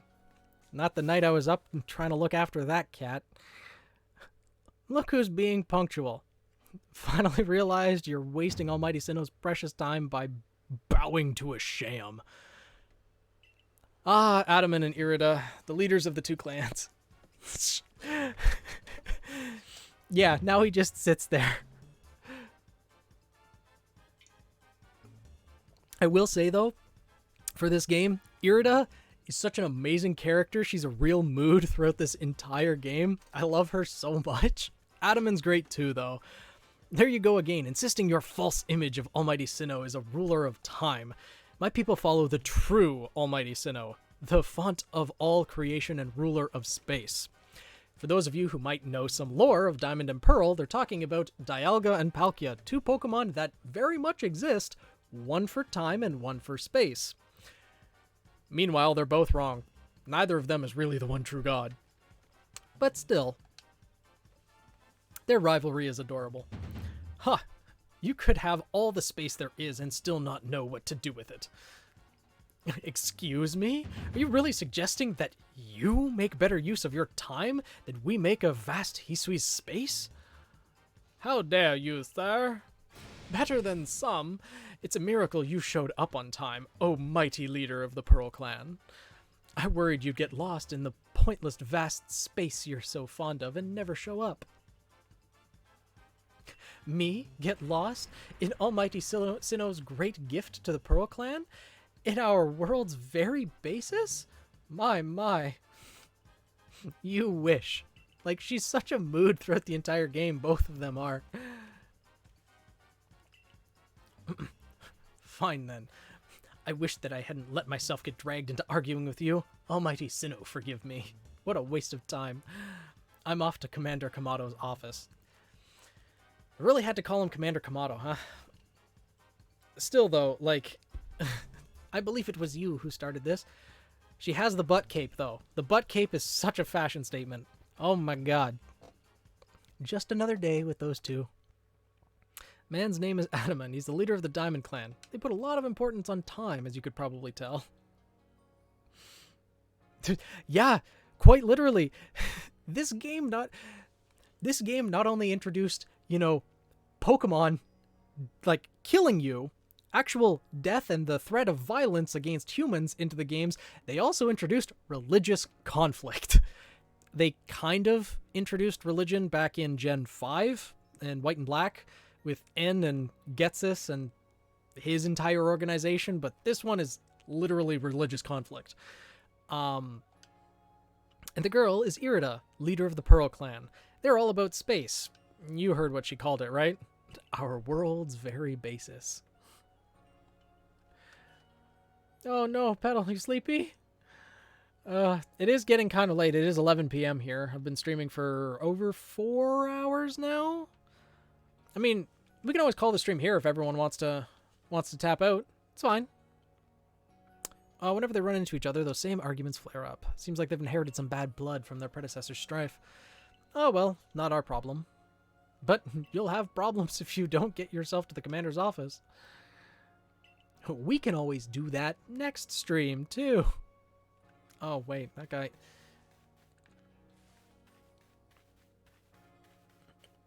Ah! Hey, Nin, how's it going? I don't sleep and have nothing to do. Roman's a vampire. Got it. Well, I can still keep streaming then. I'm probably still going to be up for another hour at least anyway, so... should be fine. Do you have some Pokemon you'd like to leave? Well... actually... there was one man who did want to see a Shinx. So... yeah. Ah, nice. Welcome. Thanks, Petal. I appreciate it. Let's see. Oh, another side quest, huh? What can I help you with, good sir? Andra, Thornberry, who knows, distracted if I just stick to the plan. Oh, Survey Corpse Girl. I have a name. I was just headed up to the Fieldlands to go gather tumblestones, but I haven't got as many Oranberries as I like. Yes, I'm familiar with Oranberries.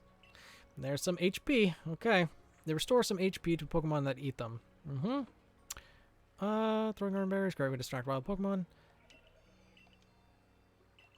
I'm pretty sure I have enough already. Sure, here you go. Yep. Millennial who's out of booze. That's a mood. Ugh. Bun still has Velvet, it's 3 a.m. and you're just eating dinner? Oh, what? What is your schedule?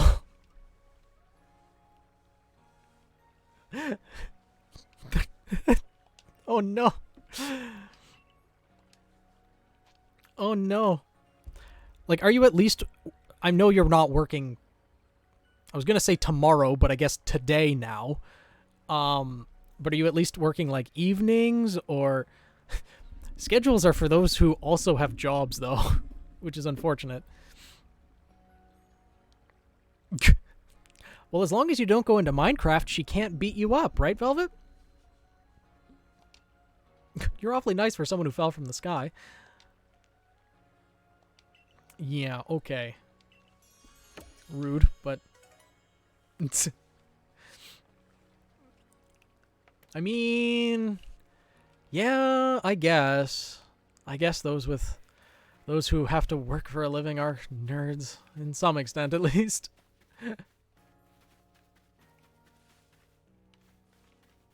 You wanted a worm, though, I believe. Oh, right, I forgot you can just take them from the pasture. Cool. Have this level 3 Wurmple. Now, very important question here. We need to name this thing. And he'll give us some name options. Because remember, this is Beauregard. You really brought me one. You must be good, as the rumors say. I'd like to name this Wurmple right away. Now, I've been told a Wurmple will evolve into a Pokemon known as Beautifly. So I should give it a name with that in mind.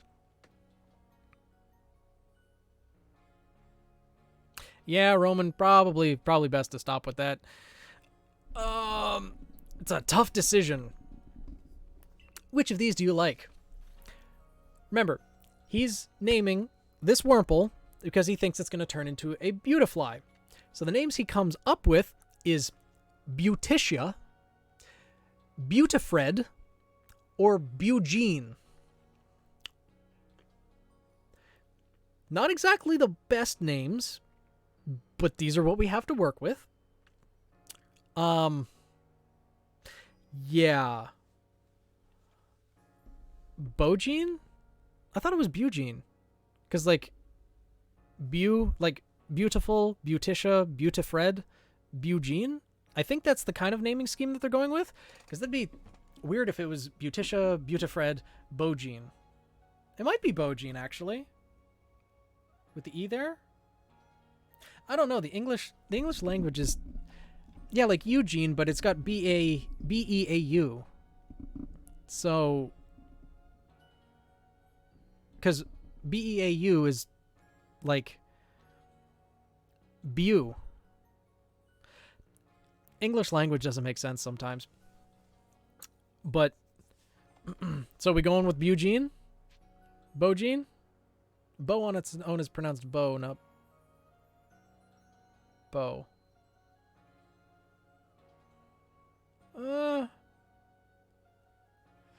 I guess... Yeah, but I guess it's the difference between having the I there versus the E. The verb bow, not the noun. This is why I went into chemistry. English is stupid. English is actually the reason why I wasn't able to get into university the first time around and had to take a 5th year of high school.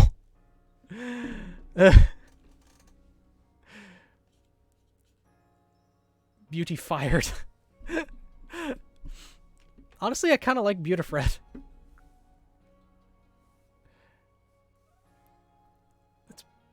Oh, bow. Got it. I understand now. Bow and bow. Bowgene. Yeah, English is literally the hardest language in the world. Honestly, though. Beautifred. I do like Beautifred. Honestly, I think I did go with Bugene, Bogene, Bowgene. However, that's supposed to be pronounced. I swear it was supposed to be Bugene. But Beautifred, I think, is going to be the beautiful Beautifly. Boogenes. Yeah, we'll go with Beautifred. Yeah, I like Beautifred too. I guess it's decided then. I'll raise Beautifred to be a splendiferous Beautifly. Wait and see. I'm sure we will. Beauregard, I'm sure we will. I actually never thought of that. English is the only language with a spelling contest. That's a good point. Because it's such a bastardization of so many different words from many different languages. Just everything mashed together, and it's just... Well, it's a monstrosity, really. That would make sense. Japanese has a lot of different dialects with the katakana and the hiragana and all the different things that you'd have to learn. I'm looking for a pickling stone, you see. Would you mind lending me a hand? It needs to be the right size to fit atop one of my pickling pots. Heavy enough to fermenting.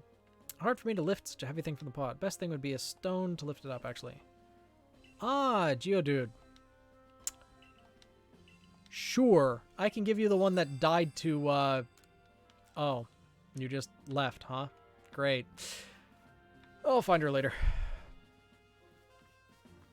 What do you want, Mr. Commander?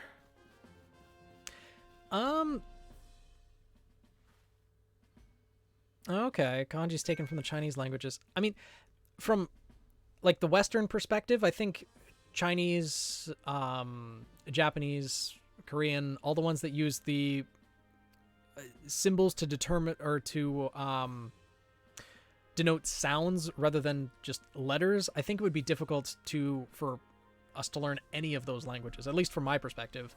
I haven't tried, but I think it would just be so much to get a grasp on, at least for the written and for writing and reading.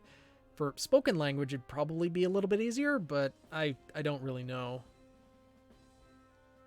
Yeah. What do you intend to do about that cleaver, Commander Kamado? He may be descended from a warrior of Almighty Sinnoh, but look at the mess he's causing. We can't sit back and let him rage on. You do get right to the point, Adaman. Time wasted is lost. Really? Well, tell me, what would you have us do? Cleaver is a precious lord of the Pearl Clan, is he not? That's the point. My clan can't intervene directly where the lord of the Pearl Clan is concerned. If my people were to do something, our two clans might end up back at each other's throats, just like we used to be. Well, if you get her permission, because luckily the leader of the clan is right there, maybe that would help things along. But even the folk of the Galaxy team have been wounded, haven't they? Seems someone's got to do something here. So, Galaxy team, you take care of it.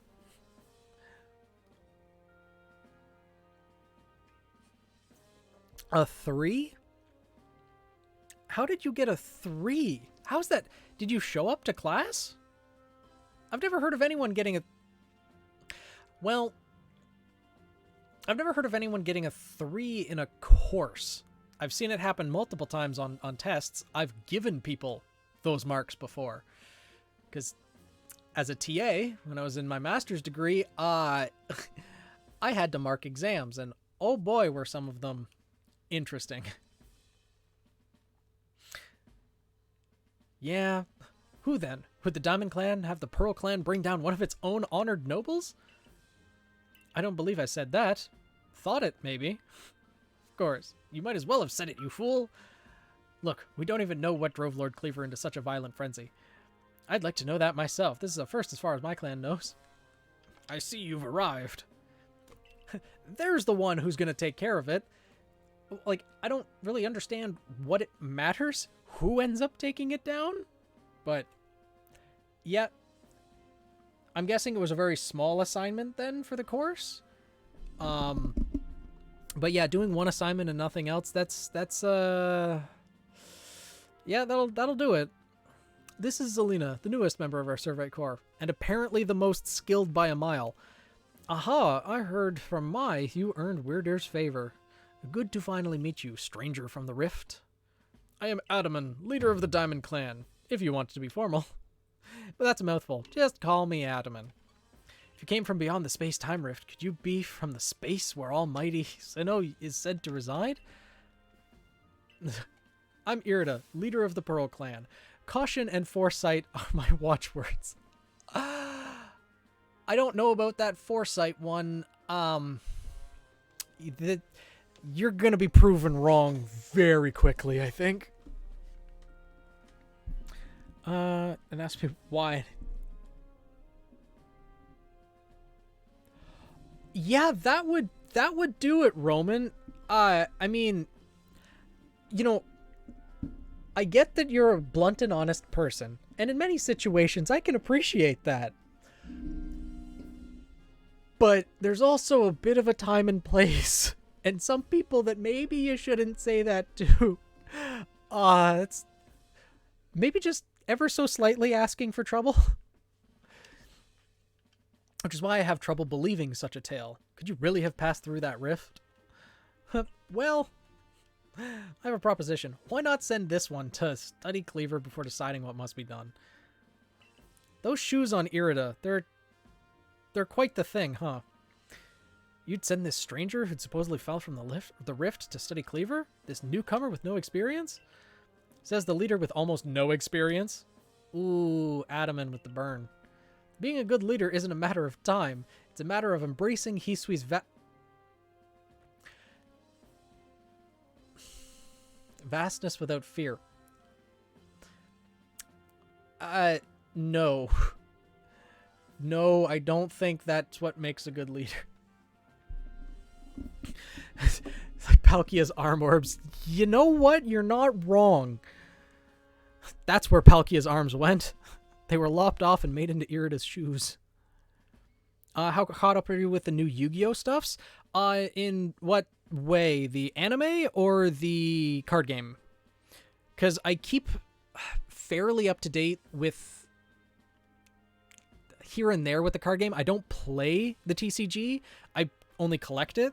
And I really only collect things from the Duel Monsters era up through GX and 5Ds. So I haven't really kept up that much, but I do watch some Yu-Gi-Oh! YouTubers here and there. Why? Is something interesting happening? I know what the current rules are with like link monsters and things like that. Spanish class in my freshman year, easily most troublemakers. Teacher quit. The sub asked me how to tame the other students. Oh. I mean, to be fair, in I wasn't one that was part of this, but in 6th grade, the class I was in, which was split between grade 7s and grade 6s and grade 7s, we did make a substitute teacher cry out of frustration because no one would listen. So I can relate to that. Being a teacher just in general, but especially nowadays, is probably one of the most frustrating jobs to have. Yeah, that was not a good day for that teacher. But anyone going into the teaching field, like, I have serious respect for, because nowadays especially, threatening to call a kid's parents or send them to the principal's office, that's not a threat anymore.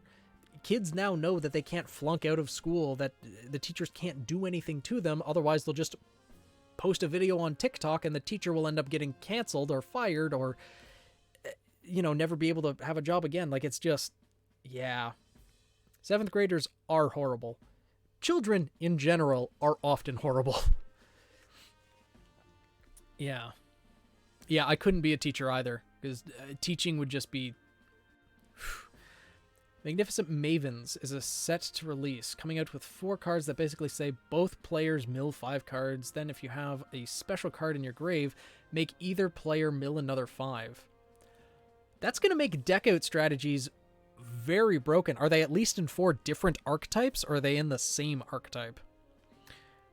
I mean, certain teachers do deserve it, but...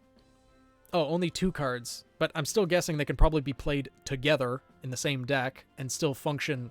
I mean, if you're running a mill deck, it's probably going to be pretty beneficial to have both.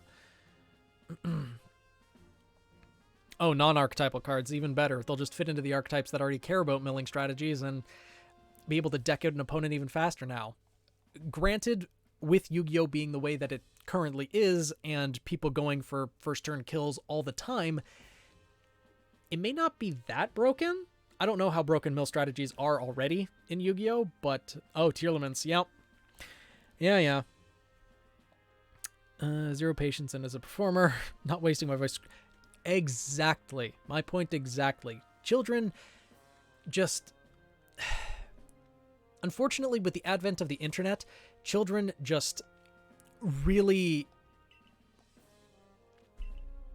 They're learning everything from the internet. They're not respecting their teachers because they just see everyone online disrespecting their teachers, because those are the ones that always get all the reviews or all the views, because they're the haha funny ones. Look at this teacher blowing up, or look at this teacher getting canceled, and it's just, ugh.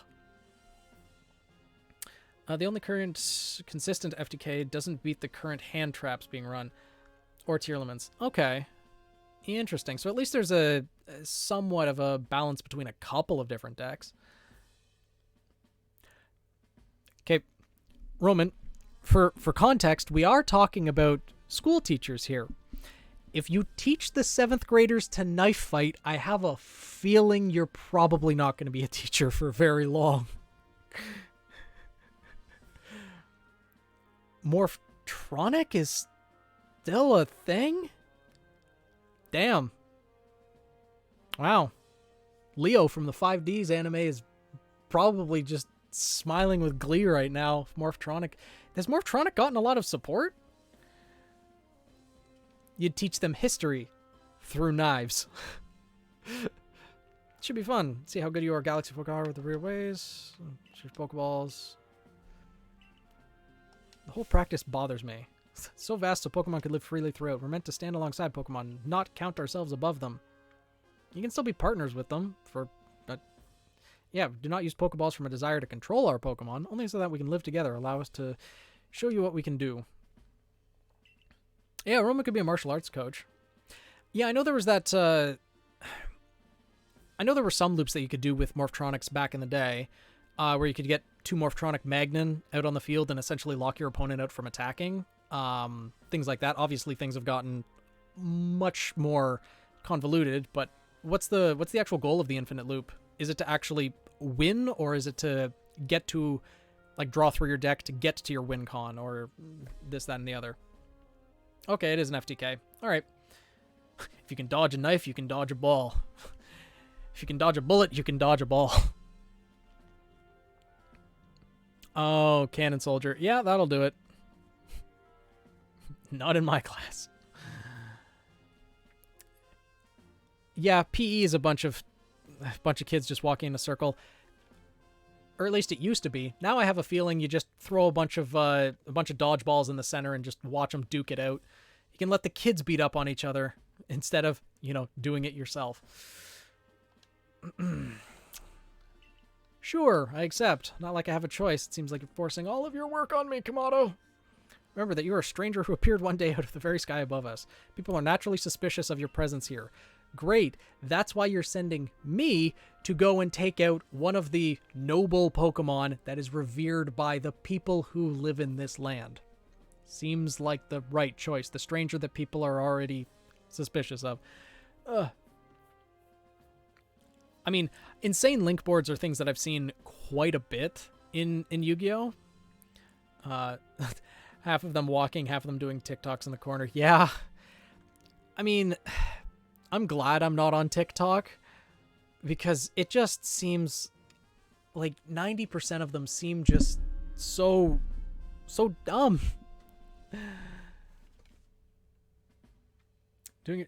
I agree, Roman. Doing it yourself is much more satisfying. However, having them beat on each other means that you aren't liable.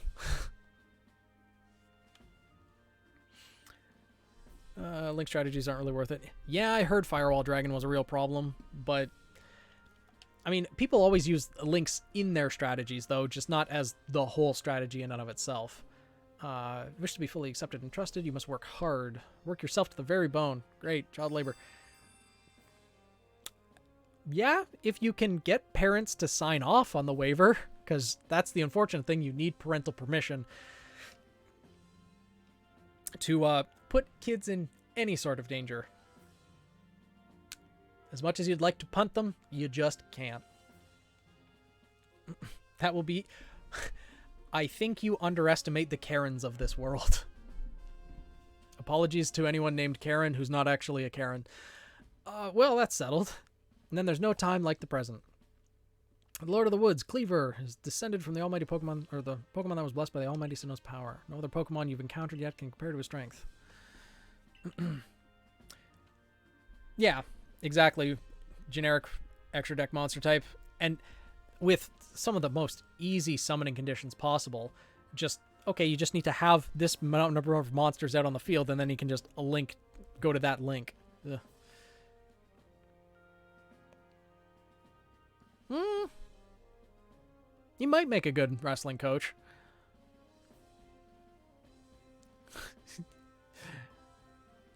Yes, exactly. I think you underestimate the Karens of the world. Listen to me. The Galaxy Expedition team has come to the Hisui region as a group of outsiders. Some might even call us interlopers. We mustn't do anything to threaten our relations with the Diamond and Pearl clans. Understand? Great. I'll go beat the crap out of their noble Pokemon now. Join me downstairs. We'll cover the details of the new mission. Hand-to-hand isn't the greatest. Knife is more my style. I mean, yeah. Throwing knives are just more like direct combat, close combat, knife fighting.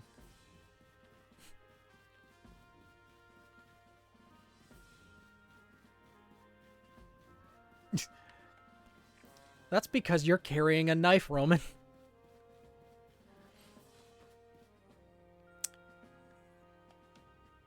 There's some requests posted on the blackboard. Which one will you check? Bothersome Bidoof. Ah, right. There's Bidoof hiding around the village. Okay. Right, the Drifloon quest. I forgot about that one. Yeah.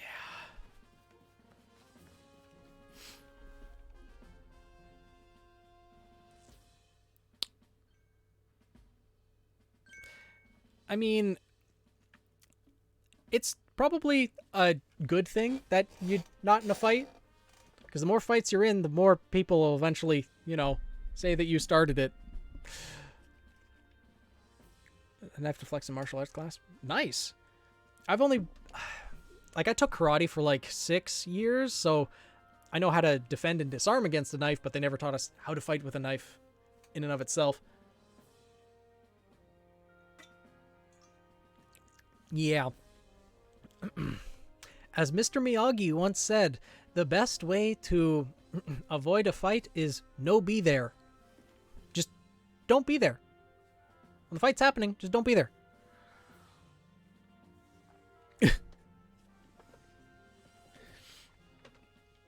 Yeah, it was a good tangent. Professor Laventon. Right to it. Understand you've been quested to find the cause of Cleaver's frenzy. As you're aware, Cleaver is a mighty thing, nigh invincible even. Well, the survey course tried throwing Pokeballs at Cleaver when they were attacked, but I'm afraid it didn't even come close to catching him. Yeah, if we could catch the noble Pokemon, that'd be slightly broken, given some of the nobles we meet later on, but seems a fair trickier opponent than even those aggressive species of Pokemon that cannot be caught outside of battle once they're riled. Second best way to avoid a fight, win. Yes, exactly. I'd like to be perfectly clear on this point. This mission will put you in extreme danger. Do you believe you can handle it? Do I have a choice? Honestly, though. Sure, I got it. Don't worry. If I get my head chopped off, just make sure to bury me in a nice part of the Fieldlands at the very least. Pro clans have their nobles because they believe these Pokemon serve their almighty Sinnoh. Leave offerings to express their gratitude. Locations they call noble seats. Good starting point for a research to find out what sort of offerings they normally leave for Cleaver. Yep. Find its favorite food. Give it food. The quickest way to any Pokemon's heart. The rift in space-time seems like a nice to a world. This world to a whole other world. You don't say. And convenient how people are calling it the space-time rift, and you ignore the space portion of that, Adaman. Maybe both space and time are important, not just one or the other.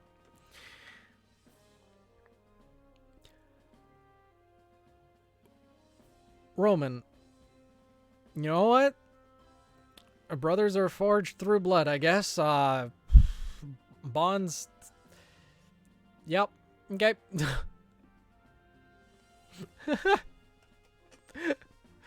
I think I remember you telling that story in Mod Chat a while back. Rome might be where Almighty Sinnoh itself might truly reside. The true Almighty Sinnoh is. The one that rules over time. It's actually the one that rules over both time and space, but, you know. He's not wrong, technically. So if you fall through the space-time rift, that might mean you traveled through time. By Almighty Sinnoh's own power, think of it. You must have been just swimming in its divine might. Swimming, being dragged along, is a little bit of a difference here. That's actually a good question. I didn't actually name the Pokemon. For most playthroughs, I just leave the Pokemon's names as they are. When I start doing Nuzlocke, that's going to have to change, but I didn't actually name the Pokemon. That's a good question. Yeah, Sarah's Arcanine is derpy. He's a big floof. He's just a happy boy. Don't just study Cleaver. Quell his frenzy. Yeah. In other words, go take care of the Pearl Clan's problem. You should name the team you have now? I could. Murder the Cleaver. Exactly. It's the other clan's noble Pokemon. I'm not the one doing the murder, but you can. Go for it. Get the Pearl Clan pissed at the Galaxy team, not the Diamond Clan. Share some of that knowledge with me sometime. Sorry to break it to you, Adaman. The professor only knows about potato mochi. That's about it. That's all he's got. Now let me elaborate a little. Those Pearl Clan types have a lot of respect for Cleaver. You heard its title, Lord of the Woods. I'm sure they'd rather get this under control too, but it's hard for them to come right out and ask those of the Galaxy team of all people for help. Truth is, we in the Diamond Clan have a similar problem on our hands. Pokemon dear to us, off in the mountains, has flown into the same type of frenzy as Cleaver. Now, there's certainly bad blood between us and the Pearl Clan, but still, we've all got to share Hisui, and that means we have to tackle our problems together. Why didn't you say that in the meeting with everyone? You put your petty grudges ahead of... Thanks for the follow, Dylan! For a sec, I thought you meant the Arcanine, and I'm like, could make some nice... No! When do I plan on doing Nuzlocke? Probably... Honestly, probably the beginning of next year, because Scarlet Violet is going to take up most of my time streaming after the tournament, because there's going to be the Ruby OC tournament that's on November 26th and 27th. The weekend before that is Scarlet and Violet's release, and then after the tournament, I'll probably be playing a lot more of Scarlet and Violet. I don't doubt that I'm probably going to sink another 100 to 200 hours into that game, so we'll see, but I'd like to do more Nuzlocke later on, and I have other ideas to make them interesting. Yeah. I mean, you know, I do joke about making mittens out of my cat, but not the floof, not the Arcanine. I mean, he's got enough fur that you could probably just cut some off without, you know, harming Arcanine itself. It probably sheds enough, honestly, to make a pair of boots out of that. That's a good idea, Nin. Since they wouldn't have their weapons in the Pokemon universe, yeah, naming their the Pokemon after their weapons would be perfect. I actually gave Zelina 2 Vulpixes for that exact reason, because she has dual weapons. And honestly, they have dual names. That's a really good idea. Arcanine itself is a fire hazard, but considering it's a fire-type Pokemon, I have a feeling its fur might actually be fireproof. So, Arcanine capable of standing up to a powerful Pokemon. You're the best hope we've got. The newbie who's been a part of the group for like 2 days. Right. Grand Tree Arena, very heart of the Heartwoods. Really? The heart of the Heartwood? You don't say. His warden is a boy named Leon. Brilliant child, but also a bit, well, sometimes brilliance can be blinding, you know? I see. He'll tell you about his beloved Cleaver, whether you wish him to or not. Up to the challenge, so see ya. What's the fire move that makes you lose your fire typing? Is there a fire move that makes you lose your fire typing? I didn't know there were any moves that made you actually lose your typing.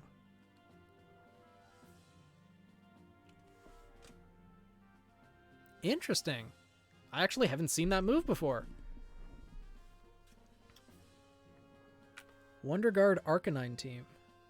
I haven't watched that much competitive Pokemon, but getting into all of the different strategies that are involved with competitive Pokemon is pretty nuts. Okay, Burn Up. Interesting. I wonder if Arcanine can learn that in this game.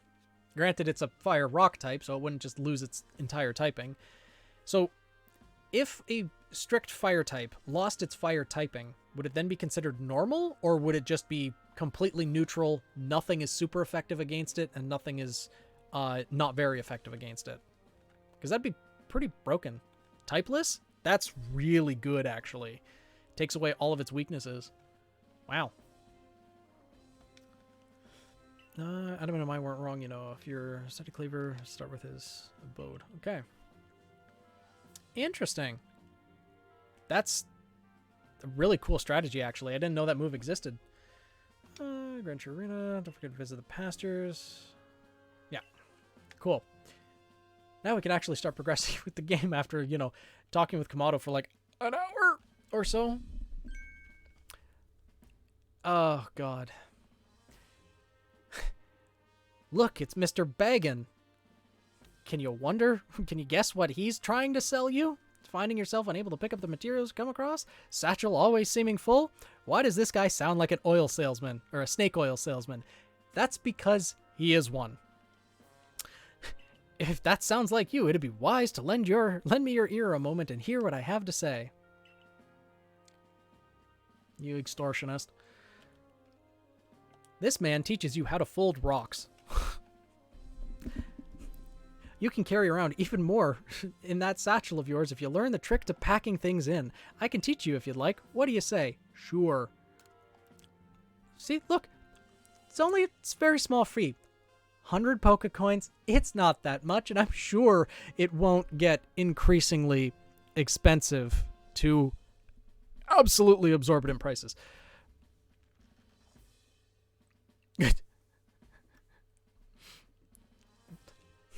Roman, no. Why? Why? Yeah, he teaches you how to pack things better. You've made space to keep one more kind of item in your satchel. He literally teaches you how to how to fold rocks. See how much more you can fit in by packing things correctly? Sure, why not? May as well get the cheap ones out of the way before we get to the absorbent prices. Oh, is it an Owl House quote? Again, I have not watched Owl House, much to the dismay of many people that I know. And that's all there is to it. See how much more you can fit in by packing things, right? If you want to be able to carry even more things, there's more I can teach you. Yeah, okay.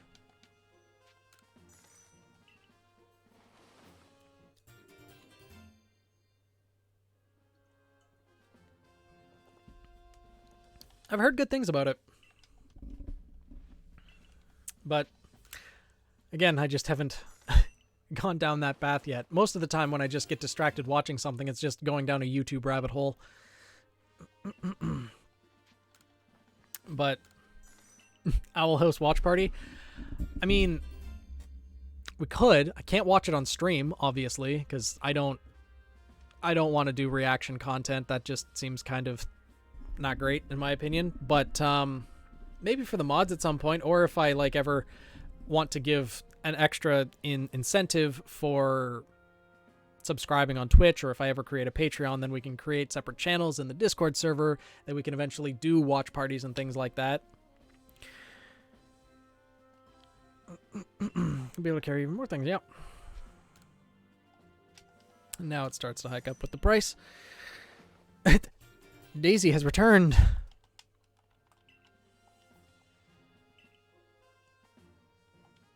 How much is it costing me now? 1,500? Sure.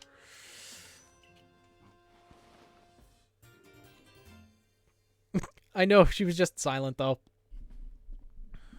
Quiet flower. She was ever so silent, biding her time until the kneecaps were available.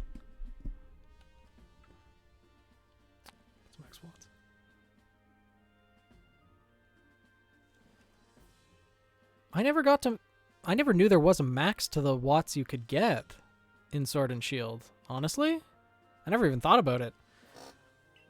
I will say though, in my main account on in Legends Arceus, I have bought all of the bag spaces, even though it costed me like millions of coins. Oh wow, that's a lot. Ah. Are you both still playing Minecraft? Velvet? Daisy? Honestly, I don't doubt it, but... Okay, got some more space in the bag.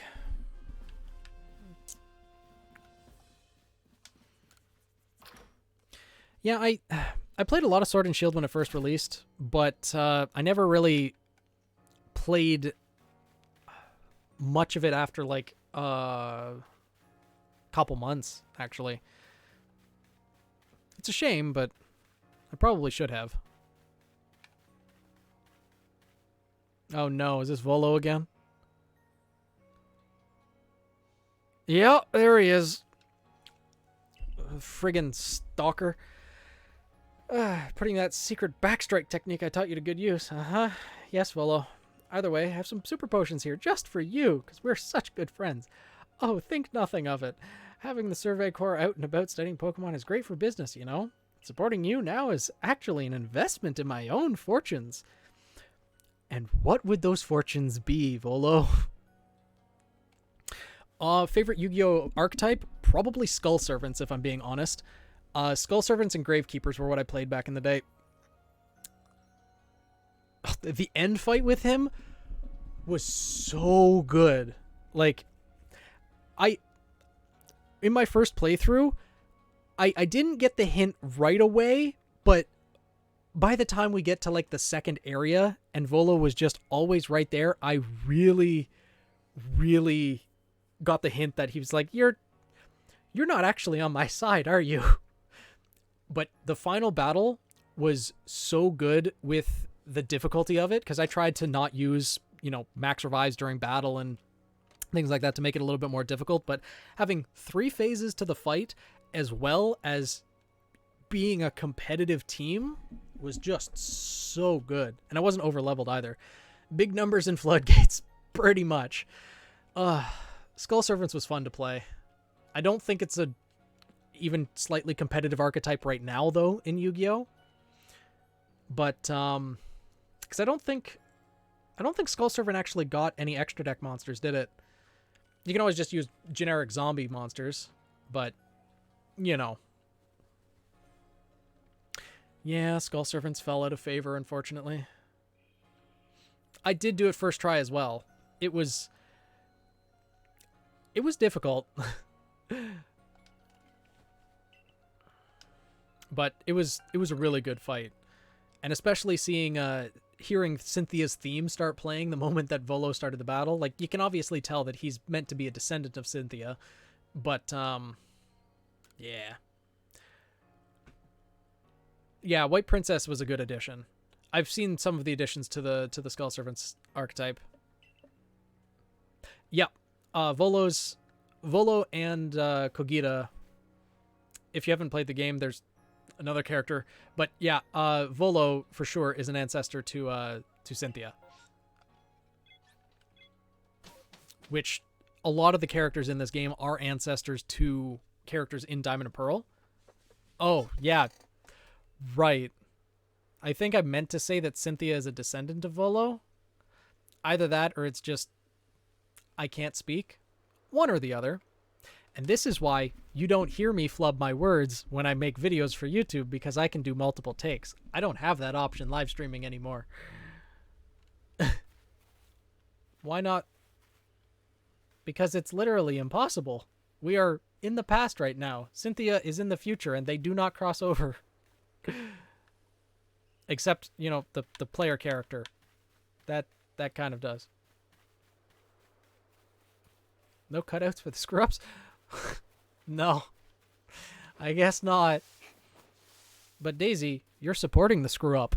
What does that say about you?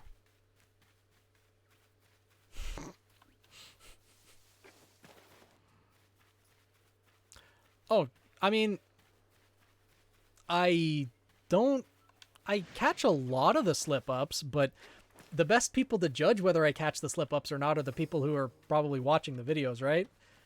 I don't see many people calling it out in the comments, but it certainly happens.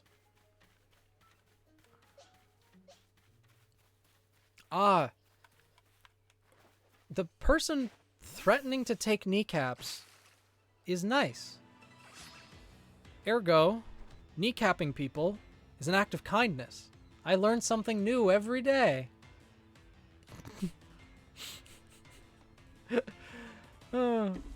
But, yes, Daisy, I do agree. You are a kind person. When you want to be. You can also be ruthless when you want to be too, which, honestly, is very much appreciated. Kneecap fluid makes great smoothies. I wouldn't know from experience, but I'll take your word on it. Yay, caught a Burmy. One of the most annoying Pokemon to find in alpha form, let alone shiny. Starly.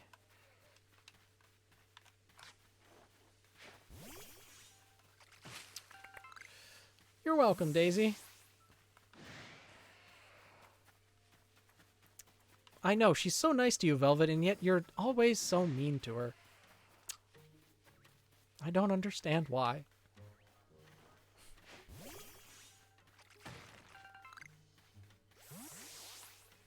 Always killing her in Minecraft.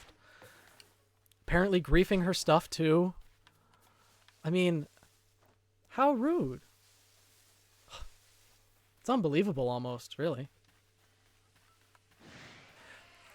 Some of them are, yeah. Velvet and Daisy have their own server that a couple of the other mods are on. But, yeah. I don't remember. Do we get weirder now? No, I guess not. Oh, it's Velvet server, actually, yeah.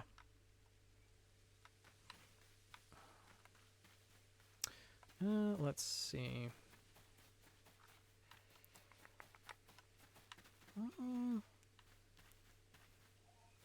Yeah, I'll need to join at some point. But again, I know how much of a time sink Minecraft can be. And I'd end up losing probably like 5 hours to just mining diamonds on day one. So I don't know how well that would go. Yeah, it could be one of the future streams. Because I think a lot of the mods have done, or a few of the mods have done some pretty decent work on the server. So it'd be interesting to see how far they've been able to progress, what they've built, etc. But that's no fun. Oh, there's the deer. You don't see me. I'm in plain sight, but you don't see me.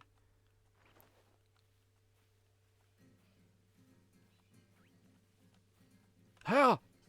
Okay. All right, the guild hall. Look, a deer. Oh no. Stop it. Where are you attacking me from?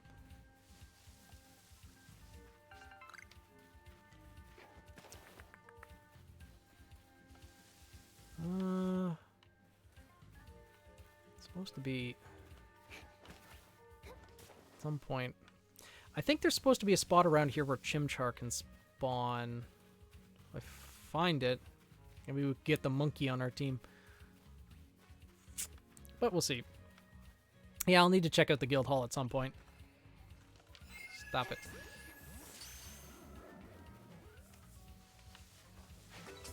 Let's see.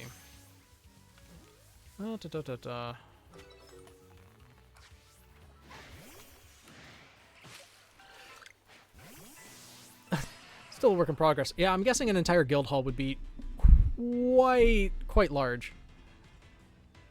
Plant a bunch of diamond ore in a cave so he doesn't have to mine as much.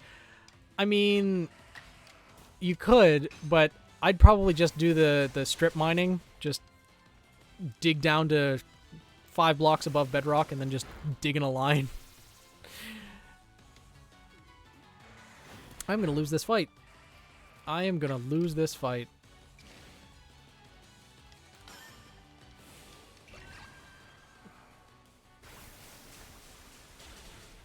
How exactly do you make a guild hall that doesn't actually exist anywhere else? Well, I'm sure there's a few ways. Okay. 1 health. Oshawott, the champion.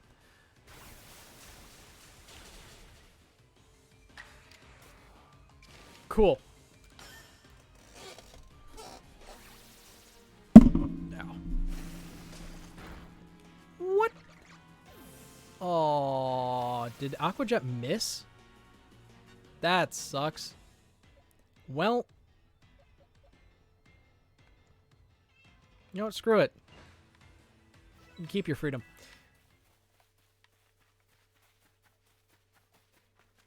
I didn't drop anything. The controller just hit the mic stand. I'm still getting used to talking into the mic, having this thing in front of me. So, it'll take some getting used to. Remember, Daisy, I'm a screw-up, as you say. So I need to fit the part, right?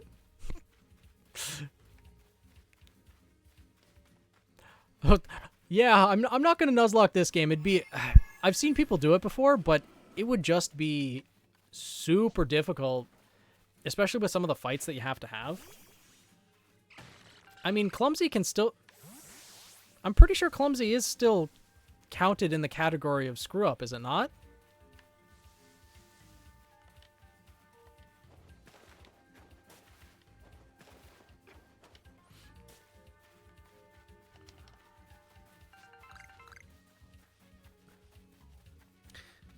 But, you know, it's easily fixed. Quick nap, and it's all better. Nothing bad ever happened. Don't listen to the mean flower. See? Velvet agrees. Daisy's mean. Very passive-aggressive friends. Probably. Could be because we're Canadian, or I'm Canadian, but we do have a tendency to apologize for a lot. And have an unhealthy attachment to maple syrup. But, you know, other than that... Oh no. Bird.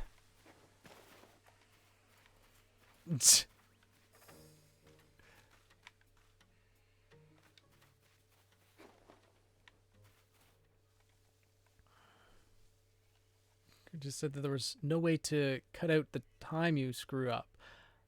Oh. See, I'm pretty sure there were a couple comments that were literally just said screw up, which I thought you were just calling me a screw up in general. Because, I mean, it's technically not wrong.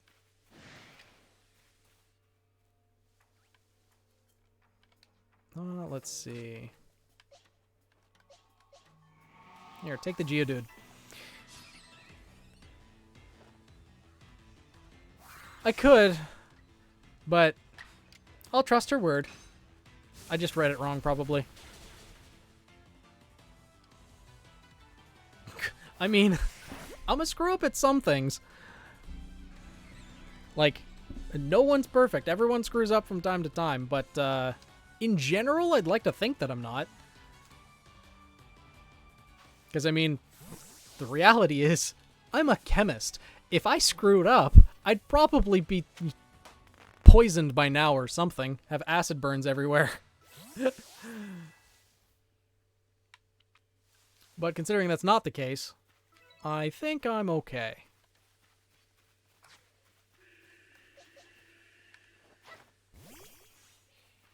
Yeah, don't lick the science, the #1 rule of chemistry. Also, don't directly smell the science. Don't let the science touch your bare hands. Especially don't let it touch your eyes. Aw, thank you. I'm glad I'm at least somewhat decent at the comedy. I can make the words sound the funny noises. Let's bite the weed. Cool. Oh, no. I mean, I hope in 5th grade they didn't let you near any too dangerous science, but I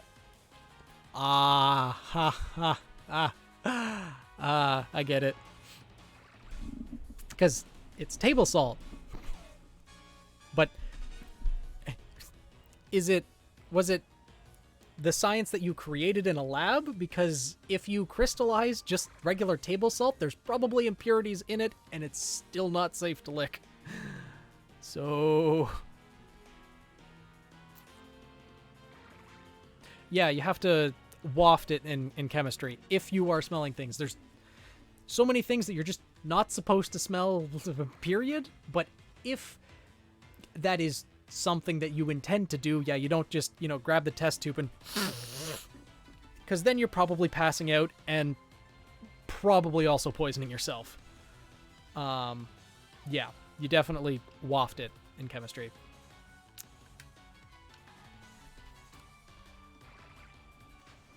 Oh, it was iodized. That's Probably not something you should be licking. Favorite carcinogen or stinky smell? Not really. In all honesty, I try to avoid... Oh, there's the friggin... For those of you who are unfamiliar with this game, Paris has made a lot of people's hit list. This is, for whatever reason, the most aggressive Pokemon in the game. These little varmints will not let up. I mean...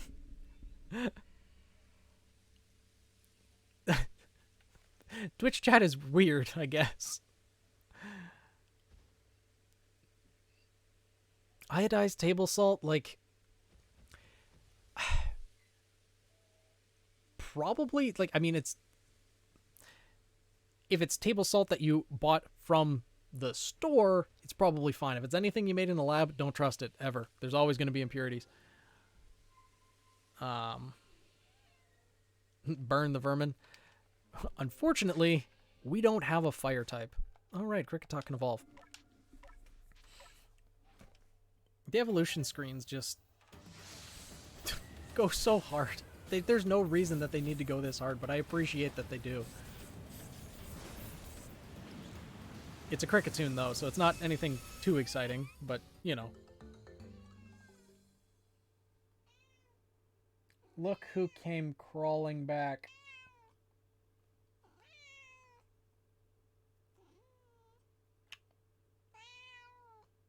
What?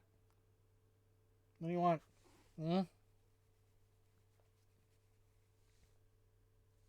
Hmm? Yeah. Yeah, a cat's always back. 5th grade, didn't think public school allocates its funding to allow children to crystallize their own salt to make it safe for consumption. Yeah, it really doesn't allow them to make it safe for consumption because you need to purify it a little bit to make sure.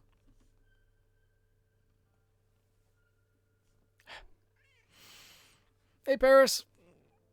You're just in time for the cat to return. Meow.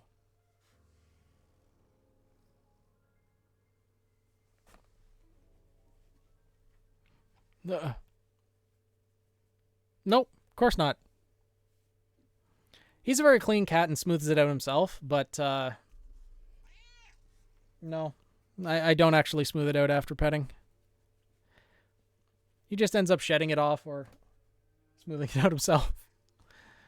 He's very soft and fluffy, though. Meow. Isn't that right, buddy? You're soft and fluffy and cute, but that's all you got. Meow.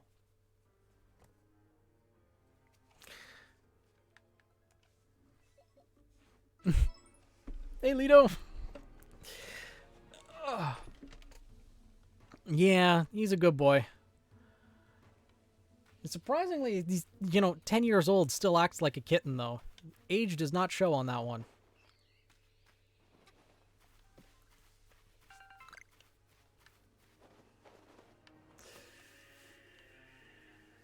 Let's see if I can avoid getting attacked by these. Favorite Pokemon, Ninetales. 100% Ninetales. You didn't stay in the ball. Yeah, see? Look at this thing. Look at it. Look at how aggressive it is. It has no right to be this aggressive. It has no right to be this aggressive. Look at it. Look how angry it is. Why? Why? You already poisoned me. Is that not enough? The thing's just a freaking monster. You die. You die here.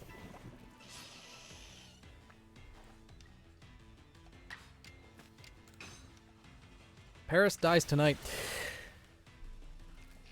Alright. Good night, Rose Petal. Thank you for tuning in.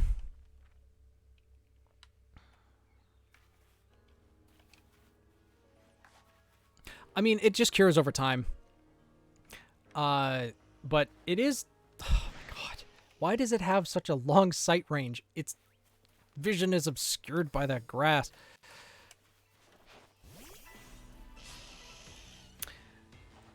Do not inhale Paris's fungal spores. Worst mistake I've made in my life. Yeah. Sounds about right. Awesome. See you then, Rose Petal. Have a good night's sleep.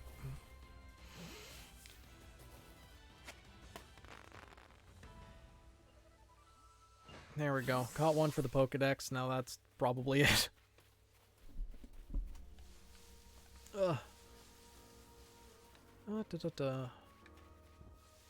Ooh.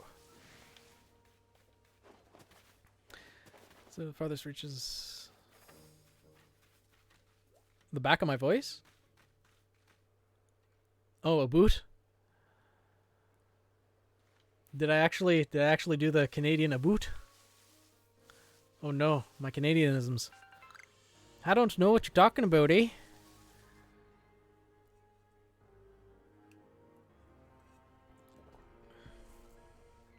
Okay. I figured I like to think that I say about and, you know, don't say aboot, like the stereotypical Canadians in media, how Hollywood decides to portray us. But, that's okay, Roman. Tune in when you can. Because, yeah, I'm streaming 8 p.m. my time on Tuesdays and then 7 p.m. on Saturdays. Yeah, I remember translating the Canadian slang for you, Daisy. I understood every word that guy said. Go back to Lickbo and get some darts. Go chirp some Habs fans. It's all in a day for Canadian, eh? Exactly.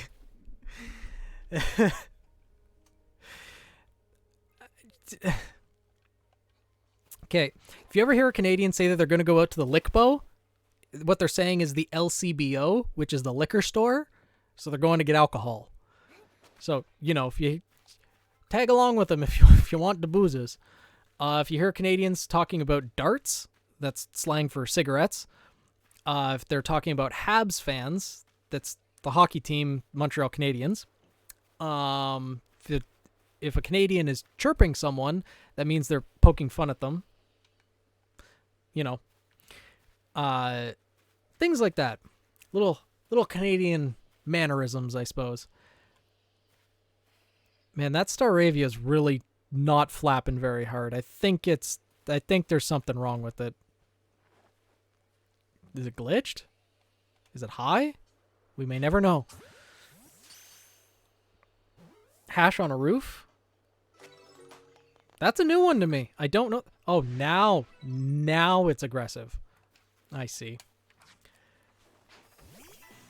It's really more confusing than Aussie slang.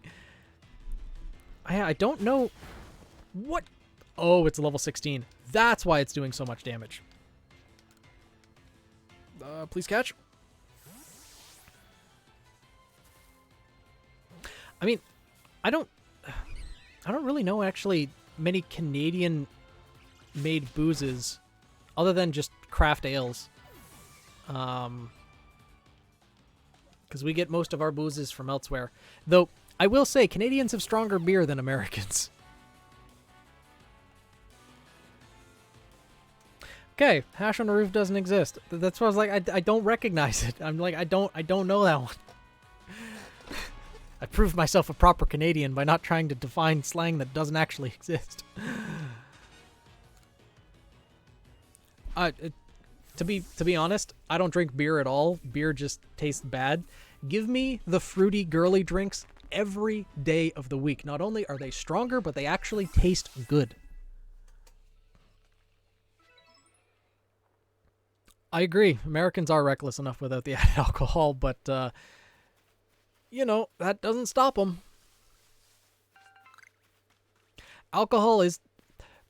It's generally not great if you drink it straight, like straight vodka or like whiskey or tequila. You know, they don't taste great. Oh, first Jello shots. I mean, they're supposed to taste better with the Jello in there, but often it's still just pretty much straight alcohol. Still not great. But if you get like proper mixed drinks, like Long Island iced tea or Blue Lagoon, White Freezies, they're so good. They're dangerously good. Like you can drink 5 of those like nothing, and then you're on the floor. And then you don't remember what happens for the next 5 hours. You know, things like that can happen. Ugh, Everclear. Dear God. Everclear is just... I've had Everclear before. Like 90-something% alcohol. It's woof.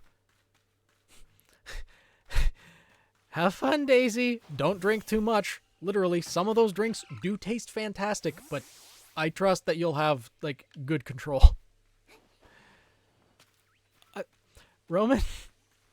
I mean, considering you were talking about Iron Brews, I guess I shouldn't be too surprised, but Everclear is just so dangerous.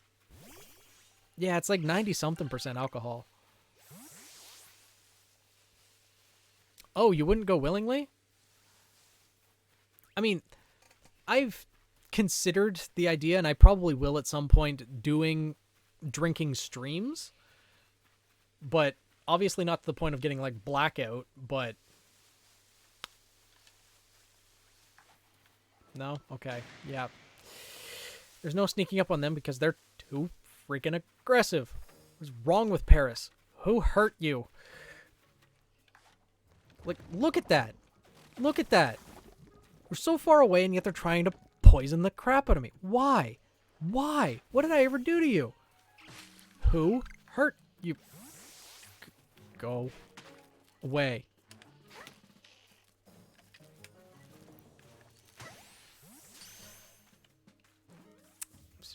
Vetted by the Monty.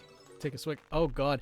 I mean, the thing about that, it's a good idea, Nin, but unfortunately it's against Twitch's terms of service. You can't actually promote, oh, viewers do such and such a thing, I take a drink, because that could be considered like self-harm, and it's just unfortunately not allowed. Also probably fortunately, because that could lead to some very troublesome situations. But yeah, since never go out and drink, too scared. I mean, as long as you're with people you trust, going out and drinking is fine. Going out to a club sucks, though. Don't ever go to a club. Go to pubs. Pubs are great. They have normally a pretty lax atmosphere. You can just go chill with your friends. It's great. Clubs suck, though. They absolutely suck.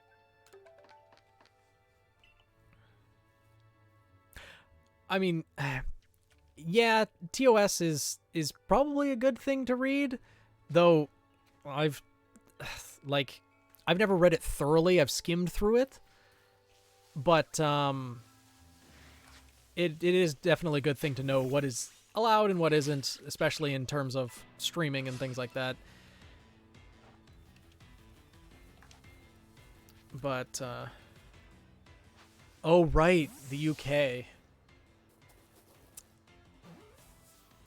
Yeah, I've heard stories of the UK, but you know, as long as you don't run into Jack the Ripper in the back alleys, you'd probably be fine. Wait, what? Of course there would be a Paris that jumped into the battle. Of course there would be. Why wouldn't there be? Angry little bastards. Oh my god. Low potion 69. Take it to fighting events and tournaments and it always gets... What?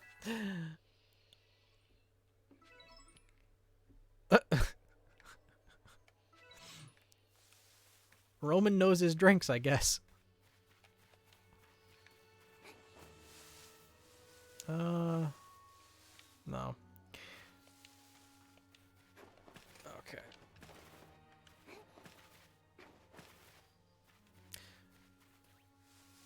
Aw, I'm flattered, Velvet.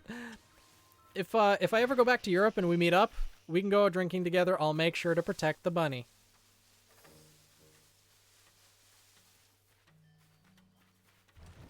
I mean, Roman, no offense, you'd probably try to give you'd probably try to be like, hey Velvet, try this Everclear. Don't worry, it tastes fine. You'll be fine. I feel like that's something you might do.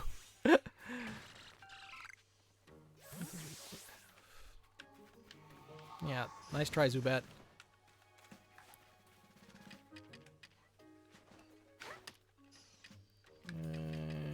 And there we go.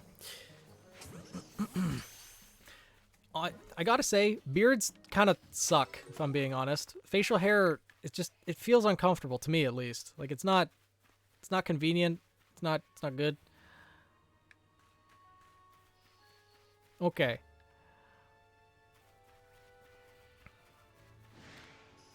Because if someone knows how to mix drinks well, even drinks that are often considered horrible can taste absolutely fantastic. One of my friends is really into mixing drinks. Okay, can't climb up glyphs apparently. And so many of the drinks just taste so good.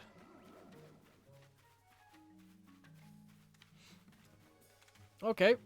Velvet's the designated driver then. Cool. Got it. It is just extra time, honestly. It just it's unfortunate, but you know, 'tis the way that genetics works, unfortunately. Oh, Velvet, you have a full cocktail bar. Nice.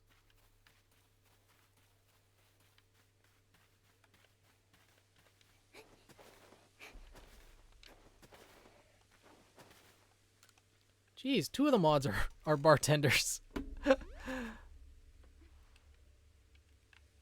Or bartender adjacent, at least.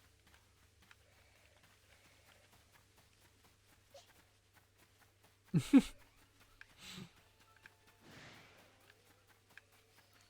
know what? I actually need to get more Pokeballs. I have 2.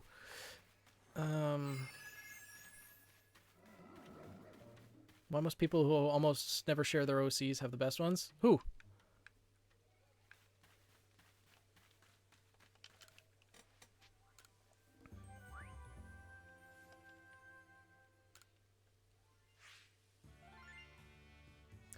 I worked at a bar, made really good tequila thing when I went to visit once. Out of all of the hard drinks, tequila is my favorite because when I went to vacation from Mexico for a week, the tequila there was so good. Oh my god. Like, piña coladas made in Mexico were just fantastic. The fresh coconut, oh, so good. Oh, me. Yeah, I know I don't post about them very often. I need to more frequently, for sure. But I will.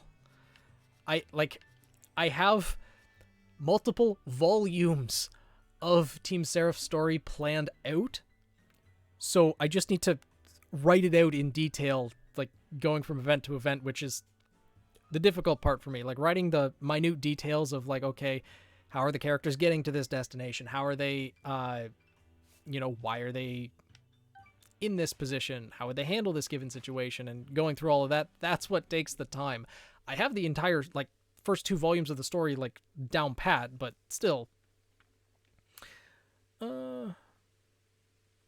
Yeah, if the alcohol taste becomes a bit too much, then, yeah, it can get really overwhelming.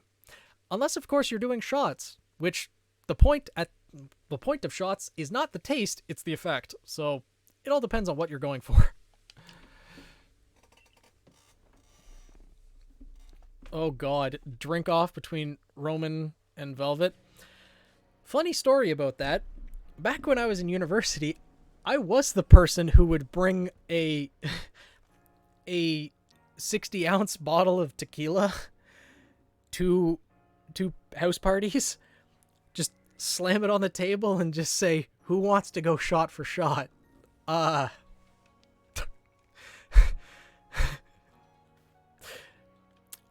Yeah, needless to say, one time after that happened, someone did end up in the hospital, and it wasn't me. So I didn't do that after that. Ooh, 750 ml bottles of vodka. Wow. That's in what time frame though, Roman?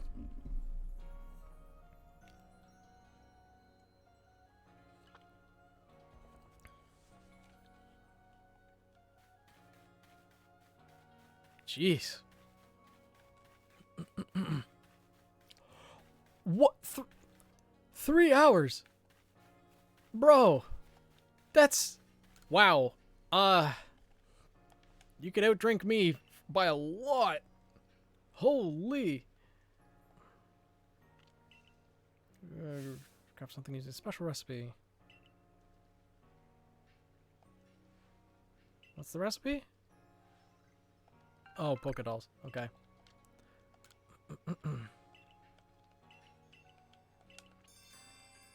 Oh. Okay.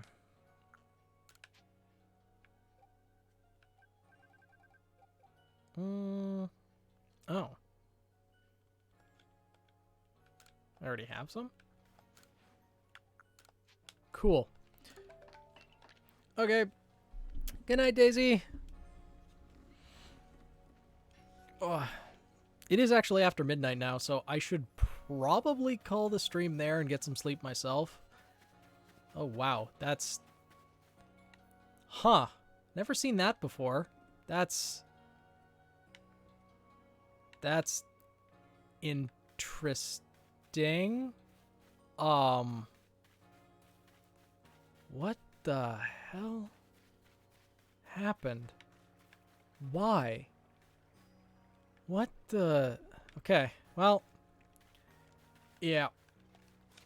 I think I will save here and call it a night. Thanks everyone for watching. No, I'm not emulating. This is on console. This is absolutely on console. Yeah, that was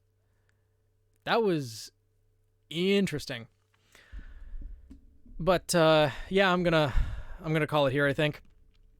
So thank you guys for watching and, you know, keeping me company during the first stream. I really appreciate it.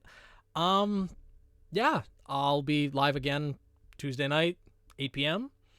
And yeah, I'll see you guys later.